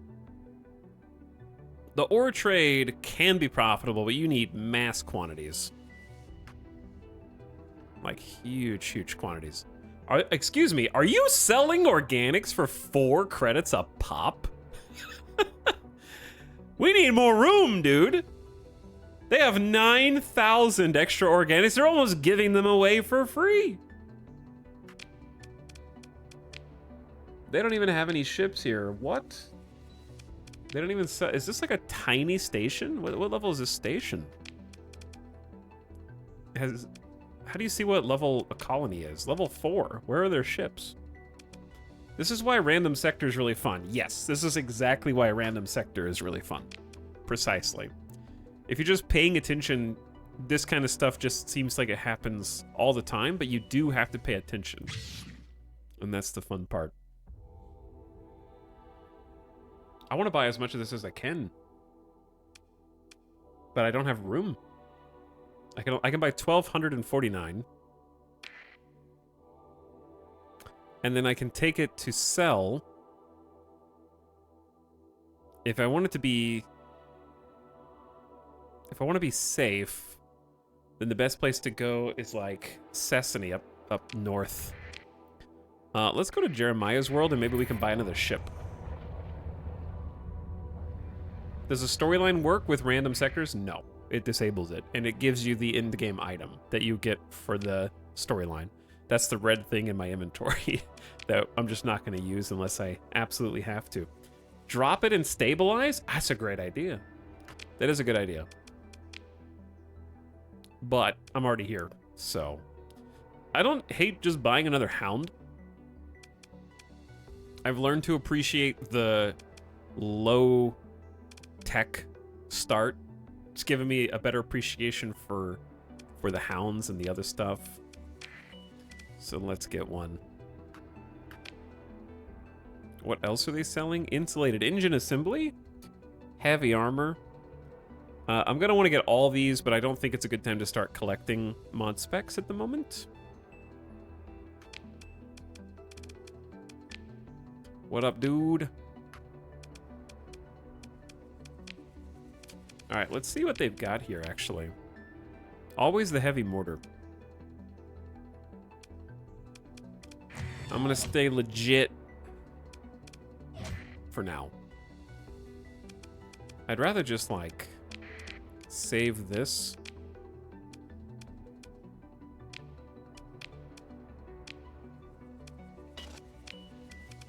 And then just load that back up, because lazy. Unstable injector, reinforced bulkheads, auxiliary thruster, 10 vents, 8 capacitors, maxed our points. Good. What is the name? The other one is called the loose change. This one is going to be called the ISS Gutter Penny. The ISS Gutter Penny. Sounds like a James Bond side character.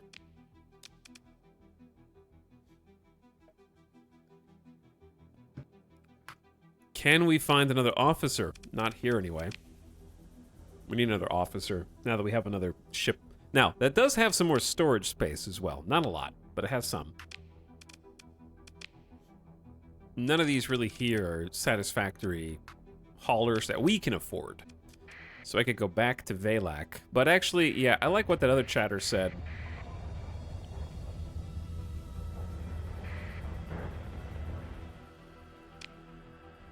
About buying up as much of this as you can. Or rather, we go like right here.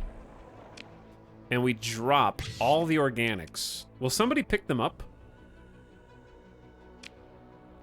And now that we've dropped these huge amount of cargo pods, this is going to be so... Like, if this were real, this would be so much work to do. To drop thousands of containers of organics and then come pick them up. I'm going to put them into a stable orbit for 6 supplies. And then they'll stay there for 400 days. And it's that easy. But if this were real, imagine that. You need to put them in stable orbit or they go into the sun, says the chatter watching me put them in stable orbit. Thanks for watching. I heard that the average person will only stop to pick up a quarter. I don't think I would stop to pick up a quarter. If it's a coin and it's not like a dollar coin, I'm not going to pick it up.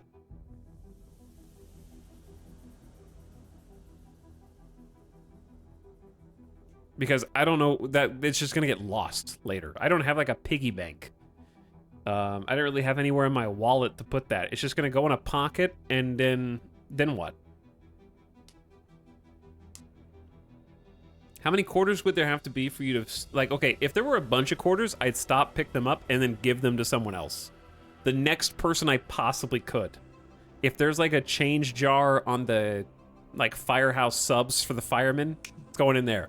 If there's like, I'll go to like a pet store and there's like the, do you want to give money to the pet chair? Just take it. I don't want this. I gotta keep track. Someone's gotta keep track of these quarters, man. They're gonna go in like a drawer somewhere and stay there for years.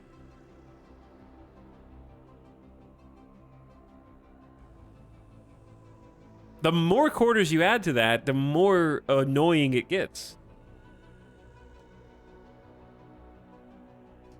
If there was a trail of pennies, would you stop? I would not pick them up because that's a trap. Someone's leading me off a cliff.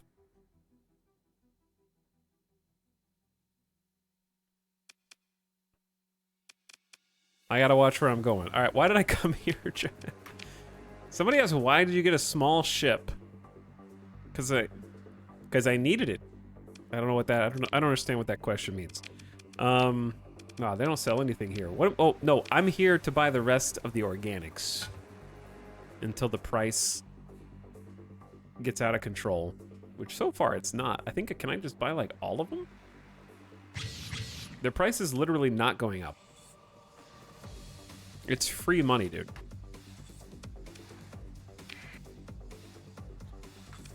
Okay, now we go to Valak.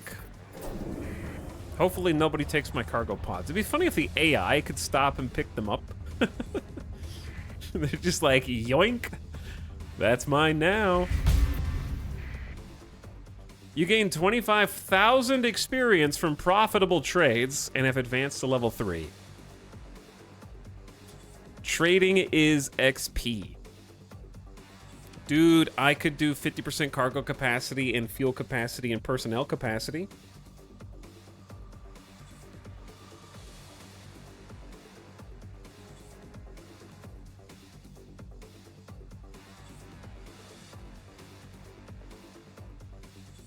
Should I do that? And I have 50% more? I can hold tons of fuel? Or I could just start pivoting into salvage now.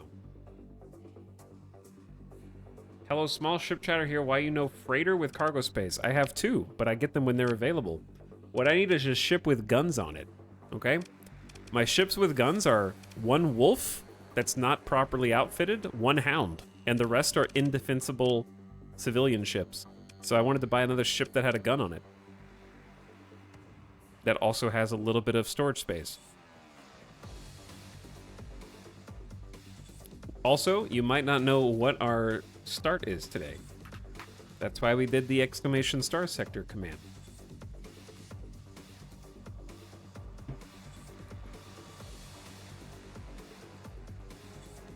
The debt has gone up though, so I need to change that portion of the command. We're paying like 5K a month now. It's kind of crazy.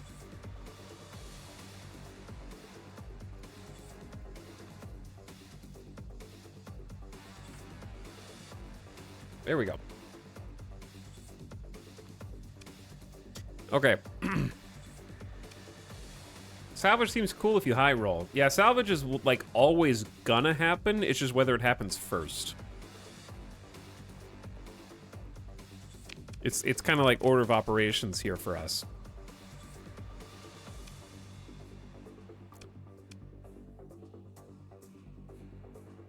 It really depends on what we want to do. I think bulk transport's worth. We can also get any of these. I should at least look at these again to make sure. Gunnery implants, target leading of automatic fire weapons, energy and ballistic weapon range up 15% is good. Energy weapons deal more damage the closer you are to the target. ECM rating, so you can sort of like use electronic countermeasures better, which basically just increases your range, decreases your opponent's range. +5 to maximum flux capacitors and vents is powerful. Peak operating time, phase cloak ships. Switch between those. I don't think I need those right now.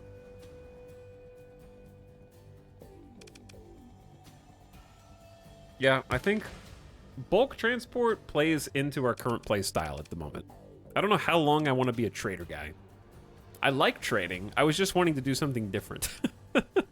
It's just so good. Trading is just so good, man. It's just guaranteed cash. All right, let's take the plus 50% cargo capacity. Plus 50% fuel capacity. That just lets you do so much more. You can do hoarding. You can support like troops if you have a bunch more Marines in personnel capacity. It lets you carry more fuel. The XP for trading seems legit too. It does, yeah. All right, bulk transport for now then. We're eventually going to do a respec, which costs a story point. Persian League is attacking Valak. Oh God, they might remove it.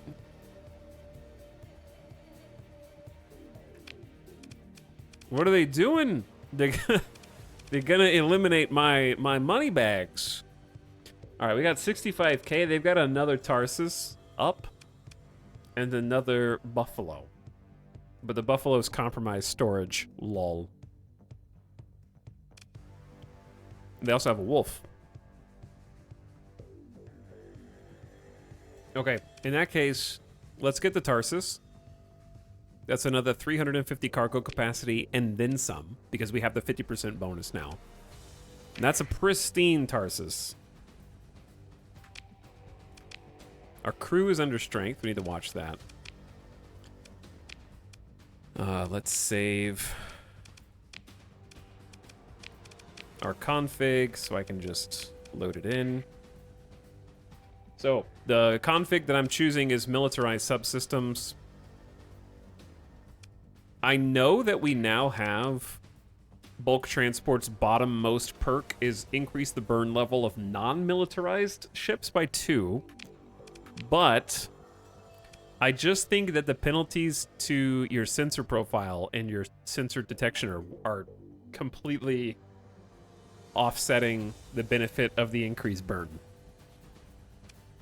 Personally. So I'd much rather just keep militarizing the subsystems and then expanded cargo holds. And this thing can hold 683 cargo by itself with all the combos, with the plus 50%. That's crazy. All right. We have the ISS Muddy Boot and the ISS Lost Slipper.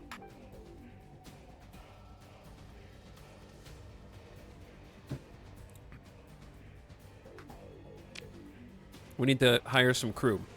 Minimum is 209. They're actually pretty affordable here. 209 is the minimum. So I like having around 50% in excess of that. 320 is good, just to have more. In case there's any accidents or any more ship expansions. We need to get a few supplies. Fuel is kind of expensive here, but we're like completely out.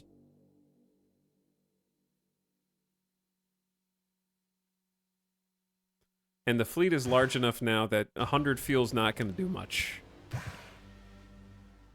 Okay, I think maybe we have enough room to go do the trade. The question is, do we have enough fuel? We do. All right. Our new cargo capacity is 2,803.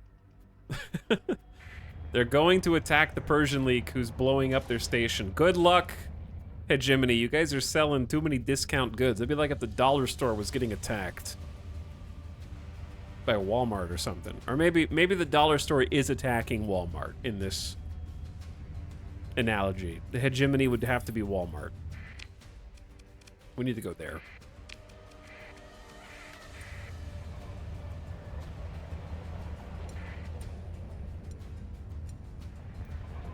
Very wide turn. All right, we don't actually need to buy anything, right? We just left the cargo pods in orbit. There they are. And cargo hold's basically full. Let's just buy a few supplies. They have more organics. Okay, fill up.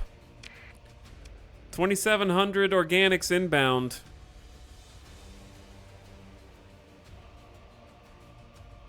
We can get 38 credits a pop from Green.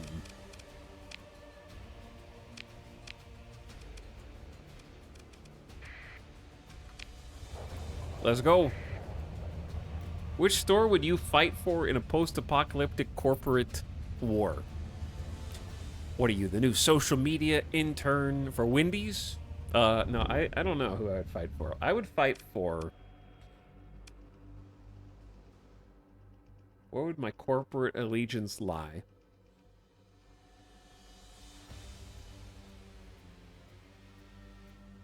Taco Bell, of course. I don't know about Taco Bell. If I'm going to fight for Taco Bell has to stop stiffing the amount of chicken that goes on my gorditas and my chalupas, okay? Because I order a chicken chalupa supreme.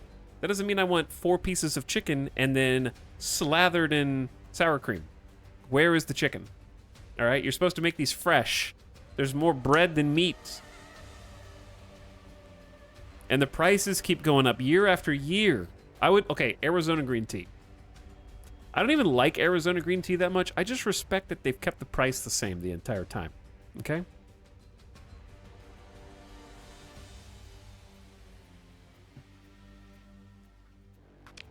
That'd be my choice. Oh yeah, I need to go through there. We're jumping to hyperspace. Transponders are off. That's just a scavenger, nothing to be afraid of. You gotta check, though. And honestly, this is a pretty short trip here. Transponder back on. That's a pretty short trip. They've been fighting out here. We can start salvaging stuff, too. Your fleet assumes a stable orbit relative to the debris. The field is unstable, but should not drift apart for a few days. Long-range scans indicate it's likely something of value could be found. There are indications that what salvage is to be had may not be easy to get to, and there's significant risk in running this salvage op. Chat. You won't believe the amount of diamonds that I found off screen while I forgot to record.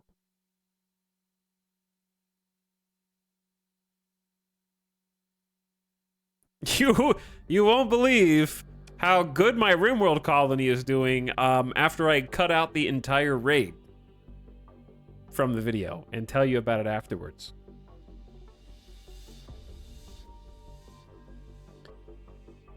Close-range scans of the debris field reveal a ship that could be restored to basic functionality. Yeah, that is a 3D mod Atlas Super Freighter. Worth like 110,000 credits or so. Increased maintenance, compromised storage, oof. And degraded drive, oof. Maybe I got a little too excitable, a little too quickly. Maybe I got a little too excited.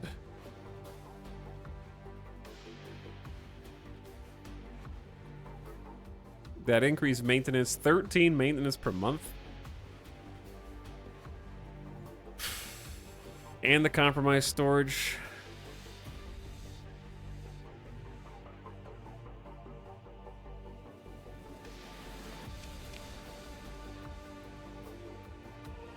It only needs 16 supplies to be repaired over time. I feel like that's not that much. Chat, you can't sell ships for profit in this game. You can fix her.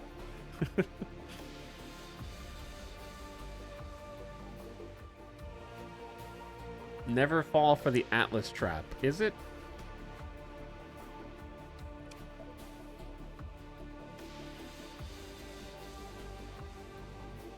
Why is the cargo mod on the info green?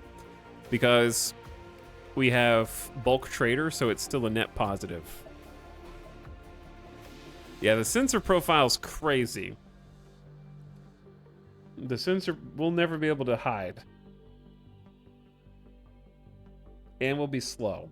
But, oh my, dude, it would be so good. It would have so much, like 2,250 cargo capacity. All right, what if we just recover it? You lost 3 heavy machinery to an accident. And that's with 40 and 320 people. Chat, who was telling me to do some salvage earlier in the day. All right, I'm not 100% committed to this yet. I want to see what it looks like.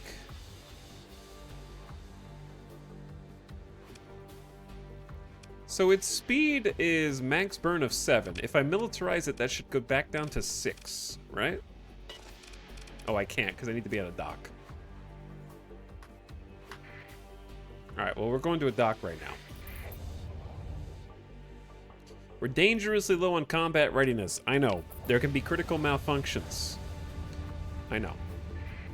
I'm aware. An officer available for hire. Gamal Dysnomia looks over you appraisingly. Heard you might need to take on some help.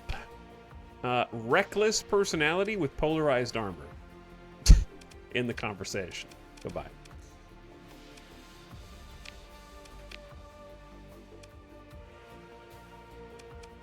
Okay, So hypothetically, if you militarize, then you go down to 6 max burn, but your sensor profile comes back in a lot. We'd have to get a tug, and then we only go 7.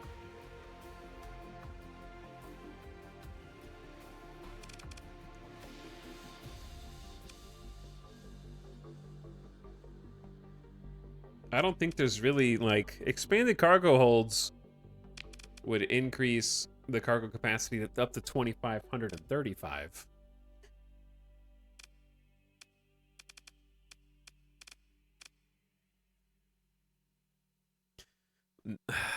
I don't know, man. It's a tough call.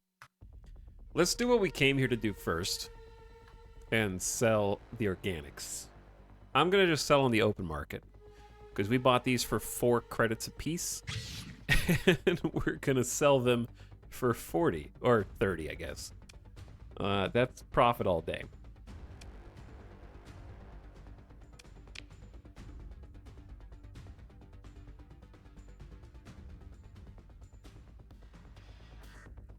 Don't know what else they got. If anything. They don't look particular. Well, they actually have decent luxury good value. And they have decent domestic good value. We can also sell in system, but it had to be to Luddic Path. That's tough.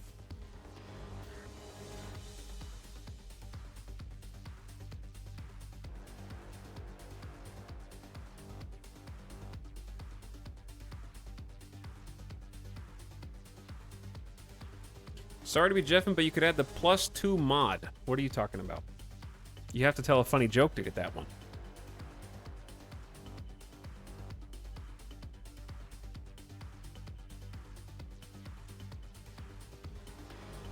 We can make like 50k profit with 1 to 2 hauls, and then it pays for itself.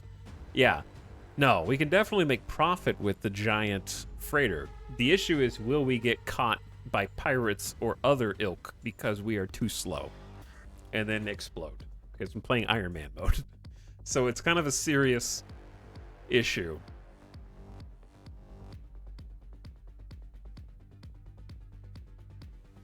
Augmented field drive? That's a mod spec. Unless you see it here. Alright, I'm selling that first.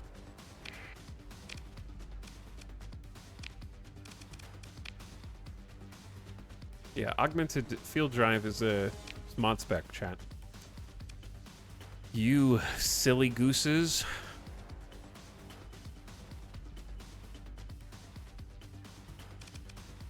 That's why, okay, here's what we should do. If we can find a trade in system, didn't I say there was something in system? Yeah, buy for, but it's to Luddic Path. We ain't gonna be doing any sneaking here.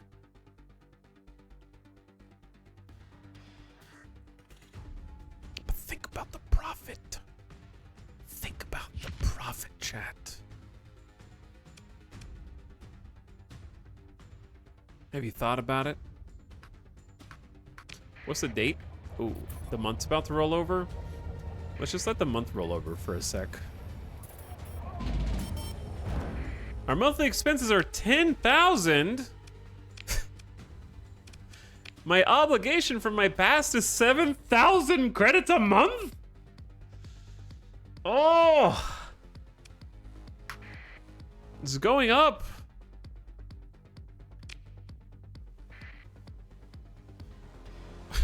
Why? They're charging me more money every month.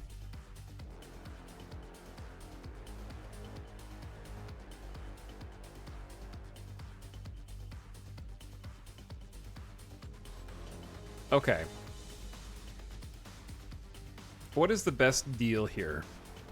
We could just take this 10 light years away to hegemony space and make a 3-to-1 ROI. We're gonna need fuel though. Fuel's super cheap on Nona, so we need to buy from Nona, not Green.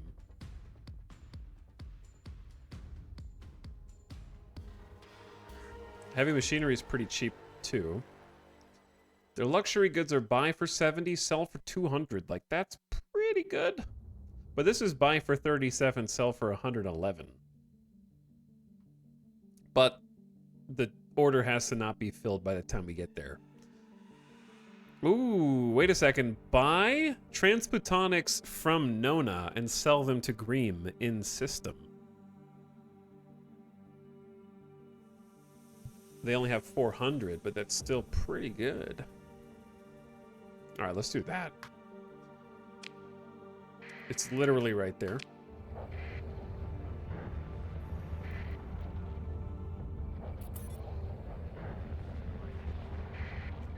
It's literally right there. They only have 220? I thought they had 400. Someone must have just bought these. Oh no, are they gonna do the trade before I can? That could happen. That could happen. Chat, how big do you think my suspicion would be if I bought the 56 from the black market?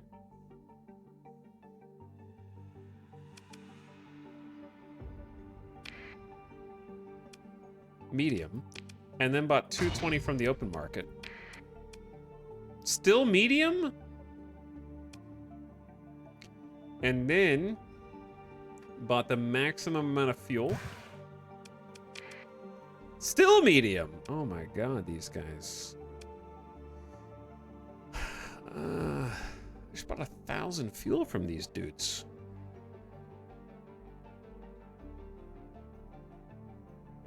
You guys got anything cheap? Honestly, the domestic goods, but they need to be sold to the Letic path. They're still selling 5 per unit in tar. We need to go back. We need to go back.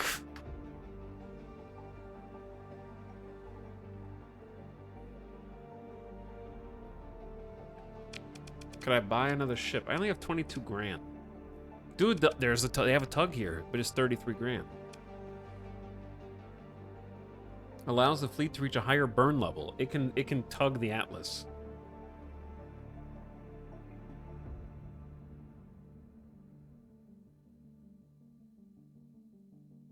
I think something changed in the system, like a bug. I wasn't able to drop suspicion with legitimate trade anymore. You think it's bugged? Because I feel like it should have gone down to low after like that much trading.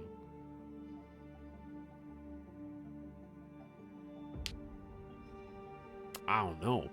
Could be. Maybe if I could sell a couple things here.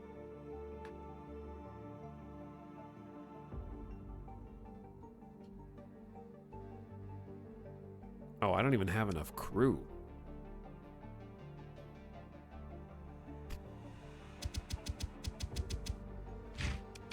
Okay, let's sell the Transputonics first.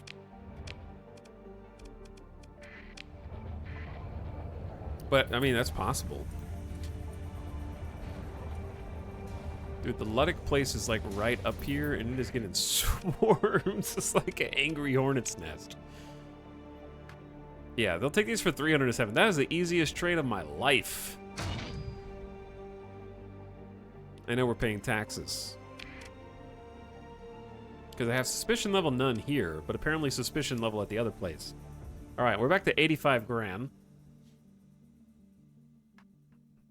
And we got a full tank of gas. Yes, hello. See, they came and scanned me, dude. Allow the scan. No contraband found. Look at that severe punishment for trading on the black market. All right, what else was I gonna get here? I think I was just gonna get that tug. Are you serious? It's gone? Wait, no, I'm on the wrong page. Okay, there it is. The Ox-class tug carries a dry field stabilizer that allows a fleet to reach a higher burn level. It's rare to see more than 1 or 2 of these in a fleet due to prohibitive fuel consumption and high... It's got 10... I forgot that it had 10 supplies per month maintenance. Oh, God. And the sensor profile is huge. The fuel per light year is also huge. Okay, maybe we hold off on that for a minute. We're just gonna have to go slow. I'm gonna go ahead and fix my ship. I'm gonna buy some overpriced supplies. Just enough to get us by. And then we're gonna go back to Tar. Boom! That was 40,000 XP from profitable trades, and we did build rep. Sindri and Dicta's up to 2. So just doing those trades, we've gotten 2 rep. So, like, legit trading builds rep. But black market trading builds money. Chat. These guys are chilling, right? Okay, that's just a regular smuggler. I was a little nervous. We're still a little squishy. Yeah, the supplies for Tug and Atlas are a lot. You're not wrong. The fleet grows. We need to do some combat today. We haven't, like, done any fighting.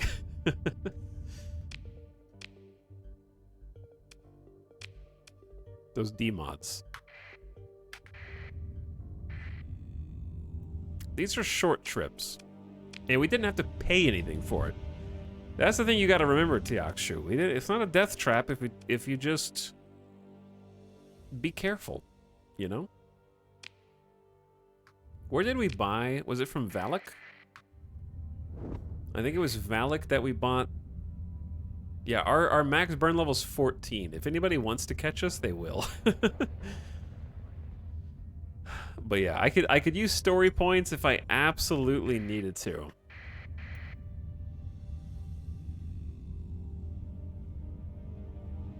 And we're trading in like legit territory right now. Like Valak is hegemony space. We're not having to sneak in next to pirates. Atlas is good for legit trading, I'd say. Oh wait, it was New Cordova. It's up there. Yeah, it's really... Atlas is really bad for smuggling. Also, Thalric, thank you for the 11-month sub. How you doing, Thalric? Good evening. Welcome to the Trading Empire stream that I didn't know we were gonna have. But hey, it's been working. They got 5,200 organics that are 5 credits a unit. I can buy 4,736 of those because the Atlas is cramming in single-handedly 2,400 of our 20. It's half of our fleet cargo capacity in one ship. I love that it's like flanked by well, I could also buy some off the... No, I can't. We're full. We're full. I love that it's flanked by like 2 hounds, a wolf, and then a bunch of civilian vessels. Something about that is funny to me.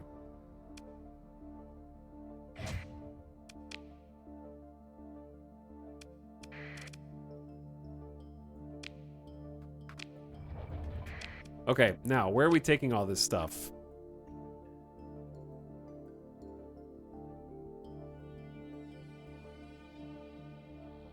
It's kind of up to us. We could take it to Zenobia. 3 light years away. Make 46 per. It's pretty close. It's pretty close. I also like that the visual of your fleet changes as you get more ships. Like, that is the Atlas right in the middle. Also, it's kind of... Sorry, I'm pressing all the wrong buttons. It's kind of fun to, like... Was I gonna add something else in here? Besides vents and capacitors? I was gonna add guns. But we don't have the guns yet. Anyway, what I was gonna say was it's kind of fun to, like, watch the fleet profile develop. Like, look how big this thing is. And it has a top... It's still building up to top speed right now. Chugging up to 74 top speed. Wow. Wow. We're getting somewhere, dude. And then if somebody's shooting missiles, flares. You can only do that 5 times. Pilot shifting frantically through the gears. Kinda though, yeah. Was the Beeble inspired by this ship or just kind of a coincidence? Kind of a coincidence. I think there's a bunch of space designs that are cargo haulers look like this, because they're sort of just like cargo boats, but with engines on the back. So like, this was clearly inspired by just a cargo ship. Right? It's Marge's head. Why would you say that?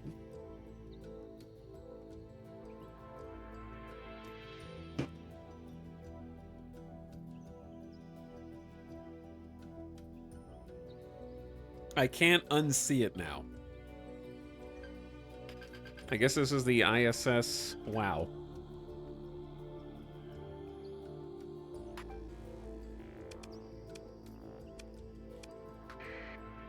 Day ruined.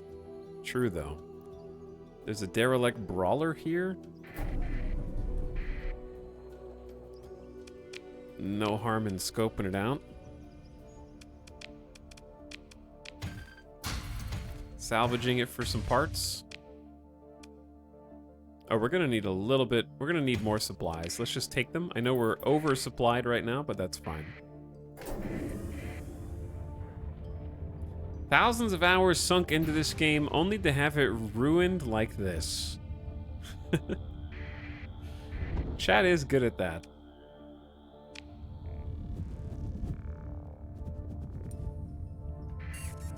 Alright, transponder off. Load and pray, chat. Load and pray.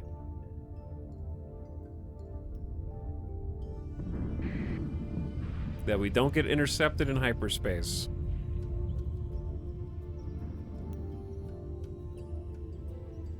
Quick save and pray. Iron Man mode, baby. There is no quick saving. I mean, there is, but I can't load. I think we're going to Zenobia Port, right? That's, well, if we want to trade with the path. Oh man, it's 62. There's no way I'm gonna be let in.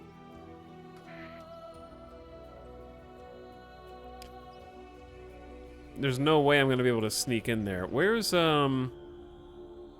Zenobia Port of the church will also pay me, just not as much money, right? Yeah, they'll pay me a decent amount. Our ability to sneak is challenged at the moment. Because I'd have to take it here.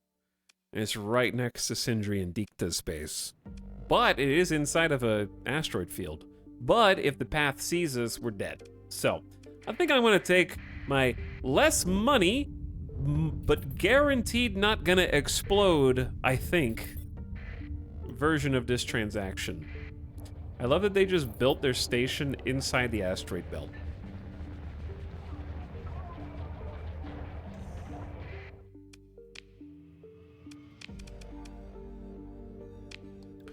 Alright, what up, gang?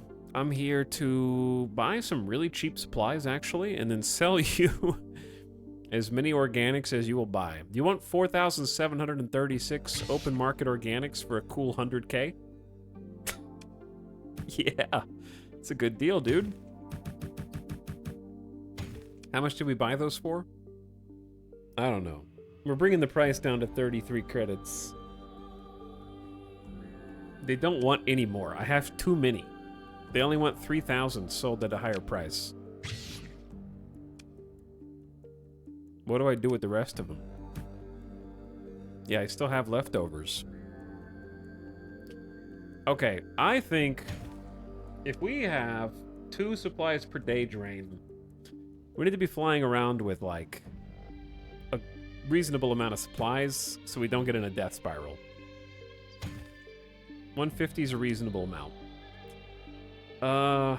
And a reasonable tank of gas. We got 1,000 fuel left.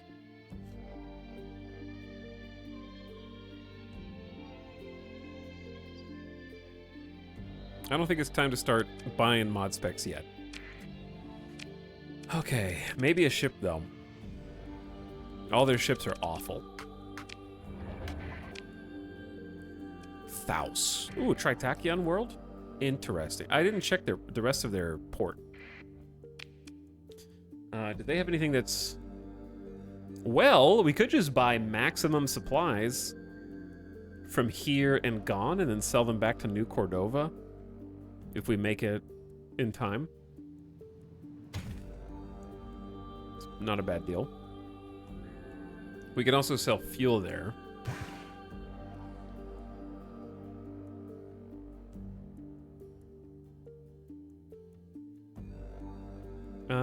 We can also trade crew there.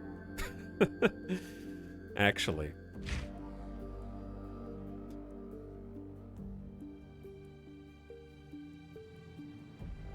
You can buy pretty cheap heavy machinery and then turn around and sell it at Thros, which is in system.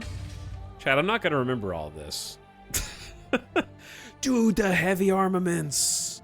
We're at the cheapest place to buy heavy armaments, and we could sell up to 4. Oh my god, that's a deal. I don't have that kind of cash, though. Maybe we just ditch the rest of the organics at a deficit.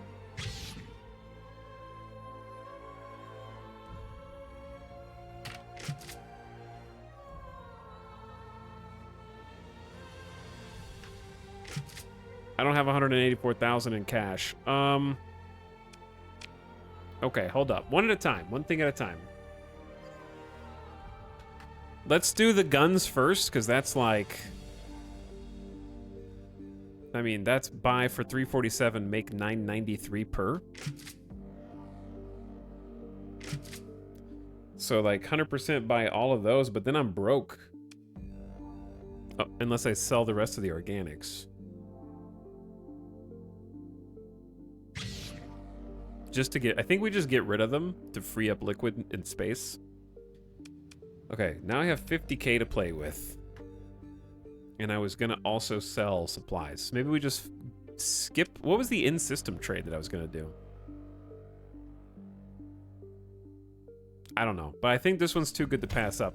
Let's just get all the supplies we can and all the guns we can and go back up to Tar and sell to New Cordova before somebody fills that demand. It was machinery. Yeah, it's a pretty good deal, but we're basically broke. All right, I'm in. I'm in. Tar is really, this is a great opportunity here. You bought organics at like 7C? Yeah, we still made 17, so it is still a profit. Uh-oh. I gotta get out of here.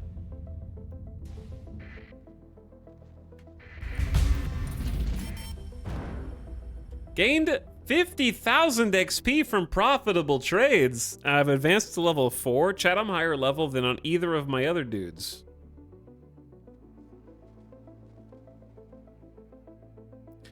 Oh, I'm broke. I didn't realize the month flipped over and I spent too much money, and now we're broke again.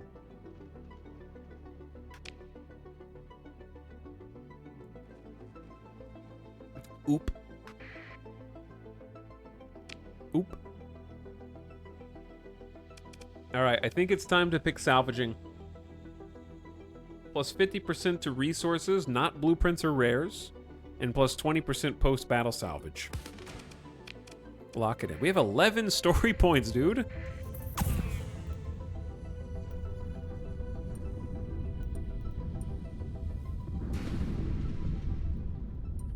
Bye-bye, crew. Don't worry, they're coming back. They're gonna come back.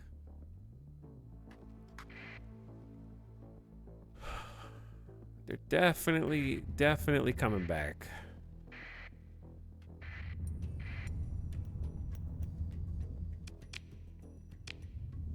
That 14K monthly debt. Yeah, the debt is going out of control.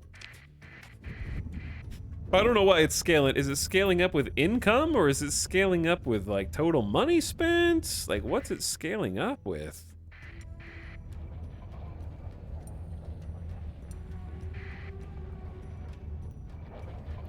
All right, don't leave yet. Don't leave. I'm here.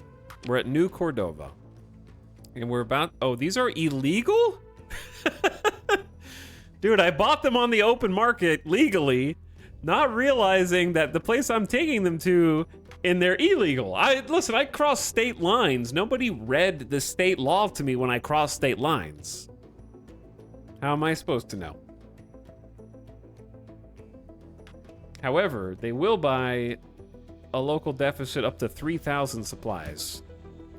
So I'm about to sell them like 400 supplies. Maybe more. That's a cool 87K. All right, we're back. We have money. And then what we do, chat, we simply go up here, do a little high. Ooh, that's 2% success chance. We do a little fly away. We do a little bit of flying away, and then we just do a little bit of go dark. I just gained 17K experience. We're getting crazy experience. Don't worry, chat. You can sneak with an atlas. I'll show you how.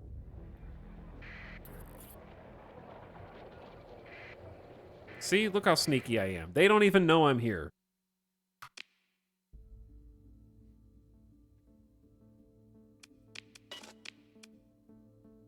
Now, remember when I said I wasn't going to do black market arms deals? This one, they wrote an address to somewhere. I'm just delivering them where I'm supposed to. And, like, how am I supposed to know they're illegal there? Okay. Unironically, I think that the price on the left-hand side of the best places to sell should be red if it's black market.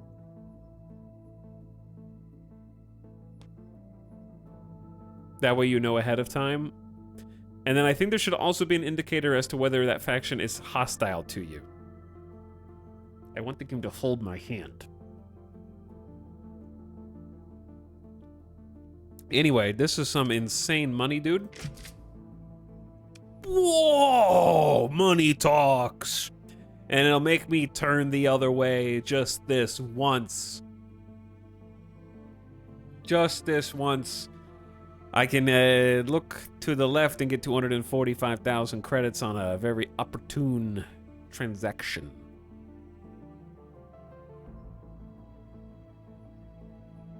Does that make me an arms dealer, chat? Who did I buy this from? But I bought them. It does make me an arms dealer. But am I an illegal arms dealer? I guess so. Armaments ranging from heavy squad-level weapons to mechs, tanks, and hovercraft. Private use is banned on most worlds. Largely disassembled, not suitable for use in quick raids. Chat, listen, I've been forced into a life of crime because this debt is insane. I didn't know it was going to go up. You bought them legally but sold them illegally. That's only partially evil. I mean, that's... We have 331,000 credits.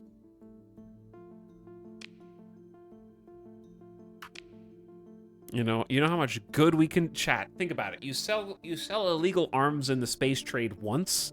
Think about how many new places we're going to be able to bring food to.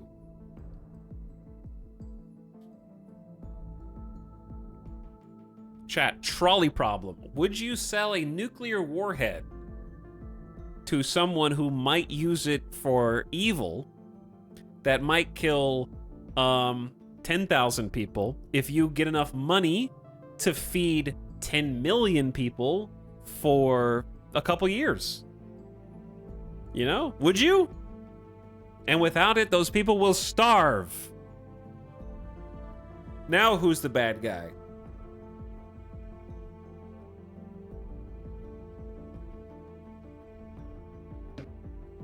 I said yes the moment you said nuclear warhead. I don't care about the detail.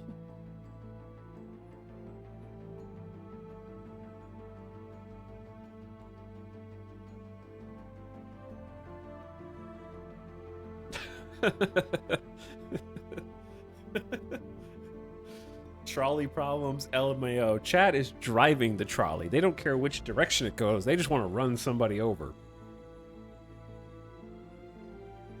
Okay.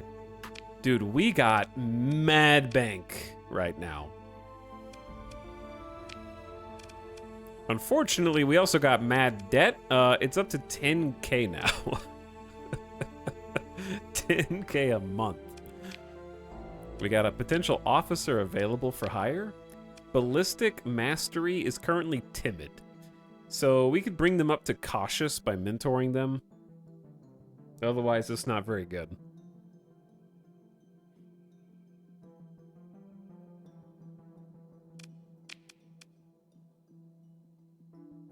Don't think it's worth. All right, let's just see what they got. Not much. 14,000 ore.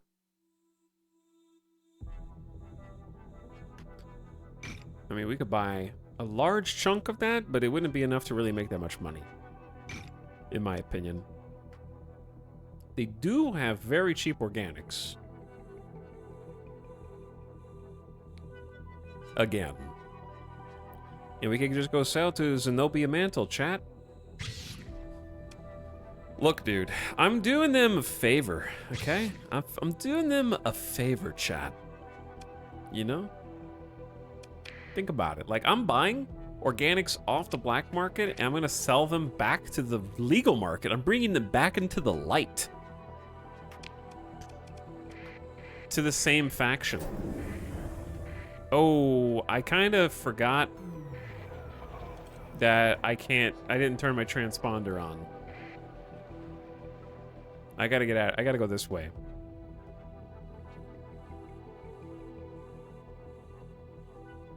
Actually, why don't we just transverse jump and just hide out here? That's the best ability. Isn't that called laundering? I need to change my laundering over. Thanks for reminding me. I'll do that after the stream.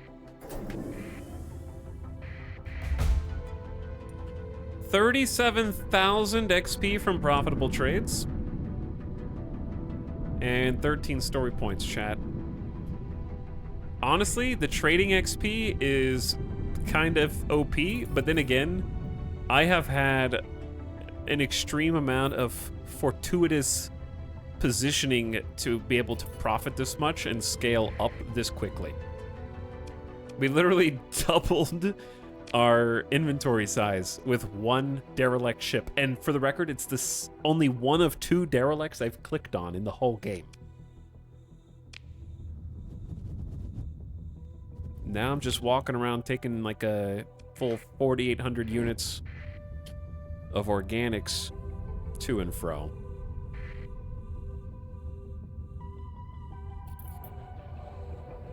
Yeah, it's going to be real difficult to sneak in here, so we're just going to sell on the open market. We bought these. Wait, am I in the wrong place? Oh, I'm supposed to be selling to the Ludic Path. Or to Zenobia Mantle. Let's go to Zenobia.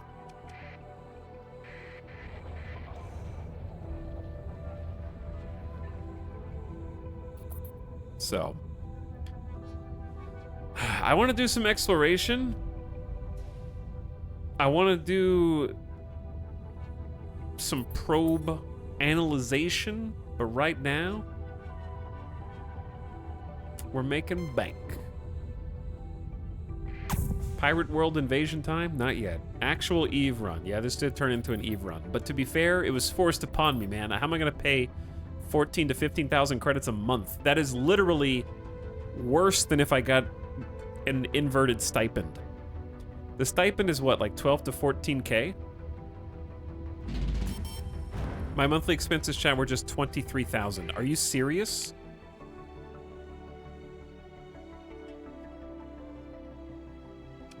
Chat. Why does it say I have debt from a colony?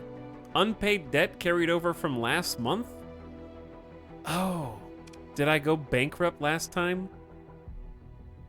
So now I had 10K plus 9K carried over debt? Did I have carried over debt?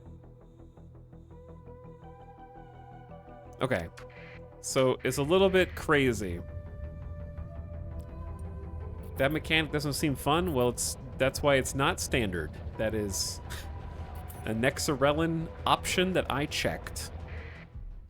And I'm enjoying it because it's forcing me to do things in specific ways to survive. Does this debt thing have a cap? I don't know. Missed debt payment? Here's more debt. It's too real. That's too real. All right, we can actually, we bought these for like 7. We're selling for 55. I'm just gonna dump them all. Paying 30,000 in taxes, dude.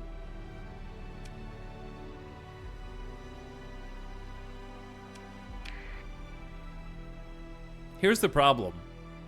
The spacer start might be problematic because I'm in a vicious cycle. The more I trade, the more I get XP, the more I owe per month. So I have this continuously escalating issue. You know what I'm saying? So like the more my debt goes up, the more I need to trade, the more my level goes up, the more my debt goes up, and it just goes round and round and round. How am I ever gonna stop trading is the question I'm asking now. Declare bankruptcy. I love that the inverse stipend run ends up with me somehow having like 3 times more money than we ever had in the other campaigns. Trading is just crazy powerful, dude.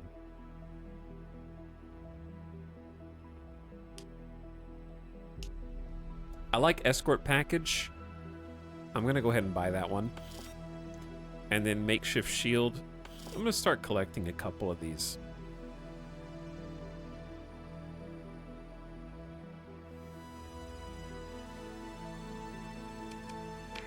But yeah, it did kind of force me into doing trading. It was the only way to survive. Like, literally the only way to survive. Unless we got lucky with salvage. I forgot that you guys gambit on this a while ago.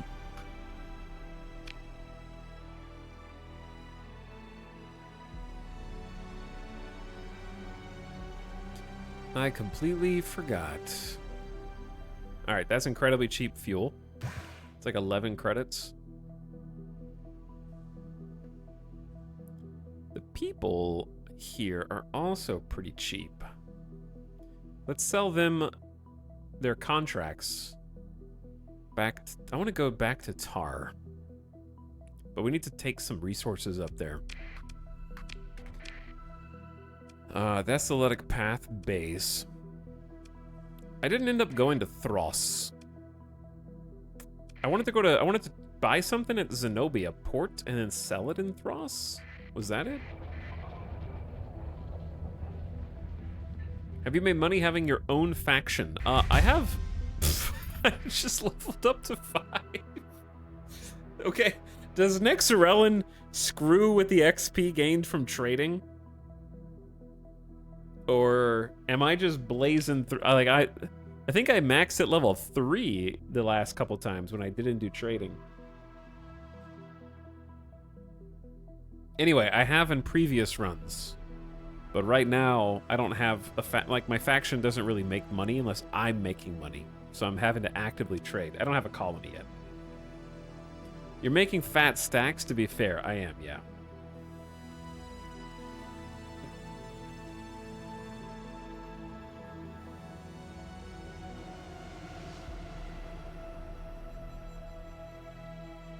Okay, what should be my next point?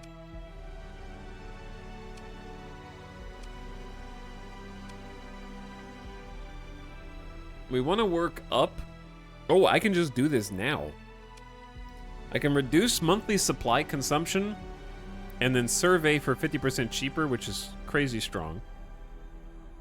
Or I can reduce fuel consumption by 25% and salvage 25% more fuel. Those are both great.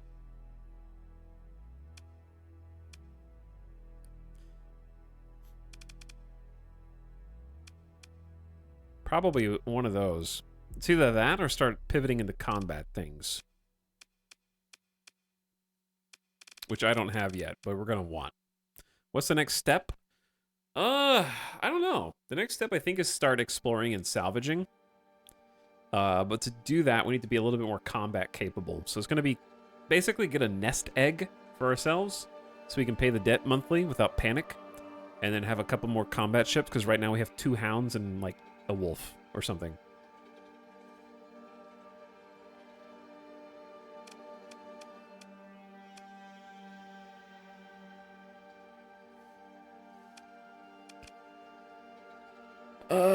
What do? What do? Do I want less fuel or do I want less resources? I mean, it's reduced monthly supply consumption by 50% for ship maintenance. The debt never ends. In this version of the game, it does not end. In the vanilla, there is no debt. Do a preliminary survey on nearby planets remotely. Hull mod, surveying equipment reduces resource requirements for survey. That's cool.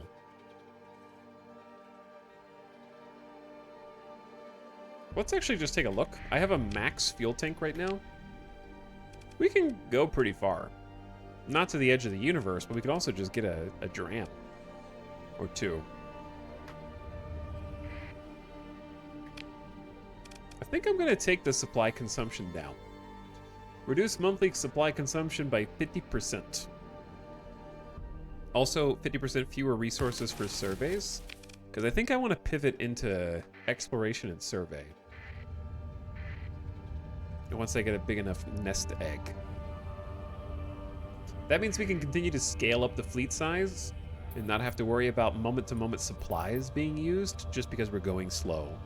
Or we're circling a system looking for pings and scans. Yeah, I could put the Atlas in storage. Market captured! Now under hegemony control. Previously Persian League. The war rages. Now there's 2 Persian Leagues, 2 hegemony stations there. War! Nexerelin fighting continues. Alright, I'm here to do a legitimate trade with you. I don't remember what it was. Pretty good price on supplies.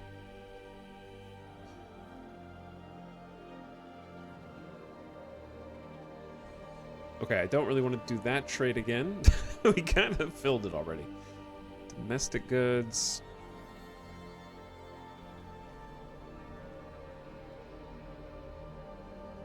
$20 credits a unit. Yeah, I think the trade I was gonna do here is gone. We could do a different trade.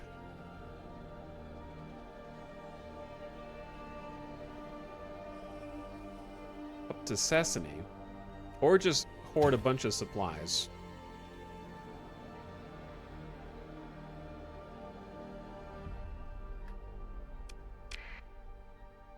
Cassindri and Dicta needs 2,200. I want to go check Faust. Because it's a Tritachian base. It'd be cool to have some high-tech ships on this run. And they might have some more that we can buy, more supplies we can buy. A relief fleet launching from Blue Ox. They're about to invade Faust. They're getting ready to try to invade this jungle world. It may not be here for much longer. Oh, they only have like 198 supplies. So sad. Yeah, they don't really make much here, do they?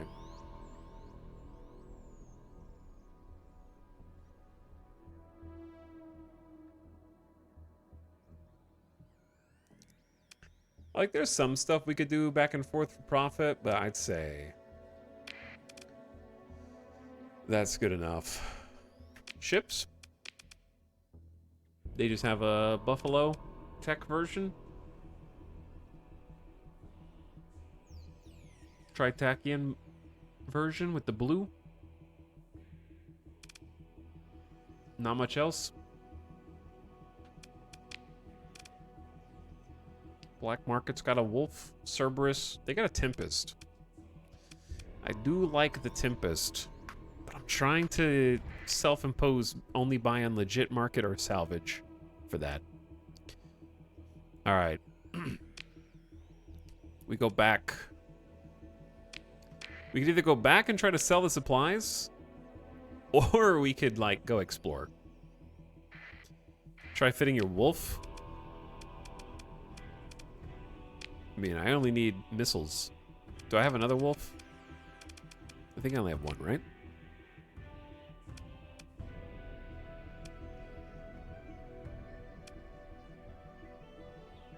Yeah, they don't have any alternatives for me anyway. Another Tritachian in system? Yeah, they do have Gone, so we can try there. There is one more. Invasion. Zenobia Mantle. Invasion forces in system. This is wild. They're already mobilizing their war fleets, and the first seat of power has changed hands. And we're just outside of all of that. Okay, they actually have really cheap supplies here, too.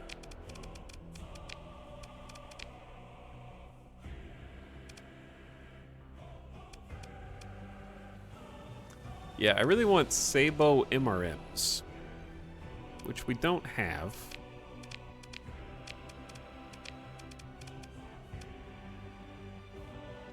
They have an Omen. They have multiple Omens.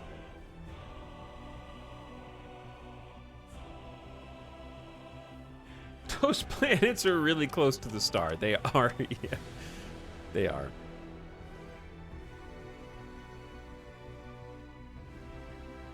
One small missile, two small energy, and then the EMP emitter.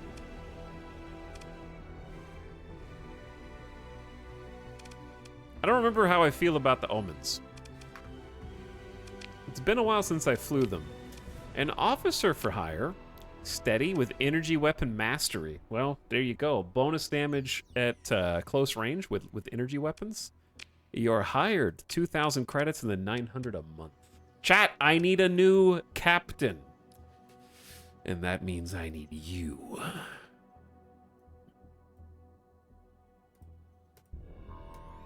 Me. No, me? No, me. So, if you want to be the captain, you got to type some stuff in chat, and the Nightbot will pick somebody at random. At random. Yeah, I was going to say, now that I got the captain, I should probably just get the Omen.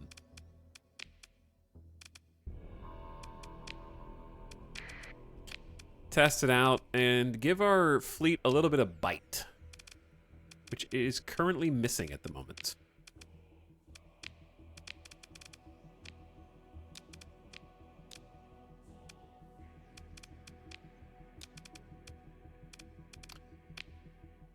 Okay. Oof, they don't have anything. They're like, good luck finding weapons for it, you dumb nerd. Generally, you want to put on the small missile turret, what, a Swarmer SRM? Anti-small craft? Or like a harassing weapon, I guess? There might be other options, I don't know. The angle is a little weird.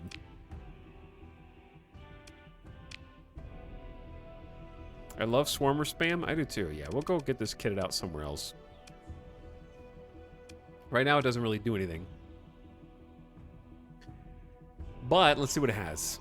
Electronic countermeasures package. Reduce the chance for missiles launched by the ship to be affected by countermeasures and flares by 50%. A CPU core adjunct in each missile increases missile top speed by 25% and maneuverability of all missiles by 50%, and significantly improves the guidance algorithm. I got hacks in my missiles. Also reduce weapon range reduction due to superior enemy electronic warfare, so they can't reduce my weapon range very much. These are built into the ship. Also has an ECM package, grants 1% ECM rating. And then high-res sensors. Increase the fleet's sensor range by, in this case, 50 since it's a frigate. Each additional ship with a resolution sensor provides diminishing returns. So we got 50 bonus. And then we can add some more stuff. How fast is this? 155. Chad, how do you like to outfit your omens?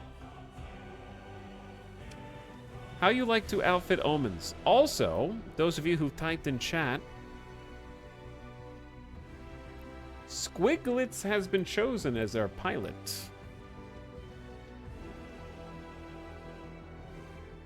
I guess you could look at the auto fit. 2 PD lasers and a swarmer.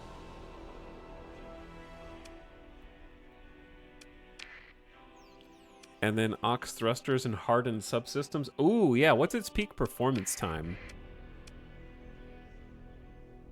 It's probably low, 180? Okay. I think because 180 seconds will go by very fast. 50% more time for an extended deployment sounds good. 3 minutes is not very long. So that'll make it 270 seconds. It's much better. 2-eye or pulse in a salamander or burst PD with AM blaster, anything works. Okay, we'll find some stuff somewhere else, but it seems like there's some good choices. What else should I throw on this? Let me see if it needs aux thrusters first.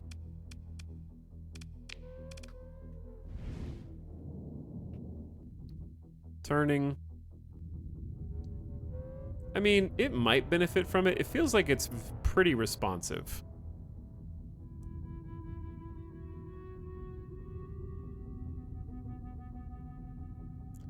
I wonder if speed is an issue.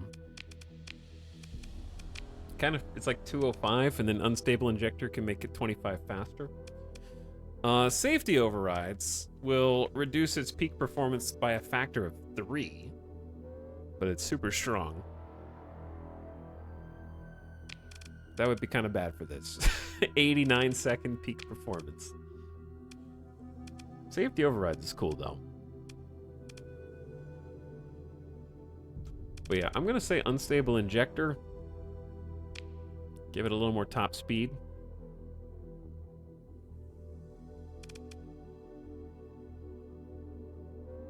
And then maybe aux thrusters, but we'll see. I don't know what else should go on it. It's kind of just a portable shield bubble. Yeah. All right, fix them up. What was I doing here? I don't remember. I got 161K. We were buying up as many supplies as we can, and then theoretically taking them back to Sesame to sell. I wasn't really sure.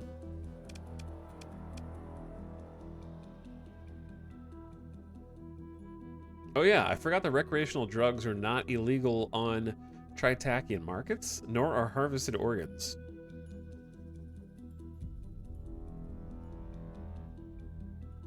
Chat, you ever buy harvested organs for 61 credits and then sell them for 592?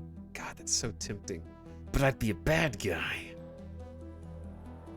Then I'd be a bad guy. I don't want to do bad things. I want to be a good guy. All right, just hit me with as many supplies as I can afford, while still having enough money to pay my debt. It's like 15K. I think it's like 15. I need at least 15K. We'll save 20 just in case.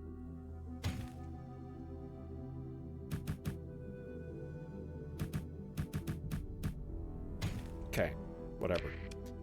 20,000 credits to pay my debt. I got 3,000 supplies. This game is tempting, but I kind of want to wait for the Steam release. All right, I'll see you in 5 years.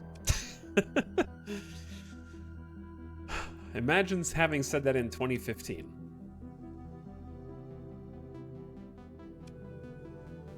Did you just say that you want the developer to get less money from you on purpose? Wow, didn't realize that there were scumlords in my chat.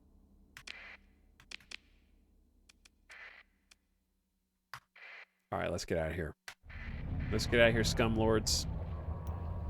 We're too close to the local star. Dwarf Fortress Adventure Mode will release any day now. Sure, yeah. It's coming right out. All right, transponder off. Tritachian relation going up because of trade. Honestly, the relation goes up pretty easily. I'm waiting for the EA Origin release. Chat, I just accidentally, like, ported in... Wait, are we in the right place? No. Oh, we are in the right place. I forgot that the Luddic spot is, like, unconveniently low. This is a really interesting setup. Like, the rings... Okay, actually, this is so cool. Look, there's a Terran world. The Luddic path, which is hostile, in the asteroid's orbit. Then there's a gas giant that presumably these worlds are in orbit of. And there's two right next to each other. And this one is also orbiting. I think they're just orbiting on different Z levels right now.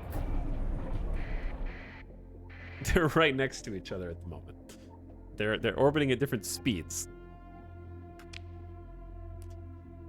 All right, I'm here to sell you as many supplies as you can buy. 51,000 in taxes. Guys, come on. We're better than that, man. All right, I'm gonna buy escort package mod spec, recovery shuttles, efficiency. Ooh, efficiency overhaul. Now that's a good pickup. Let's max our fuel. We need more crew. This is as good a place as any to hire some. So we have a minimum of 334. Let's have at least like 400, maybe 450. Let's just, why stop there? 500 so we can get more ships. Anything worth buying here? Nope. You have escort and inventory? Do I already have escort and inventory? Oh, I do. One, please. Back to 230K. I could just hold on to the 600 supplies. If I want. We could always open up storage. Park the Atlas.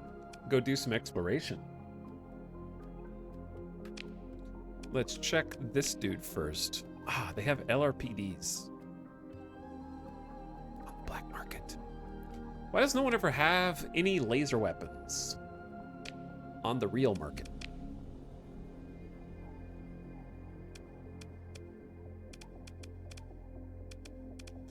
Breach SRM anti-armor.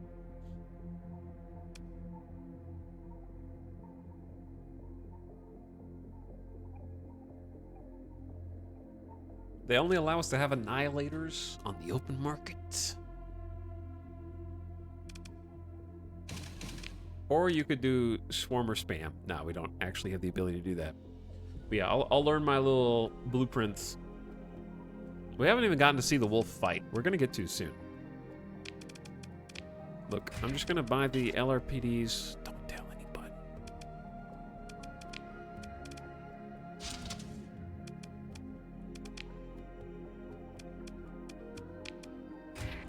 Don't tell anybody, chat. We need them. All right, ISS. What do you want to name the Omen? to join the small loan, the loose change, the gutter penny, the couch fuzz, the dust bunny, the pocket lint, the toe jam, the load and pray, the muddy boot, the lost slipper, and the wow. We need a name.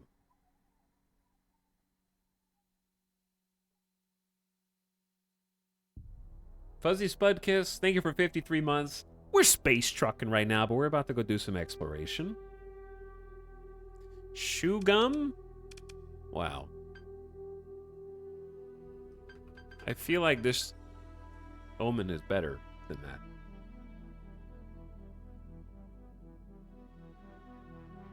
The arcade token.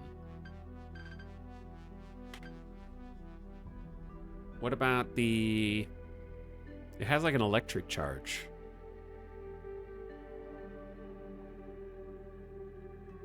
The prickly pear. I'm just gonna go with that. Static fuzz. Oh, dude, yeah. You could do like a, well, not fuzz, but like.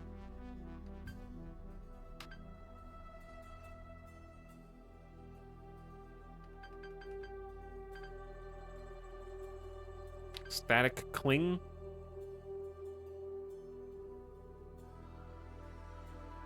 Carpet socks. All right, static cling is here. This dude needs some measles.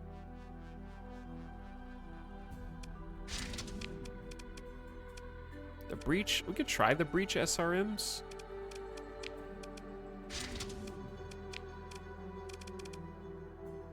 All right, let's give this one a test. I want to give this a simulation. So check out the wolf. Classic wolf versus lasher. Should be an easy fight, but who can say?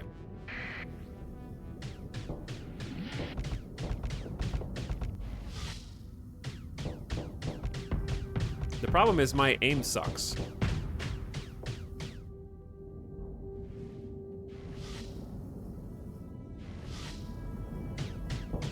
He's fast. He's fast, but my lasers are at least keeping pressure.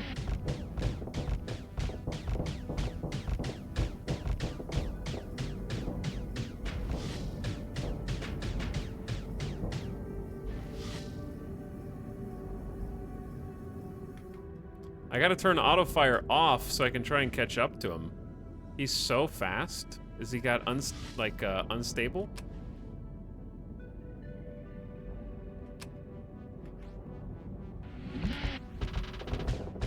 Yeah, okay. That's crazy. I have to turn, is it control 3? There we go. I gotta, like, manage my systems.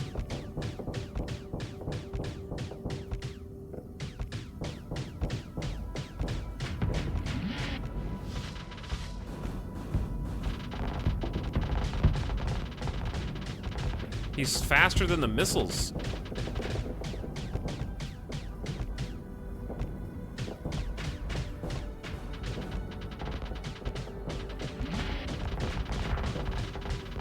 Wow, he's faster than all the missiles.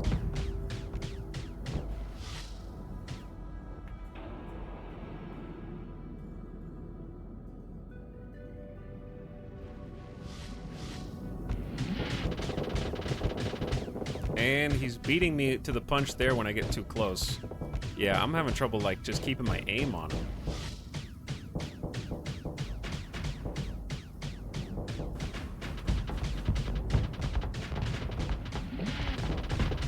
Got him a little bit. Got him a little bit, but I'm running out of missiles, dude. He's so fast, even with his shield up.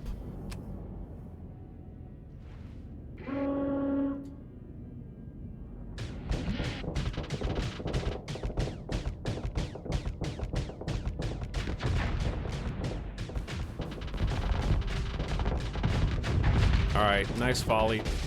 Nice volley. Good fight, buddy. Good fight. You did good. Give it another 20 seconds and his ship will stop working. True. That is safety override problem. I mean, this is a pretty decent one. Breach SRMs, you got 15 rounds. They shoot 3 per, so that's 5 volleys. High explosive, great damage versus armor.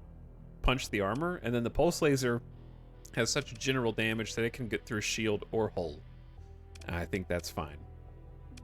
All right, it's reasonable. Let's try the Omen.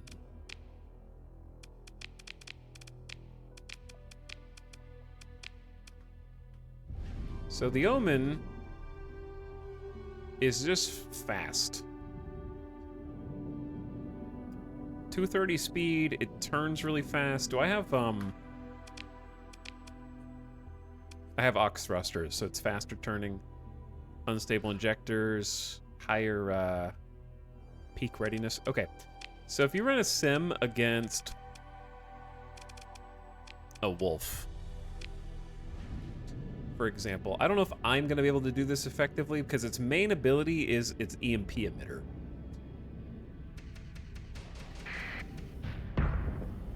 Which I don't really know how to use. I guess that? How close do I have to be, chat?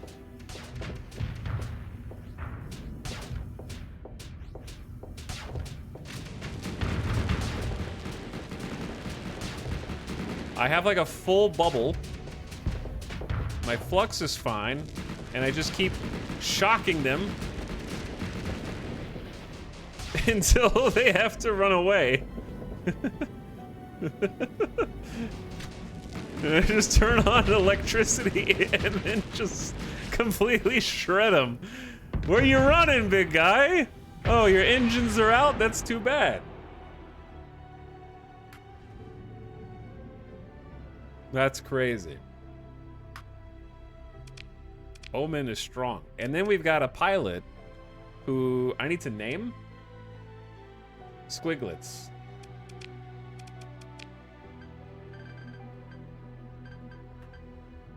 Was it 1G or 2? 1G.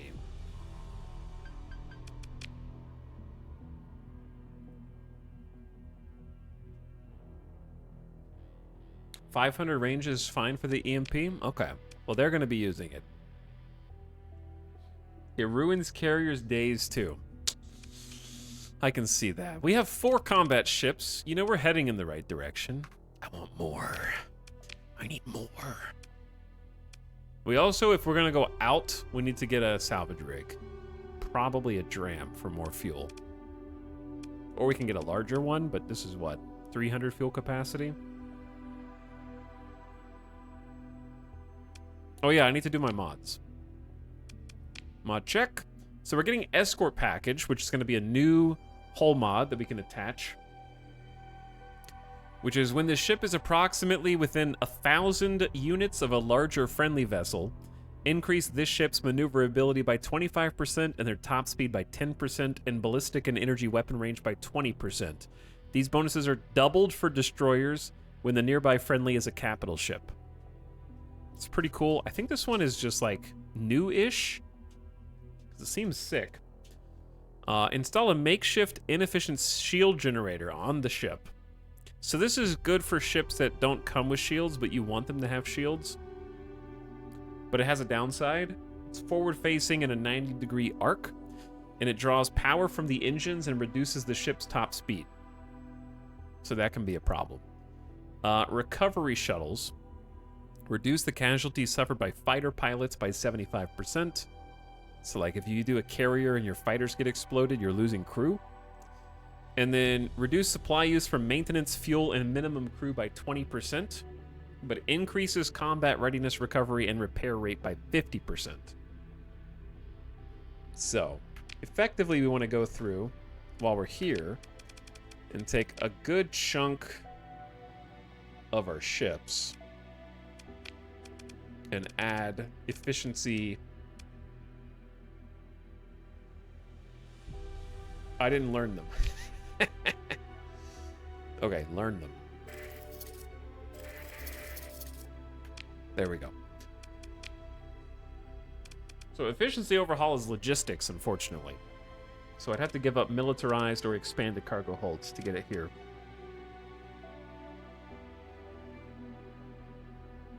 It might be worth dropping. It depends on what you're doing. You don't really need militarized if you're gonna do legit trading.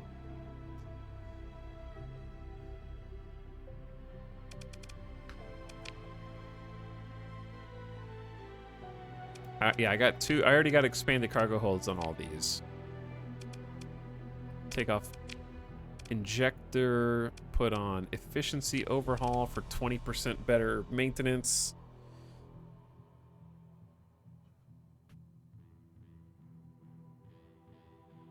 And fuel use. Okay, yeah, I like that. So hopefully we can take unstable injector off of these now and just not have to run soon.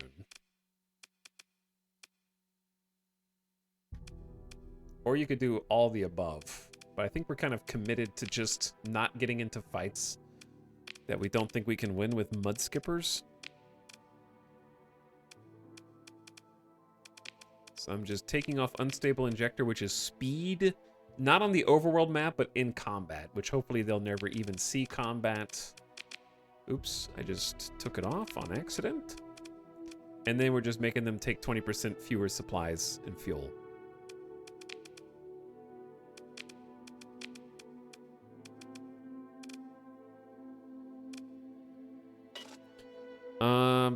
Do you really need insulated engine assembly now? We've already got a huge sensor profile.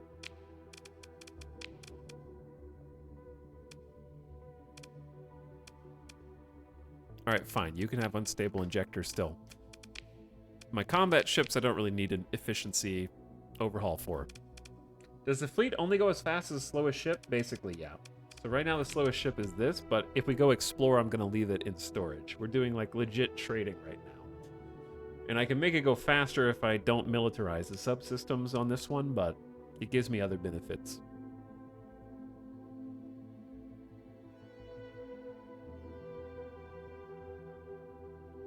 Which mod changed traits? What do you mean? Changed traits?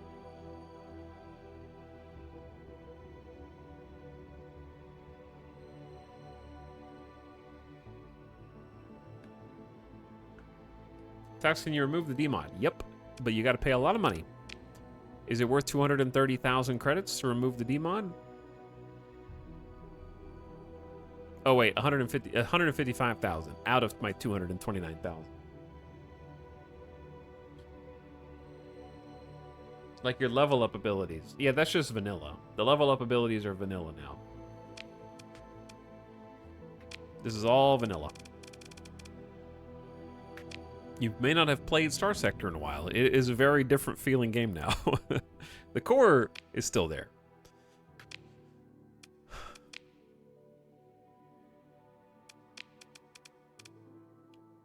But yeah, it feels very different.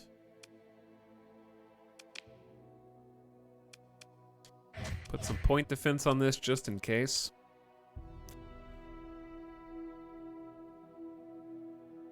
Yeah, there's an ability that removes D-mods, but we're like 3 or 4 levels from getting that.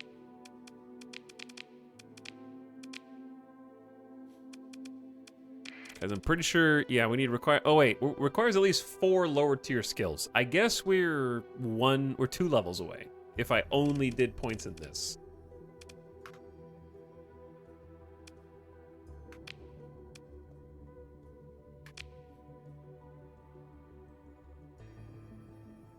Okay, what was I doing? Possibly going to...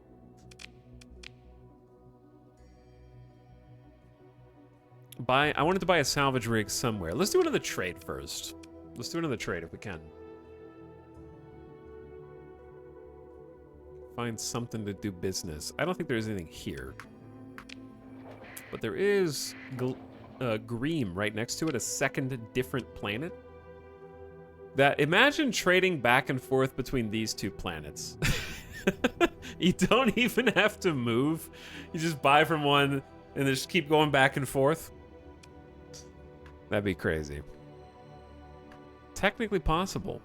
Unlikely, but possible. This might be the ticket right here. This also might be the ticket. Those look like pretty good margins. There's some decent ore trading we could do there. Wait a second, chat.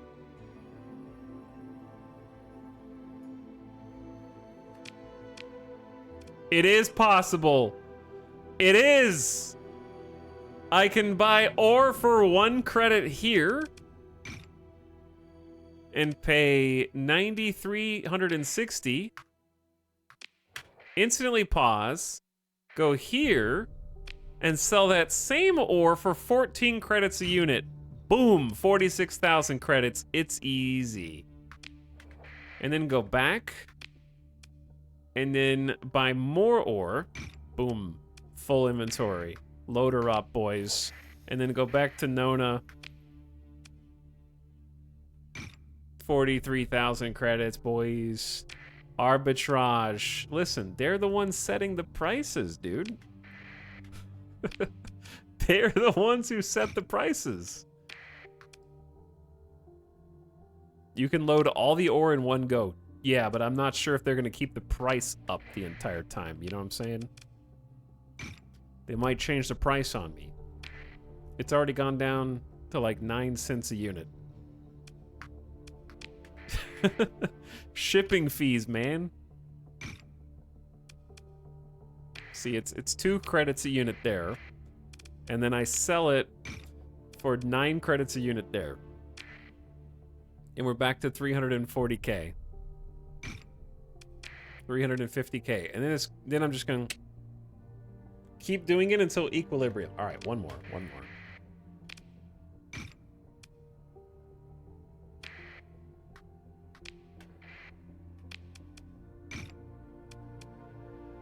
All right, it's getting a little close.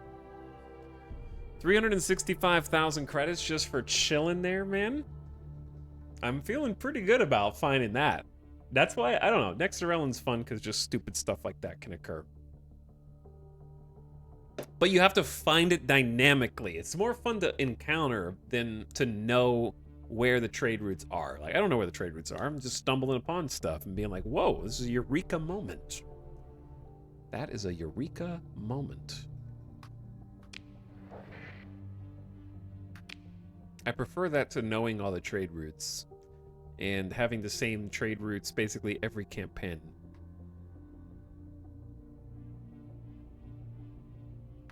All right, I was saying luxury goods. We can buy these for 47 creds a unit. It's the cheapest anywhere. And then if we, depending on how far we want to go, we can sell them for 202. It's like 8 light years away. It's not too far.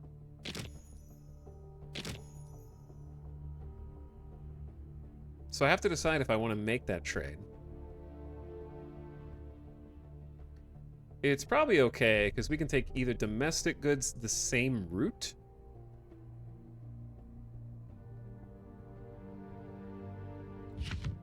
And then just go completely full up on that. And I've still got 670 supplies in my pockets. All right, this is a 207,000 credit transaction. If we don't make money on this, man, 18% tariffs. And it's still a 31k. We're going to Lagash.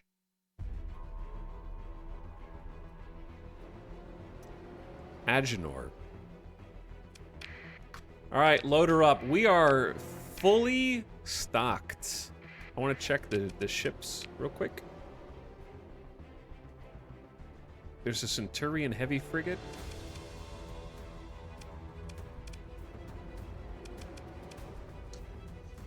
Didn't really feel that great about it. Somebody asked a question. Can you explain how it feels different? What, like how Star Sector feels different compared to like many years ago or something? Or which part in particular? You have story points. Yes, I do. All right, we don't know who that is. Let's sustain burn and go as fast as we can. Jump to hyperspace, hide the transponder. But I mean, it's changed basically every aspect of the game over the years. So you'd have to know when the last time you played was.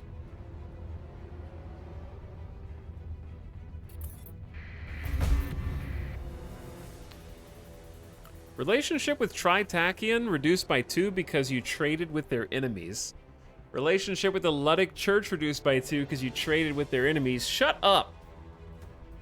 Why does rep go down faster than it goes up there? I had... How much XP did I just get?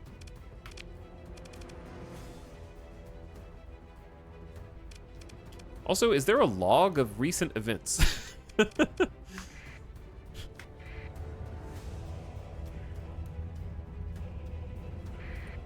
Okay, but in short, it's basically like, you know how Cyberpunk just got done redoing the entire skill tree?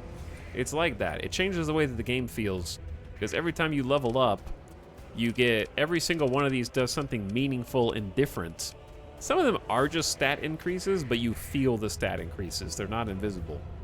So you can really specialize how you want to play the game based on your skill choices. So leveling up feels powerful, and you feel like you're getting stronger as your fleet gets stronger. Then you have story points, which are basically like earned 4 times per level. There's a max level where you have a max number of skill points, but you can keep earning story points indefinitely, and you use those in the story. So they are points that give you the ability to do special things. You can build in modifications to your ships with the story points. You can escape close calls with the story points. You can mentor your officers. It just is applicable in many different ways. And then, or you can salvage special ships with story points. And you're encouraged to use them because it gives you bonus XP for using them. So it's just like a fun system. So it opens up... story points let you bend the rules. Market captured. Zenobia Mantle, now under Ludic Church control, previously Sindri and Dikta. We were just trading there, and now it's Ludic Church territory. We were just doing a bunch of trade there. There was a surface battle. So another place just changed hands a minute ago, too, and I don't remember where it was, because I didn't get to see. All right, we're going to Agenor, which is right here. Hopefully, they still have the buy orders. The Atlas with the legit trading has actually been hugely profitable, and I don't even have to worry about sneaking around anywhere. I just drove past my turn.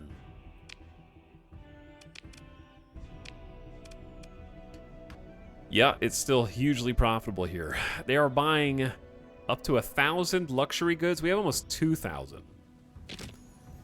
So we're driving the price way down, but we can just take the other 1,000 or so to Lilu Trading Post, and they'll give us a lot more. It's in the same system. All right, and they're buying domestic goods for a reasonable amount. I think we spent about 200K on this transaction, and we're already getting 250K back, even with taxes, and then we still have 1,000 luxury goods to sell.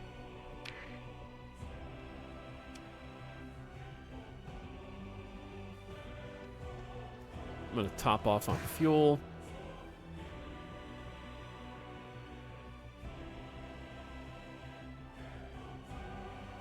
We'll probably buy some supplies. Oh, actually, let's just buy the fuel at Lilu as well.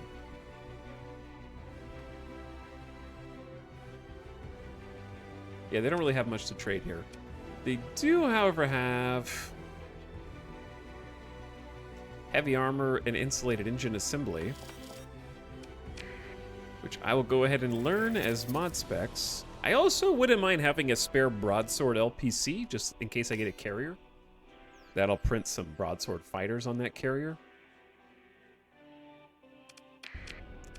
And then ship-wise, what do they got? We're looking for a salvage rig. And we're looking for probably a dram.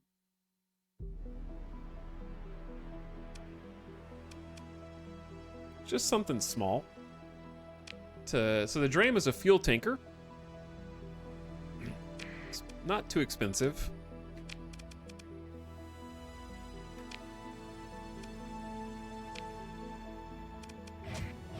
It's nothing fancy. It has a little bit of means to defend itself. Oh, they have Sabo SRMs here. I need to buy those.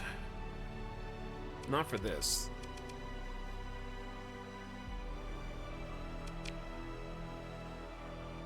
But this is going to give us a lot of fuel anyway. Even for its size. Because it's going to add 450.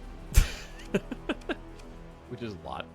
Then we're going to militarize its subsystems to try to bring its sensor profile down and increase its sensor strength. Then we're going to either do efficiency overhaul or we can do Ox fuel tanks, which will increase its total fuel capacity up to 585. So, you know, it's a little guy, but almost 600 fuel in one frigate-sized ship is a lot. But it's basically defenseless if we get attacked. So, there's that.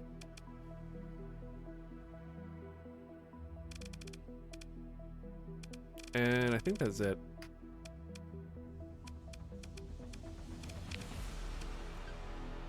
HSS don't stop until what? Until C? The ISS empty tank.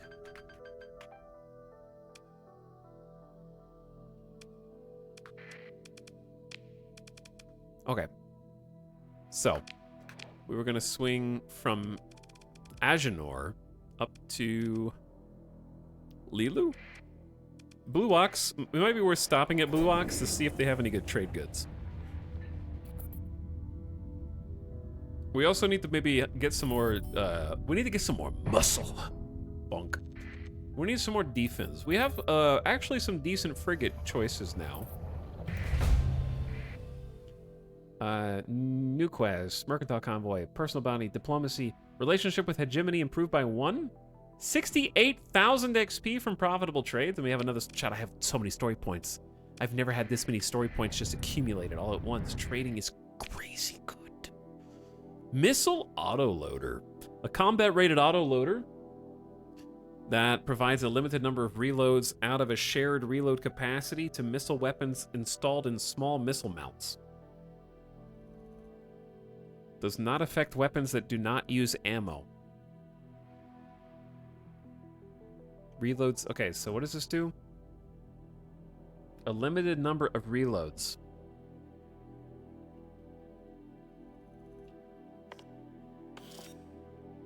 I think it's just like a automatic quick reload. I'm gonna buy another.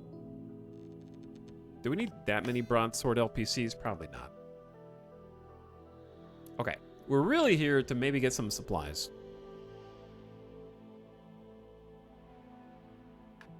Where was I gonna head back to? Oh, I was gonna sell all these luxury goods. For starters, I don't think we're getting as much money.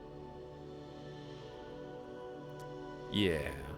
Oh, I'm not at Lilu. I'm not at Lilu. Wrong place. We're at Blue Ox. I was like, where's my money? It was the wrong place.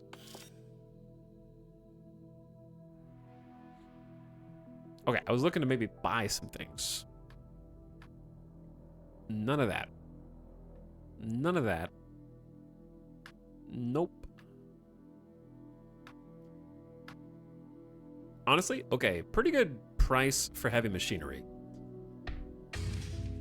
Chad, how much heavy machinery do you need to survey worlds?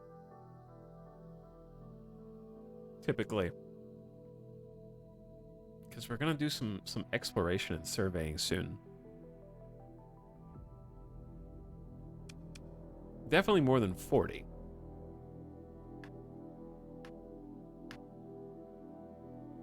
So I'm gonna buy at least like 60. Up to 200 maybe? I wanna say 1 to 200 sounds correct. Okay, so we're kind of just starting to invest in the future. Let's start with 150.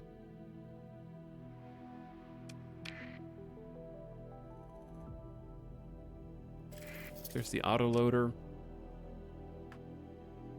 They also have pretty good priced supplies here. And we're gonna need a lot of supplies if we want to do some surveying.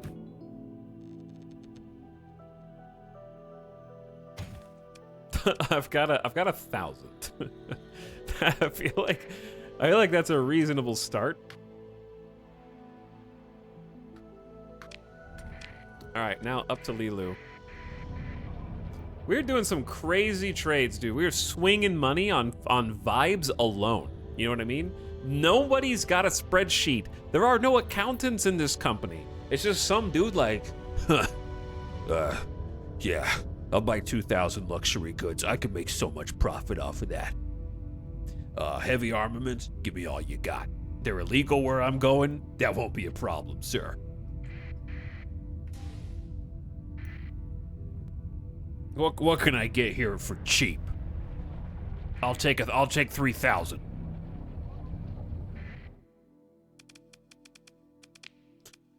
1,700 privateers. Basically, yeah, because like I'm gonna buy max fuel, fill the dram up. So the dram by itself is providing the majority of our fuel. One little dram is the single most fuel carrier. Even the Atlas only carries 450, so that's nice. And now we're selling the rest of the luxury goods, which will offset those costs dramatically. We make huge profit. Augmented field drive. There you go. That's what chat was looking for earlier, and it's on sale here. Expanded missile racks. Don't mind if I do. Expanded deck crew. I'll take that too while we're here. Just doing some shopping.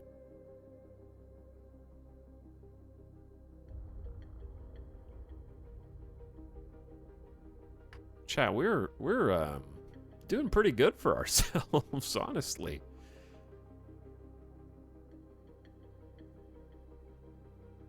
Maybe we should buy and sell some volatiles.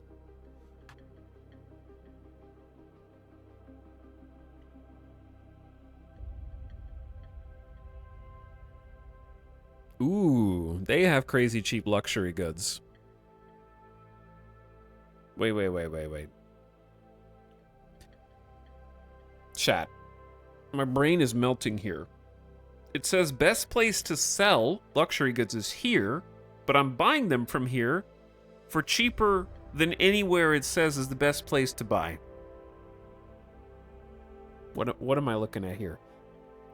Now, I have two questions. Number one, I'm assuming you're selling the 205 credit ones to the black market. But why doesn't it list this as the best place to buy?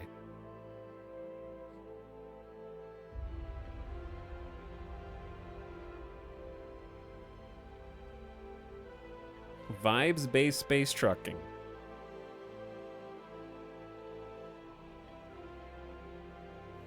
Like,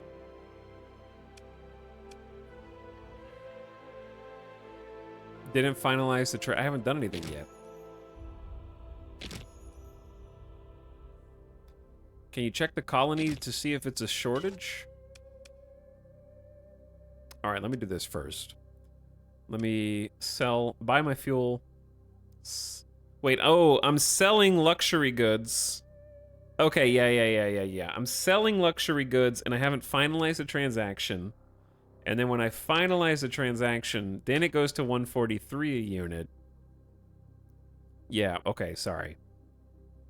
Which is still way higher than the 89 credits. No. I'm dumb. All right, I got it. I fixed it. We're good. Solved. Okay, we also just got two really fantastic hull mods. Expanded missile racks. Double the ammo of your missile weapons by 100%. I mean, yeah, that's what double means. That one's huge. And then the other one... What was the other one, chat? The other one was good too. Which one was it?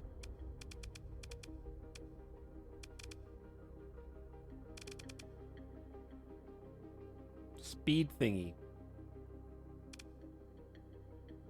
I didn't learn it? Oh, I didn't learn it. True. Yeah, it's augmented dry field. Increase the max burn level by 2. Okay, watch this. Atlas. Currently slowing our whole fleet down. 6 max burn. Bad, right? All you gotta do is take 40. It's 40? Oh my god, it's 40. Augmented dry field is 40 OP. How much does it cost to build it in?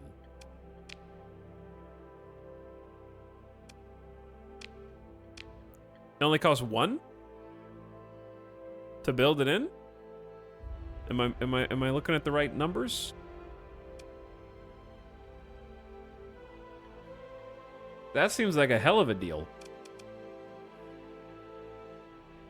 So this is what story points can do, right? Instead of taking up your limited resource up here, your ordnance points, you can use story points to build in hull mods, reducing their ordnance point cost to 0, but then they become unremovable. Hull mods that cost less ordnance points tend to have bonus effects when built in, while expensive ones may have penalties. You can use story points to enhance certain hull standard built-in mods, unlocking a bonus effect. These enhancements do not count against the max number of hull mods you can build into the ship. So for example, if I really like having an Atlas, I can give it the augmented dry field. Now, you might be asking, should you build this in since it's got 3D mods? Eventually, I'm going to be able to get rid of those D mods. I could also just restore the ship and pay exorbitant, but you're paying more than the ship costs new. I assume we're going to eventually fix it by taking hull resto.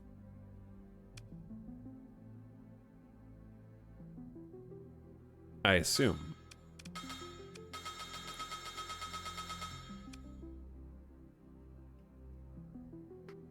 Or I could just get a different one from somewhere else.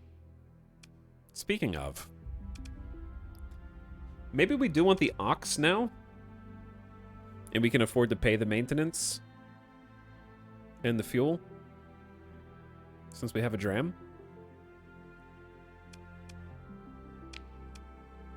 I say lock it in. I'm pretty well off right now. All right.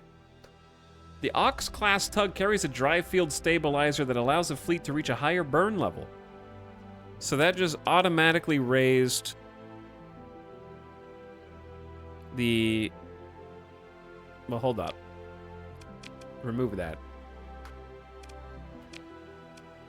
Yeah, okay. So it was 6. Now the max burn is 7. So it's a little faster because the tug is pulling it.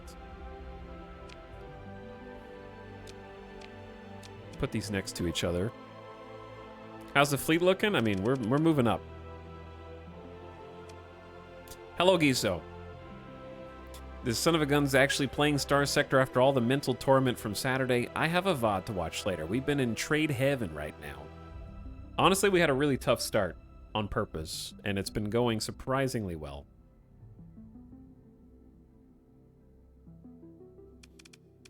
But yeah, we're getting max burn of 7. It shows +1 from the tug.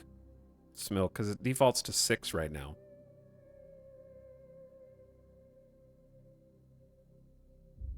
Or does it? Let me see.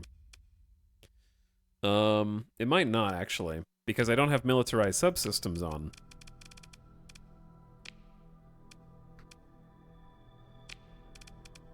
Yeah, you're right.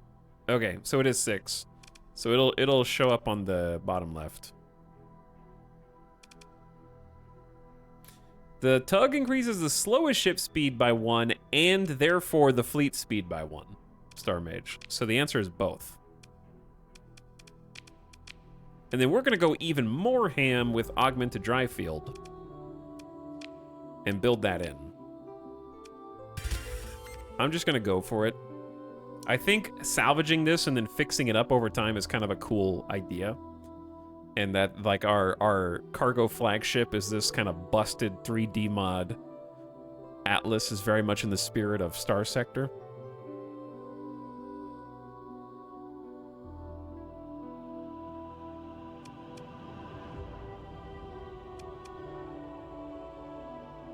Okay, now that we got that in, We have a max burn of 10. But I want to militarize the subsystems again. To remove the penalties of civilian-grade hull sensor issues, which will bring the speed back down. And then we can do expanded cargo holds. Yeah, plus 516 cargo capacity with that. Really good. All right, and then on the build-in,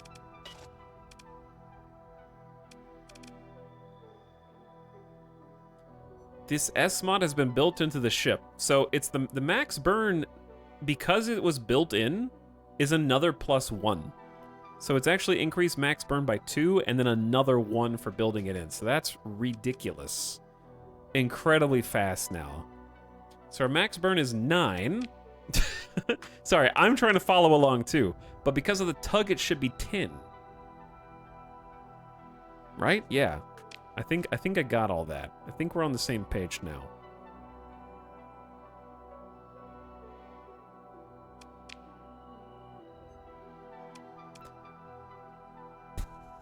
All right. Here's the problem. I need to buy a couple of things off the black market. Just, you know, something here and there. Just something here and there. And also here. And also, dude, Salamander MRM pods are kind of crazy now then. Because of the EMP. It's not tax avoidance, it's just that they won't sell them to me otherwise.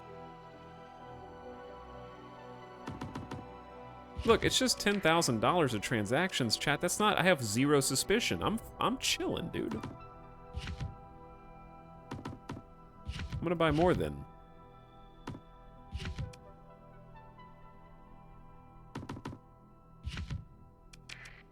Minimal, just a little bit of suspicion. I've been doing so much legit trading that I don't think it's a problem. I'm just saying. I'm looking to see if they have any surplus. Okay, volatiles, they do. Pretty cheap, too. So here's what we do. We go here, buy all of these.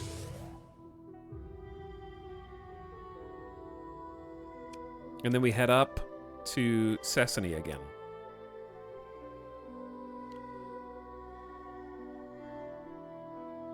But I need to buy more.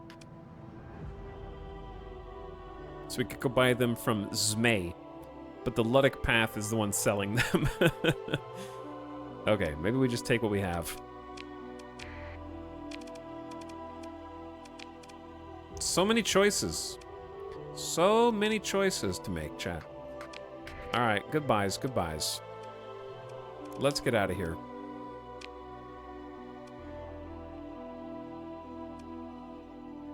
We did do a bunch of trading in Zenobia.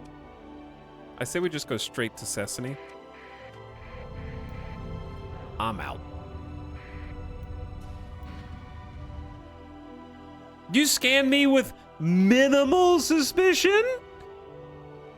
Bro. There you go. There's literally nothing illegal here, bro. I'm chilling, man. You can scan me all you want, officers. You're not going to find anything crazy, just some volatiles. All right, transponder off. Let's go. All right, chat. We're looking for a salvage rig. And then we're going to go do some exploration. Is this the right place? Nope. This might be. Yeah, this is the spot. Somewhere up here is good.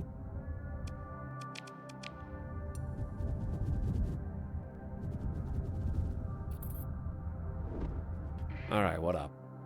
Schmoovin at 20 with an Atlas. Nice. I know, right? I know. Icer Joker, thank you for the 68-month sub. Also, Gisa, thanks again for 34. Enjoy the VOD.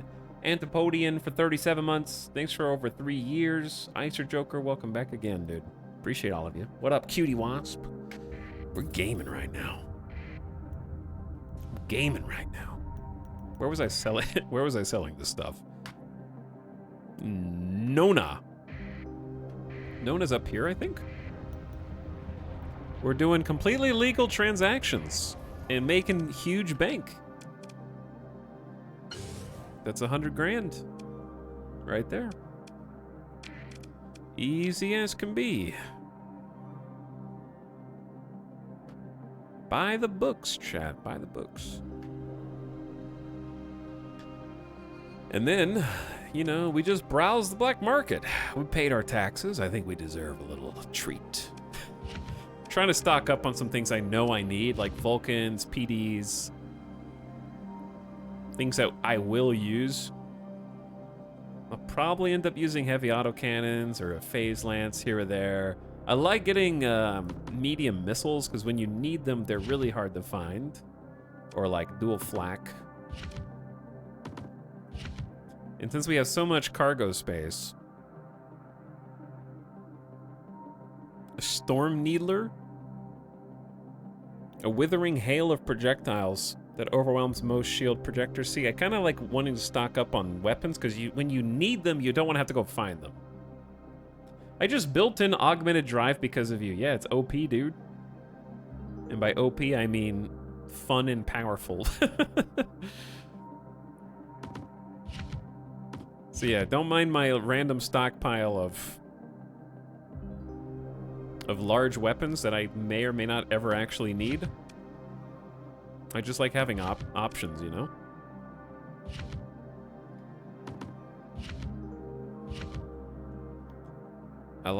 I sometimes like going ham with tactical lasers and pulse lasers.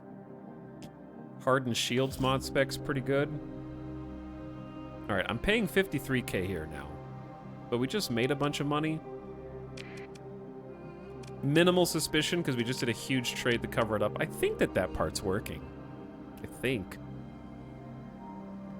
Now, what do you guys make? They actually make a load of very cheap supplies. And we could just take those over. I could sell them to pirates. That might be too much trouble. The fuel is very cheap. Fuel trading can be lucrative too. Here you can buy for 18 and then sell for 51. Like that's pretty great. Troop transport can be pretty good too. Luddic Church wants to buy 400 for 325. Big money. Okay, I think it's pretty much either transplutonics or nothing. There's not really a lot in the system here. Or supplies. And then you have to trade the pirates.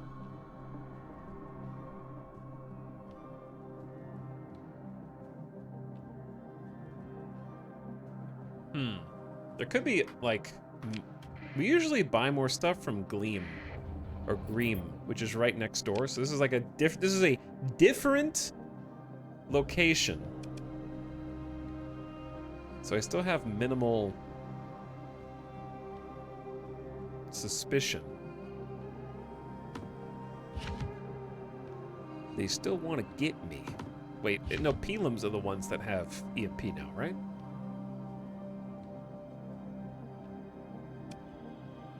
Shield shunt mod spec? Why not? Alright, what do you guys got?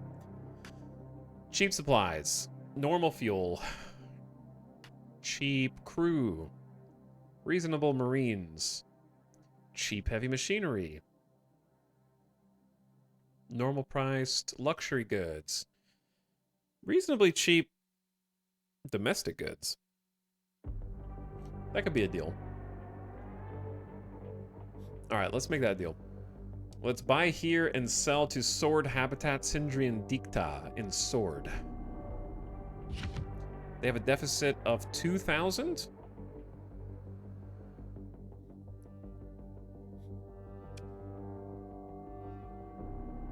kind of paying like 57 credits per unit. So why don't we just buy 2,000 and like a little bit of change? That way we don't overdo it. Because this is 133,000 credit transaction. So that's a lot.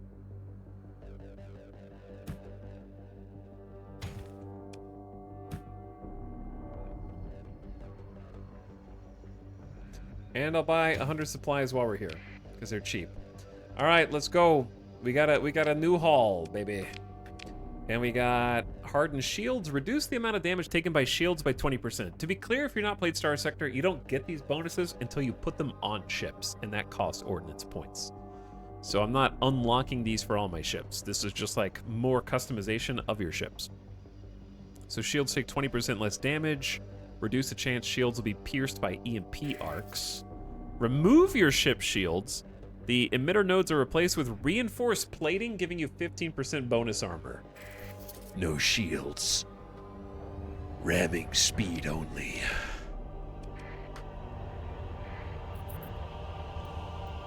I want to play Vanilla or Vanilla Plus again. It's been forever since I played without ship mods. It gets confusing. The chat talking about like not playing with ship mods on purpose? Yeah. Just so that you can learn all the vanilla is a good way. Very good way to do it. 20 grand monthly expenses. Spacer start is crazy, dude. There's a hostile threat right next to that jump, apparently. So we'll go in the other door. We're here for sword habitat, which is, oh, how does this happen, dude?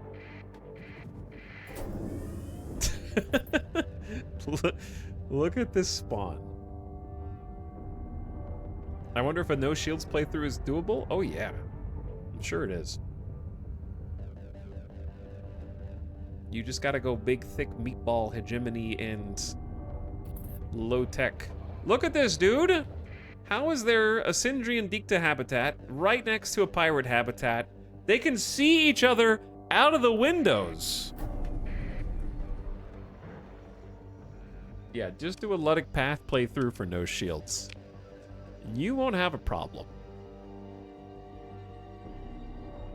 All right, these are the dudes that wanted the domestic goods. 136K, 143K, pretty good. We need to make some more money, though. He says, I've only got 280 grand. I may have spent too much on guns. I might have. Ooh, they have a high-intensity laser. Regular flat cannons. Harpoon MRMs all day buying that. Ballistic rangefinder. What the hell is this? I have literally never seen this before in vanilla. Utilizes targeting data from the ship ballistic slot to benefit certain weapons, extending the base range of typical ballistic weapons to match similar but larger weapons. Also benefits hybrid. Point defense weapons are unaffected. The range bonus is based on the size of the largest ballistic slot, and the increased base range is capped but subject to modifiers. Okay, that's a lot of fine print. What the hell does this do? Affects small and medium ballistic weapons. They get Mo range. Hybrid weapons also get Mo range. There's a scroll wheel for this. Since the base range is increased, this modifier is increased by percentage modifiers from other hull mods. Okay, so basically it makes your base max range higher so that things that increase range by a percent, like 20%, go even further. Well, yeah, I mean, that seems good. Only for ballistic weapons, but still good.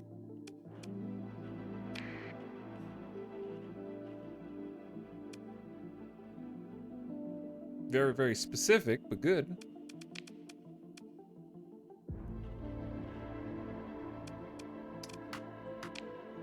All right, so here's the thing. I can't help but notice there is a pirate station right next to me. And that if I were to go dark, you know, somewhat near it,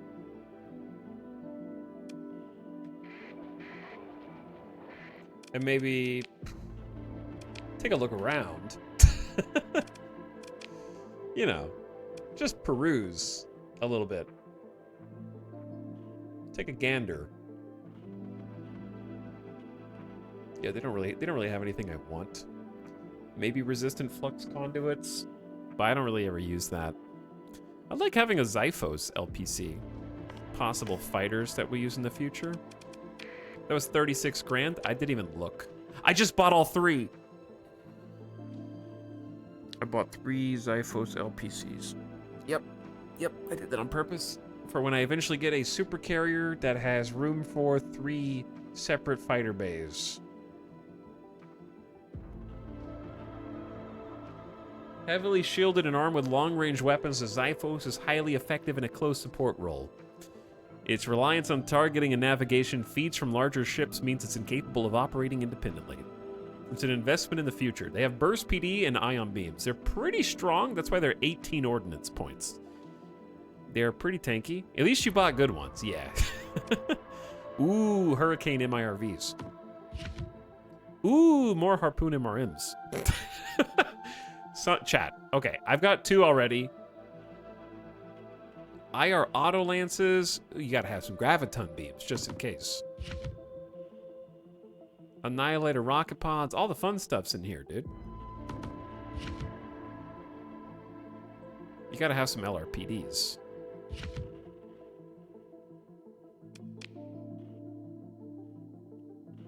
I don't know what IR auto lances are. Efficient beam long-range weapon with high burst.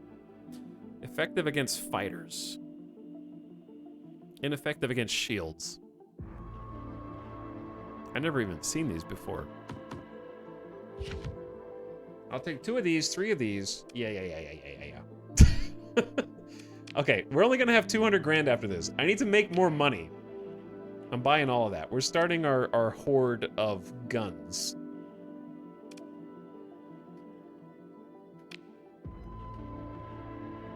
What trade can we do that would be, like,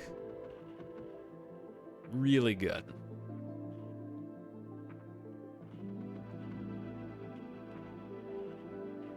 Not that. I'm looking for discrepancies between the buy and sell. Ooh, like this.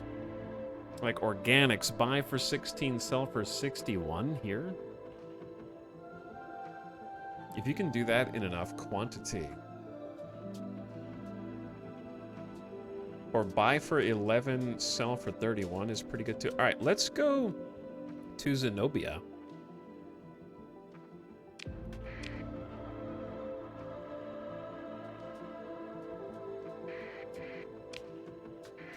I honestly think it would be faster to just fly down here. Transfers jump, spend a little extra fuel.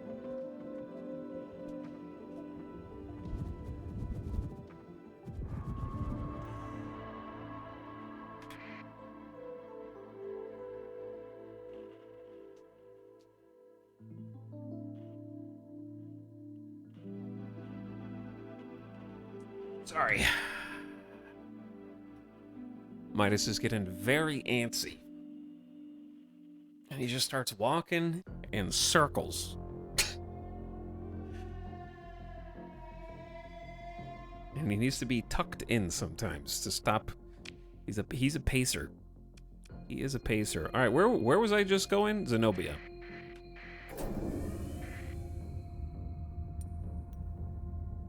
Ooh, a piece of candy. Yeah, I'm just buying every single weapon I can find. I'm having so much fun with junker ships loaded to the gills with missiles. Missile time is a fun time. Missile time is a very, very fun time, yep. Alright, we back in Zenobia, fam.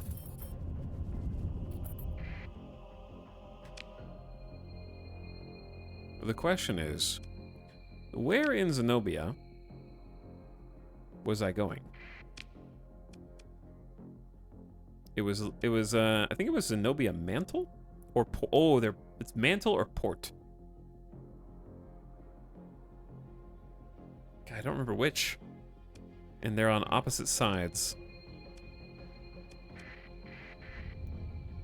Is there an end goal of this game that you're working toward? Oh my god, there's 2 stars right next to each other.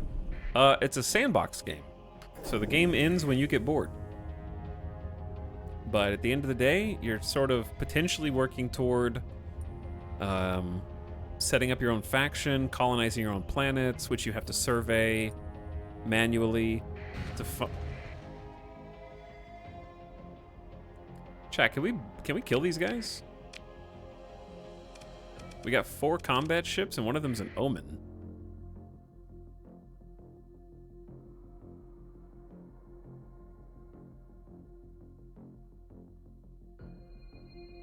Should be doable.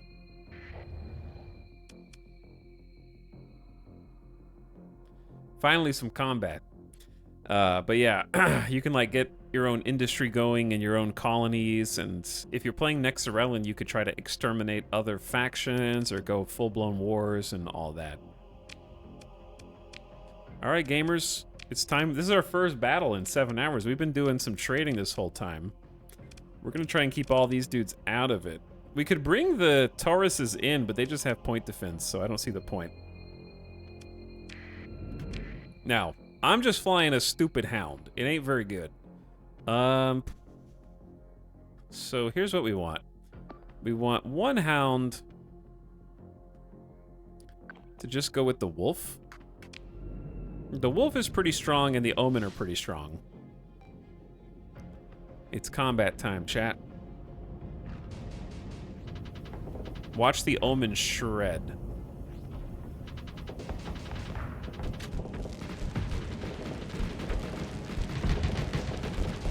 Oops.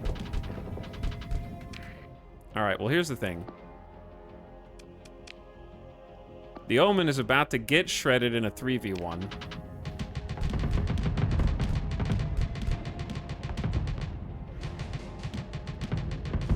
Yo, easy, bro. Easy. Relax, dog. Chill out. We gotta work together here.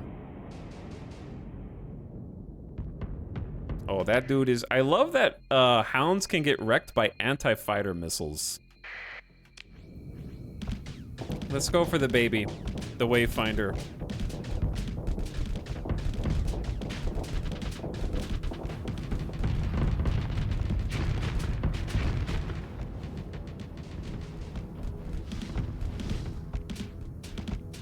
Alright, you gotta finish the job here. Alright, 1 down, chat. 1 down. This hound is getting wrecked. Give this guy some support. Give this dude some support. We gotta engage. We might lose a hound, but it is what it is. It was probably expected.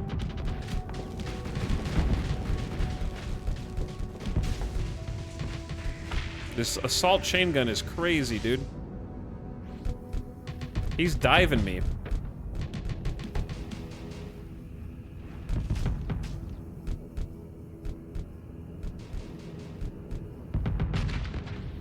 He is diving me. Get him, Omen! Shock his ass! Yeah, there we go. Good job. And I think our hound survived with like this much HP. Now they've got a buffalo, a tanker, and a shuttle. I think we chase those nerds.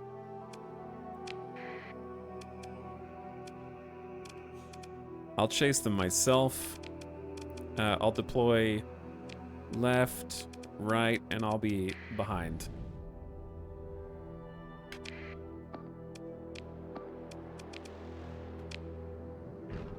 Let's go get them.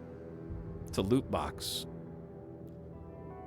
Oh yeah, there is a campaign, but you can't do it in nexerelin with random. All right, you two handle these guys. If you can catch them, and I'll take out this buffalo.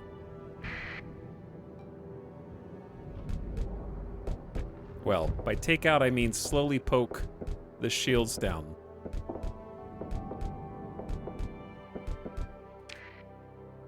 They might actually let this dude get away.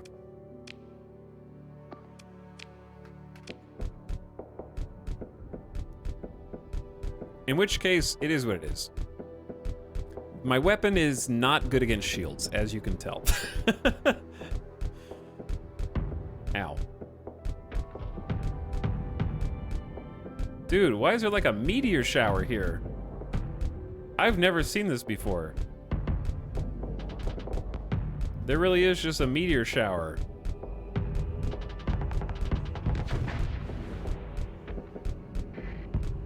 All right, they did get one of the other spots. So he's not able to shield because he'll overload if he shields too much. His flux is too high.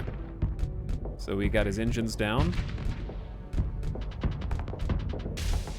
And there's the overload. Tried to block too much. I think, did we get them all? I think we got them all. Excellent job, everybody. Divide and conquer.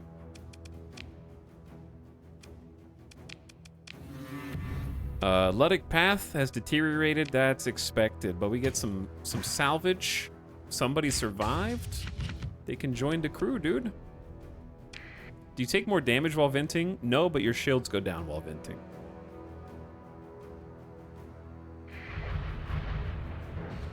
All right, the Luddic path is like chasing us right now. We're gonna repair our ships, get them in tip-top shape. All right, and I came here to do something. I think it was buy organics. Zenobia Port is the one that has all of them. I went to the wrong one. I went the wrong way. That's okay.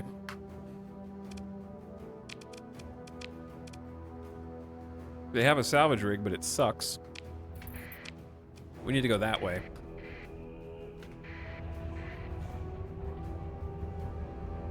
I love having an Atlas and still having a burn speed of 20. Feels good.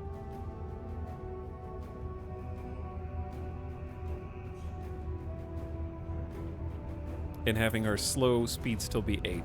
Feels, I'm gonna get used to it, and then it's not gonna feel as good, but right now it feels amazing. Let's actually stop by Thros, which is a Tritachyon world. And I was hoping they had more stuff. But they don't.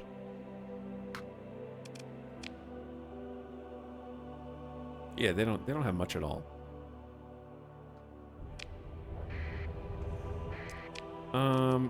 Port is that way still. Who the hell is this? Moving to invade Thros. There's your 4X nexerelin at play right now. Look at this fleet, man. They're about to try and take it from the Tritachyon. Huge fleet. Don't look at me. Go grab a drink at the bar. All right, here's the port.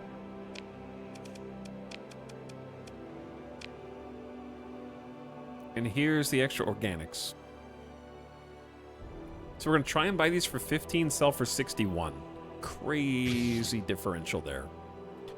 I'd say just buy all of them.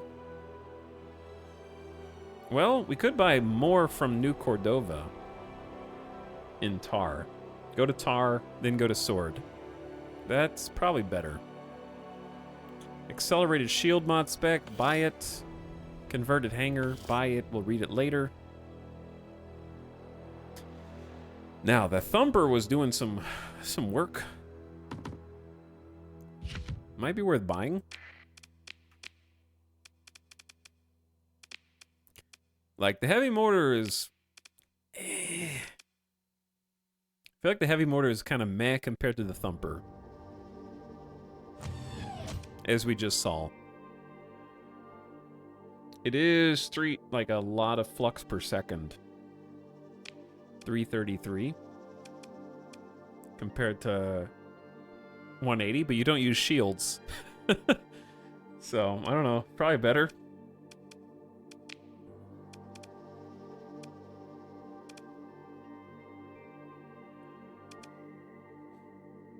And then maybe bring capacitors. down 2, so you can change the light machine gun for a light dual machine gun. Stronger point defense. This is 300 range, the same, but damage per second's 156 versus 208. Just shoots faster. What is flux? It's basically your power. So, if your flux fills up, you overload. It represents your power management over the course of the ship. Shields, guns.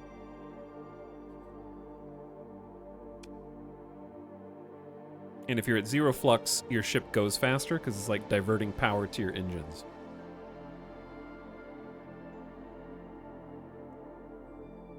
Okay, what was I gonna do? Oh, change that back. Oh, I'm gonna change both hounds. Should I leave one as a heavy mortar or just put both of them at thumper? Probably both at thumper. It's kind of a nasty combo.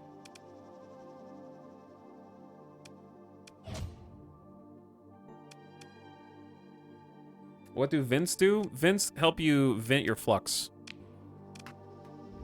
So if I shoot, my flux level goes up.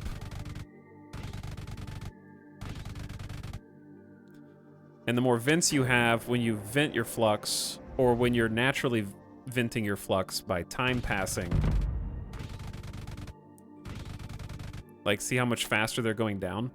And then I can do an active vent as well. So capacitors are your base, like what your maximum amount of flux is, and vents is how fast they passively or actively get vented. Yeah, it's an overheat mechanic, but it's like power. So if I'm flying, my speed is 255 down here. And if I shoot, my speed goes down to 205 because I don't have 0 flux bonus anymore.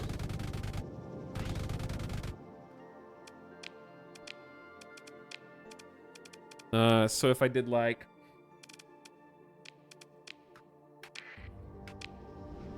a test against like a little Cerberus. I'm allergic to the Cerberus. Oh, he's got one too. Yeah, he's got one too.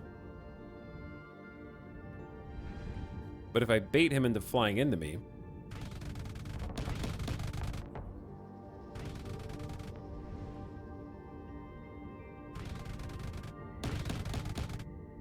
yeah, this is not a good matchup.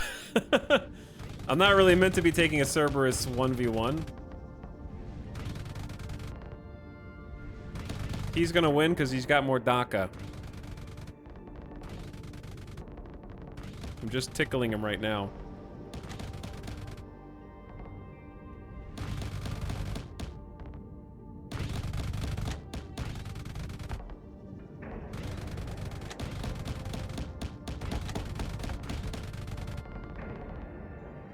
Bullets are evaporating before they hit. You gotta dive! Ah! Yeah, I'm gonna lose that one. Anyway, that wasn't a good example. We had the same gun. It was like a mirror match. He's just like tankier than I am. But it'll be good in a support role. Okay, the other thing I wanted to do was what? Look at their inventory. Yeah, they don't have any good ships here. Where am I, chat? What am I doing here? Why am I here? Did I just buy a bunch of organics? Yes. I was going to go to New Cordova in Tar and buy even more. And then we were going to get out of here. Slap fight. Kinda, though. Yeah.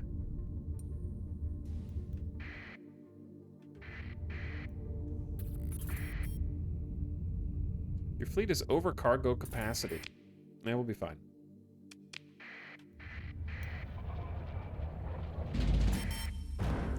$19 grand monthly expenses. There's a rebellion that failed in the Lefirial dock. People trying to overthrow their local governments. And we're back to hyperspace. Turn our transponder off. Stay away from these people that are trying. Market captured. Thros!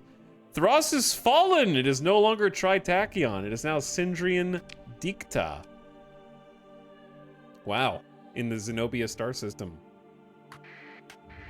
It's already changed hands. Should I be worried?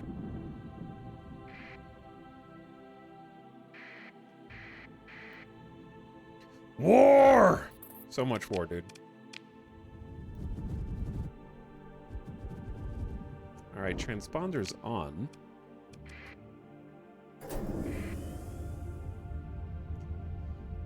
Off we go. Are you affiliated with the faction? You can be if you want, but I am independent. You can also do a start where you kind of get more ships and have a faction and have like a colony already if you want to go fast, but that's too fast for me. That's too fast. Stable shields, I'll buy that. And then we're here for cheap organics. Oh, are we already at capacity? Oh.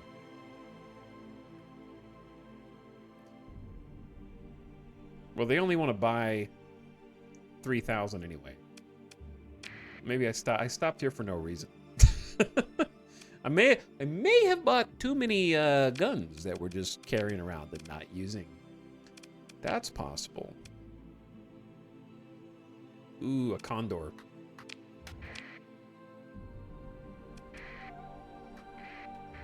Let's go swing by and look for another ship. Maybe we can buy something at the hegemony.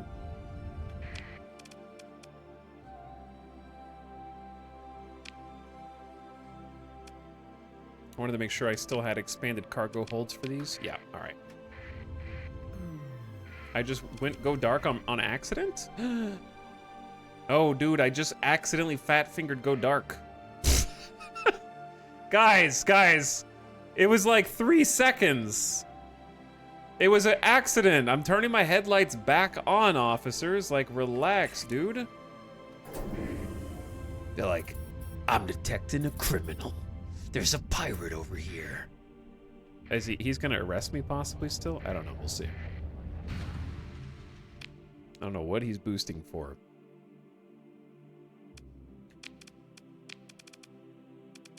Who makes ships that are decent here, man? They're all like 5D mods. Ooh, there's a salvage rig though. That's actually needed that. Originally designed to assist assembling large ships and orbital installations, the salvage rig's gantry and manipulators are used to assist recovering derelict hulks and scavenging useful material from wreckage and debris field. The rig itself has no cargo or fuel capacity and requires ample supply to maintain. Increases non-combat salvage gained 25% for us, with more difficult operations being able to make use of more than one rig. Buy it. All right, we're kind of going broke right now, so we need to make sure that we're staying above. Ooh, they have a Phaeton tanker just sitting there.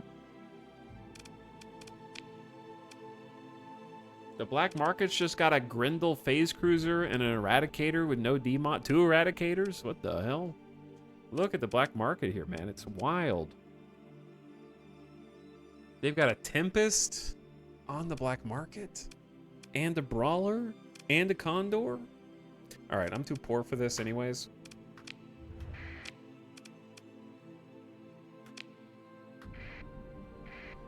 I need to refit this.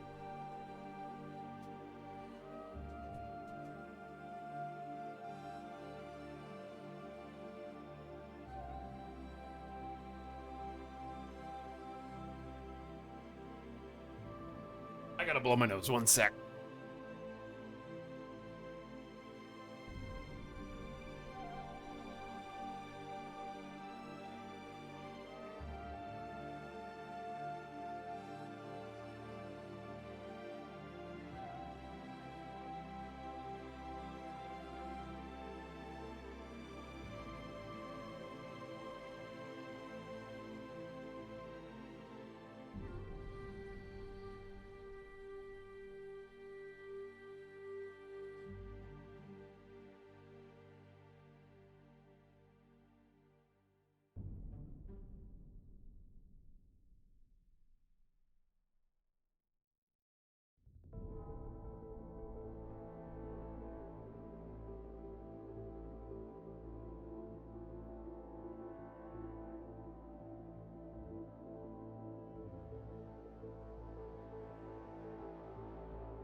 Yo.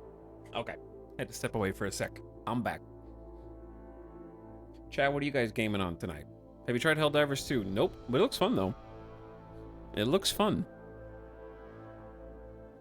I know a lot of people are playing it. Some are saying that Helldivers is the new Power World.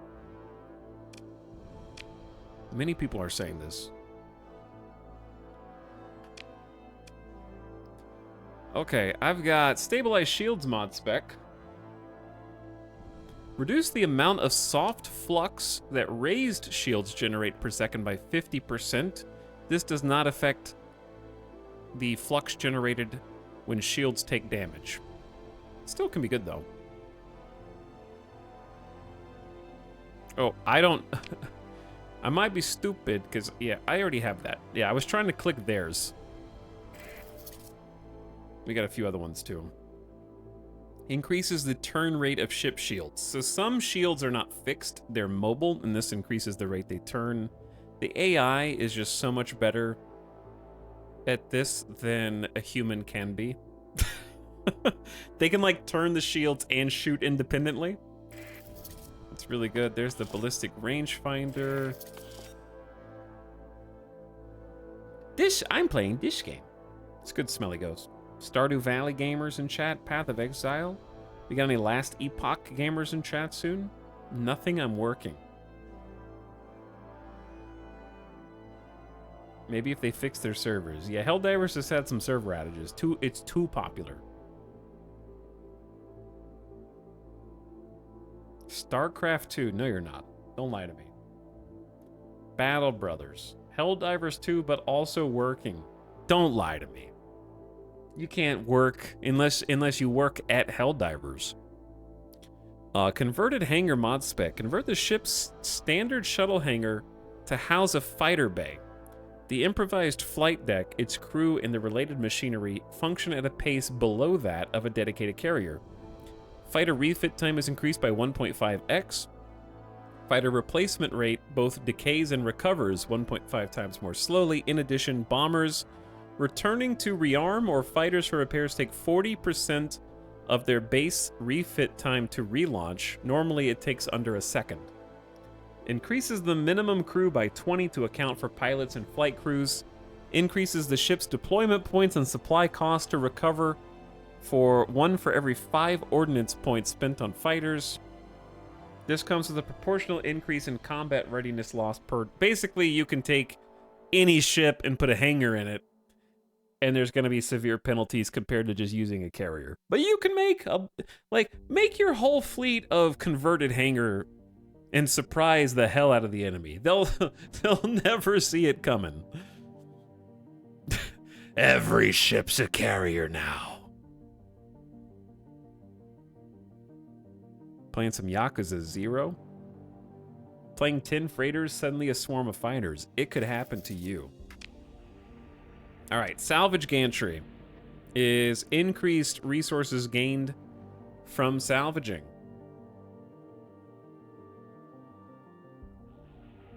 We get 25% better resource recovery, which is great. We have a civilian grade hull. I'm gonna militarize that again because that's just my personal preference. We get a lot more subsystems here than we had before. Chat, it's a great idea to put surveying equipment on something if we're gonna survey. What do you like to put surveying equipment on? Reduce the heavy machinery and supplies to perform surveys. It's pretty good, man. That's pretty good.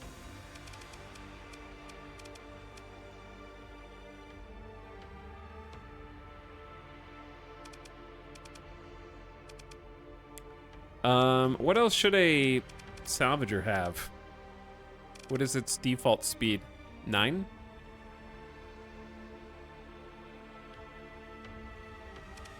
I can't put augmented field. I could build augmented field drive into it.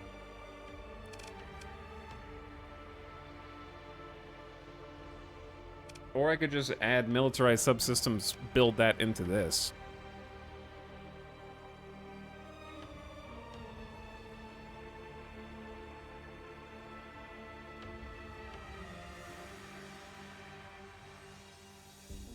Okay, what's chat saying? The Atlas, after SMOD, insulated and extended hold, high-resolution sensors fills the last slot. That's funny. This is the X4 soundtrack, Red 9.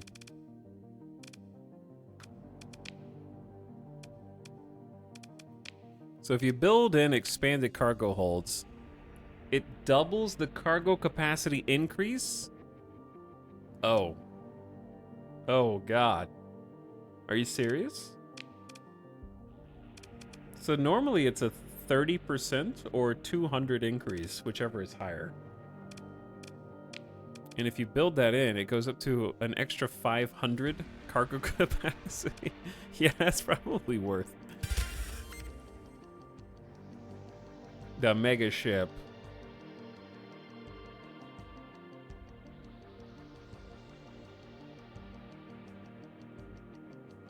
So we got augmented drive field and expanded cargo hold built into this.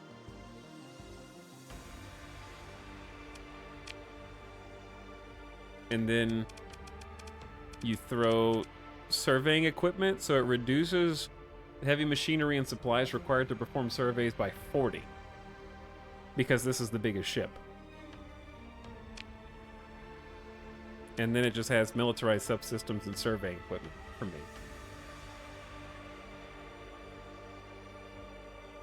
It's pretty good, dude. It's pretty good.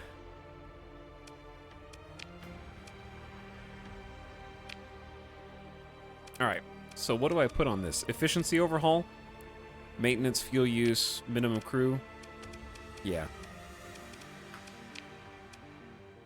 And then this only has 5.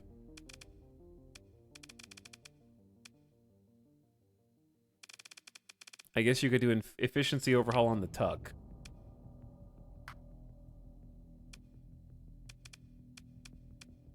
Done. All right, we got the fleet just the way I like it. That is pretty solid. All right, now we need to go sell these organics. We're going to Sword.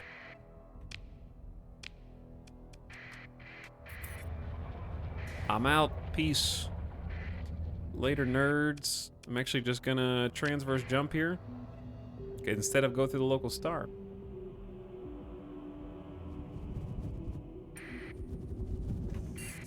Turn that transponder off and let's skedaddle.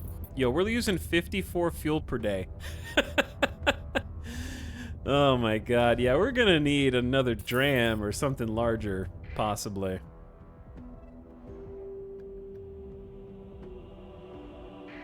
That is a very high amount. We do be having a lot of ships now. Alright, Sword habitat, I'm coming back. Who is doing that? A fast picket? They're chasing somebody. Good luck. 40 covers most planets that aren't just shit. That's fair. We could probably start salvaging some things. But I gotta make some money fast. Why do they have fuel ships when there are cargo ships? Because physical cargo and liquid fuel require different types of storage. This dude is like, why do I have to get my gas from a gas station when I can just go to, like, inside of Sam's Club? Or Costco? Or Walmart? Why can't I just buy it off the shelf in the drum, man? Damn, that's a cool ship. It is a cool ship. You're absolutely right. Did I not already get converted fighter bay? Converts the ship's fighter bay's housing built-in wings into improvised cargo. Oh, it's the inverse.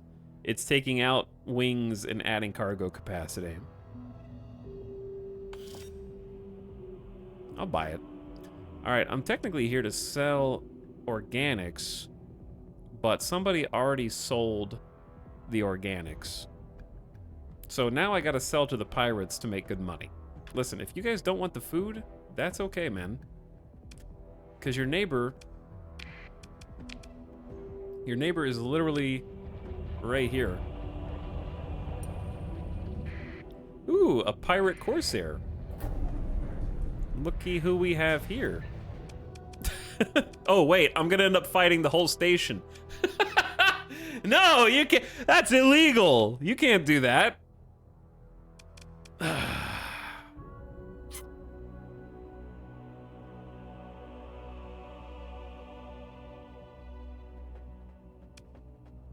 How do you disengage from a station? Chat. Like, if you attempt to retreat, how do you retreat when there's a station? Don't you just go around the station?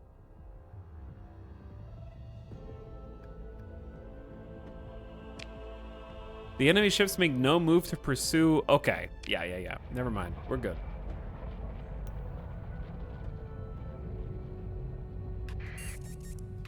Anyway, don't mind me just going dark out here. Hello? You're gonna give away. Look who I found. Chasing down a hound and a kite is annoying, but I will try.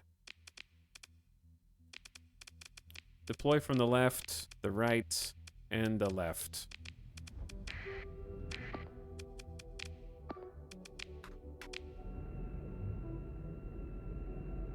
The omen by itself ought to be enough.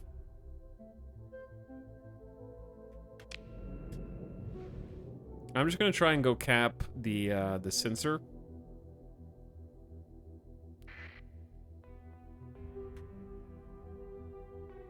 Sensor jammer beta.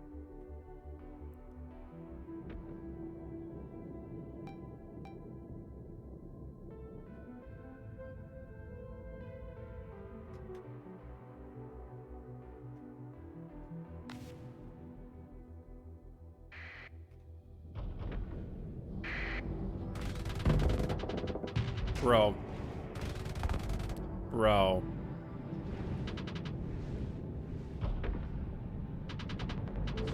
Help me. Get that guy. Shock him. Omens are crazy, dude. Alright, well, the hound got through. The hound punched through. But we good. I love the mods that had stations with thrusters. That's cool. Yeah, that hound is just too fast. He's probably got safety overrides as well.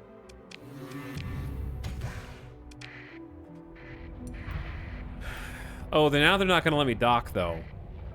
Right? Because a ship of a fleet matching your description has been reported. You need to wait a few days until the commotion dies down. Yeah, they turned me in, dude.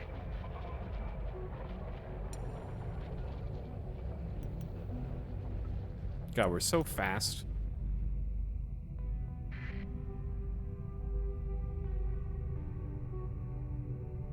I forgot that you can't just, like, go be killing pirates and then do business with them.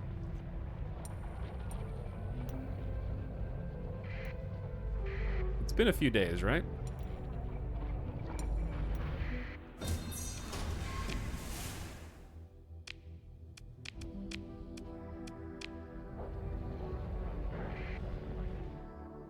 We made it. All right.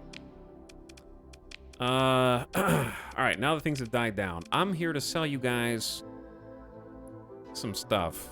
It seems that you're not paying as much as Zenobia, but I'm just gonna lock this in because, frankly, I need the money.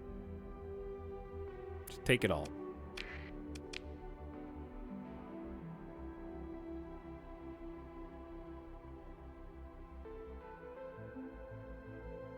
Hello, Laughing Bear. Thanks for 63 months. Good evening. Welcome to the late night stream. We've been doing some trading to make cash. I'm trying to get like a little nest egg here. These dudes are buying supplies at big money. Big money. They have a 2250 deficit. It's probably worth going to buy some more. If not that. What would be our next best? Yeah, I think the supplies one is a good trade. So we just need to go to Sesame, go to Nona.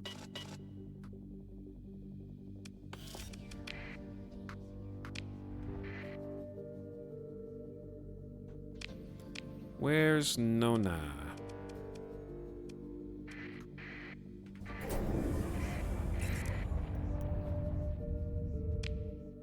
Alright, I honestly think it's faster to just transverse jump here.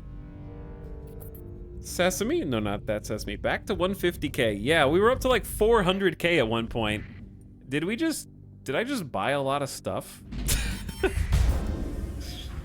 I leveled up though. I'm level 6? I got another 30k XP, dude. From profitable trades. Trades are getting me mad XP. Oops. This is not where I wanted to be.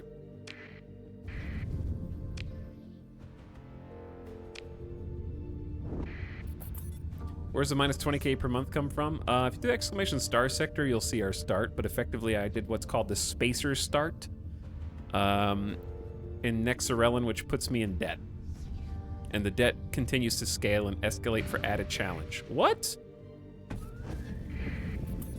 I don't think so. Wait, who is this? Sindrian Dicta is pursuing my fleet. Why? Am I suspicious? They're neutral. I got scared. My heart skipped a beat. I thought I was about to get erased by a hammerhead, and I think they're just gonna scan my ship. I think they just want to do a little scan.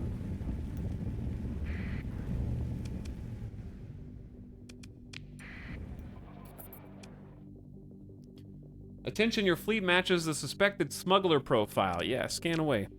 Nothing suspicious, no contraband, dude. You guys have medium suspicion of me. Why? Why?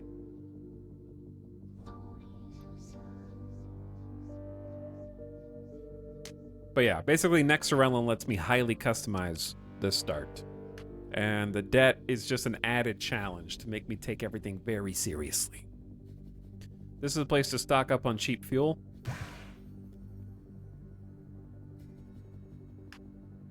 Also extremely cheap. Ooh, we can just arbitrage these in the system because they're too lazy to trade themselves. From Nona to Cha. Cha must be brand new.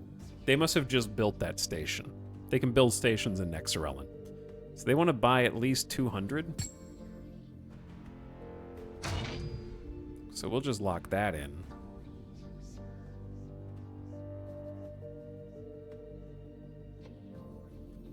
And then I think we just want the supplies. They have the cheapest supplies around, and we can go sell them back in Sword. Up to 2250 of them. I don't have enough money to pay for this, chat. Hold up.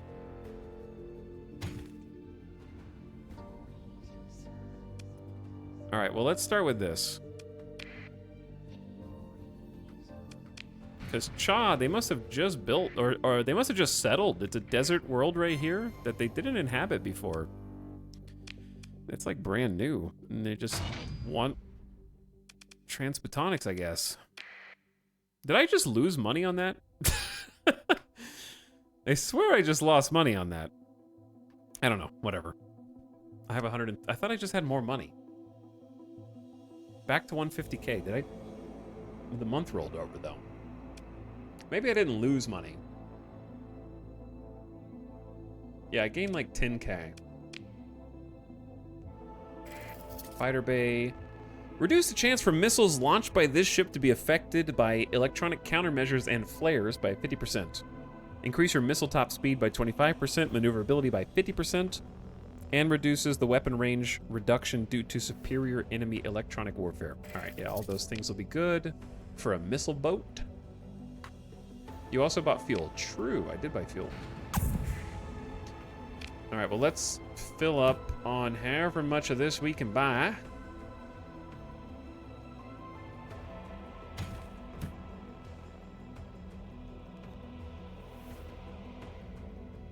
Like, just basically go to 0. Because that's 84 credits per supply. And then we take it back to Sword Habitat and sell it for 221 per. All right, transverse jump out of here. Just gotta go fast. Noom. Goodbye. Buffalo class freighter. We need to start salvaging some stuff. We can make some big money that way too, but this trade is just too tasty. Some custom starts like the Haunted from SOTF do tweak some interactions. I don't know which mod you're talking about, but I believe you.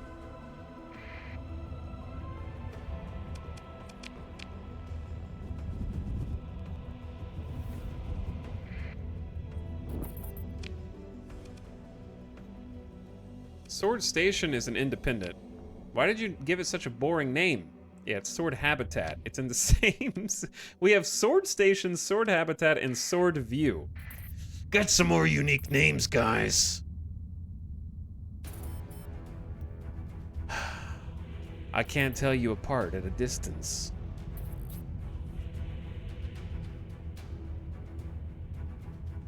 Alright, we gotta do this before the month rolls over and we go bankrupt. We should make it.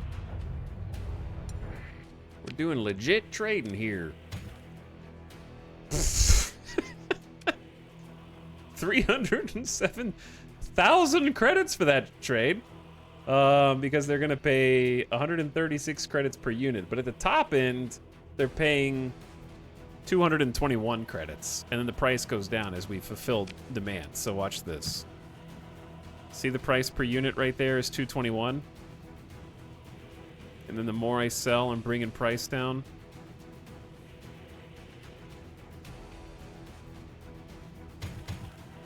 Bam. You received 307,000. 70K in taxes, though. Yeah, but the 300,000 is after taxes. And guess what happens when you pay your taxes? Number one, I don't have to hide. Number two, I don't have to get extreme suspicion and eventually get rep debuffs. Number three, I'm building rep.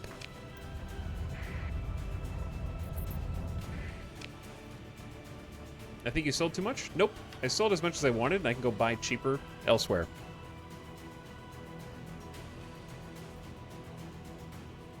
Taxes pay for space highways.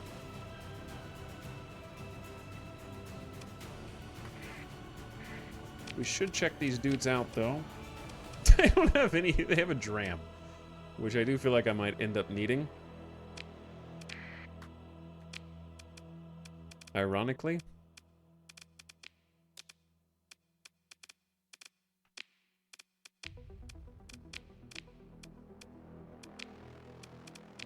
Okay, auto fit, boom, boom, lock it in, and it's good to go. It's going to be hauling 585 fuel for us now. So we got 2 drams. That's going to give us a very... Oops! Chat, what? I just hit Q on accident.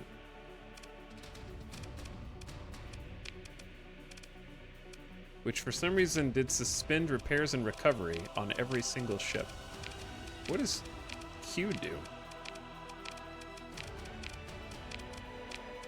I mean, apparently that, but...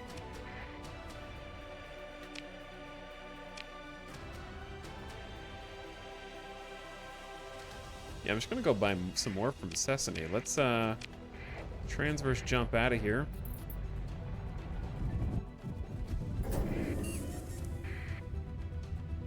Make some spaceship noises. And yeah, we just improved rep by 1 just for trading. Got 53,000 XP for profitable trades. Easy, lads. Easy.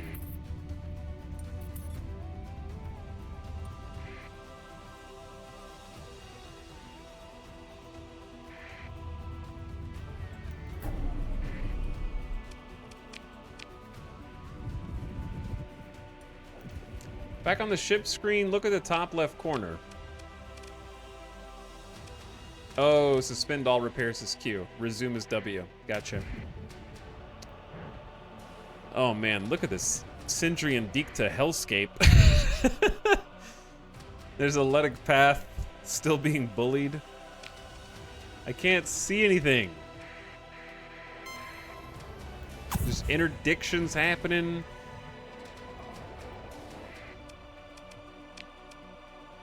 All right.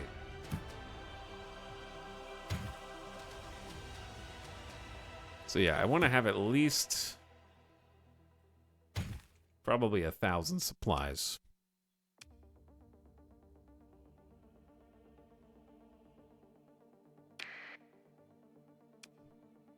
They have very cheap fuel, so just fill up on... Oops, I just sold it all. I didn't sell it. There we go. All fuel. Chat, we have 1,000 supplies, 2,300 fuel. We have only 4 combat ships. That's the only thing I'm worried about.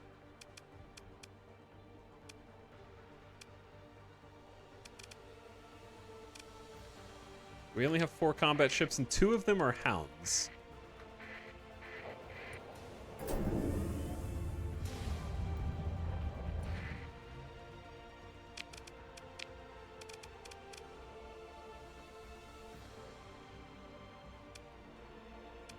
There's the Atlas.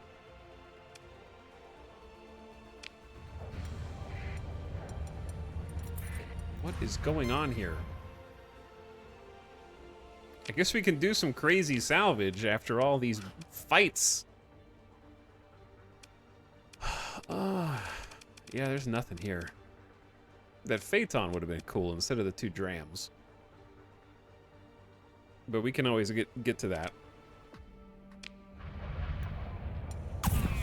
Chat, I think that's where we're going to pick up next time, dude. Midas is antsy. I'm going to go eat. It's almost midnight here. There's about 100 things to salvage in and around this vicinity. We got 200,000 in cash in our pocket. We went from 0 to hero. We started with literally debt and a civilian class kite that had no weapons. And we built up in one day to that plus 3 mud skippers for hauling, then a buffalo and 2 Tarsus class freighters, salvaged Atlas and started building it up. Got a tug so that we could haul the Atlas and make it go faster, a couple of fuel drams, a salvage rig, and then a few combat ships, including an Omen and a Wolf, which I'm happy with. And then the 2 hounds, of course, with the thumpers. We're going to work on improving our military capabilities next time, but we are ready. We're fully stocked, 150 plus heavy machinery, the salvage rig. We're ready to go explore. We got fuel for days, we got supplies for days, and I got weapons for when we want to start outfitting a fleet. So like everything is laid out. Everything is like laid out and ready to go, and we can just salvage as many of these things as we want. There's a Phaeton right there, for example. So sky's the limit. All right. Good stopping points. Campaign went very well today, even though chat said it was going to be very short. Turns out that was not the case, and it won't end. Wins. This campaign hasn't ended yet, so enjoy your channel points. 1 million plus channel points going to Team 3. Bravely led by Chaotic Kiwi with 109,000 points on the line. Taking home 3... This is the Sound Redemption. Well, they instantly used the profits for the sound redemption. Wasted no time, just took the points and turned them back in.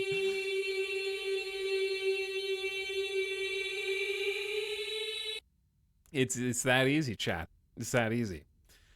All right, dudes. I am going to send you guys all on an end of stream raid.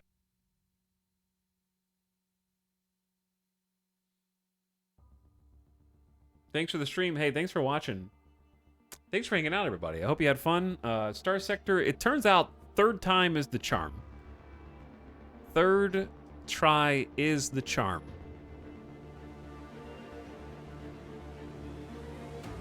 So, I'm glad that we turned it around and had a nice day. It turns out all you need to do is trade. I told you guys. But it's more fun to trade on nexerelin for me because I like finding the dynamic, like taking advantage of the weird dynamic trade routes that pop up. So trading is more enjoyable for me with the randomization.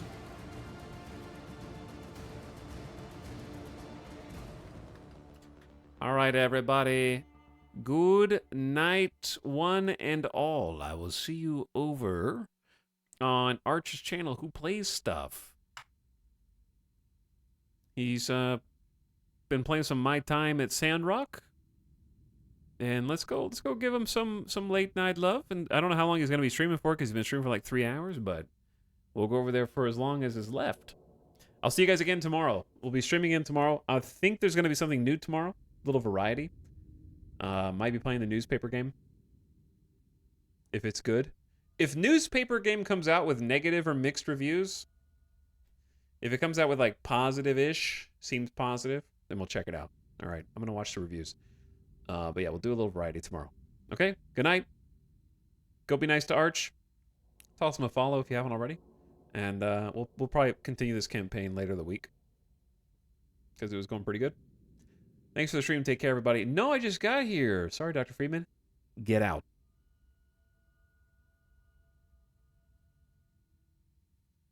You too.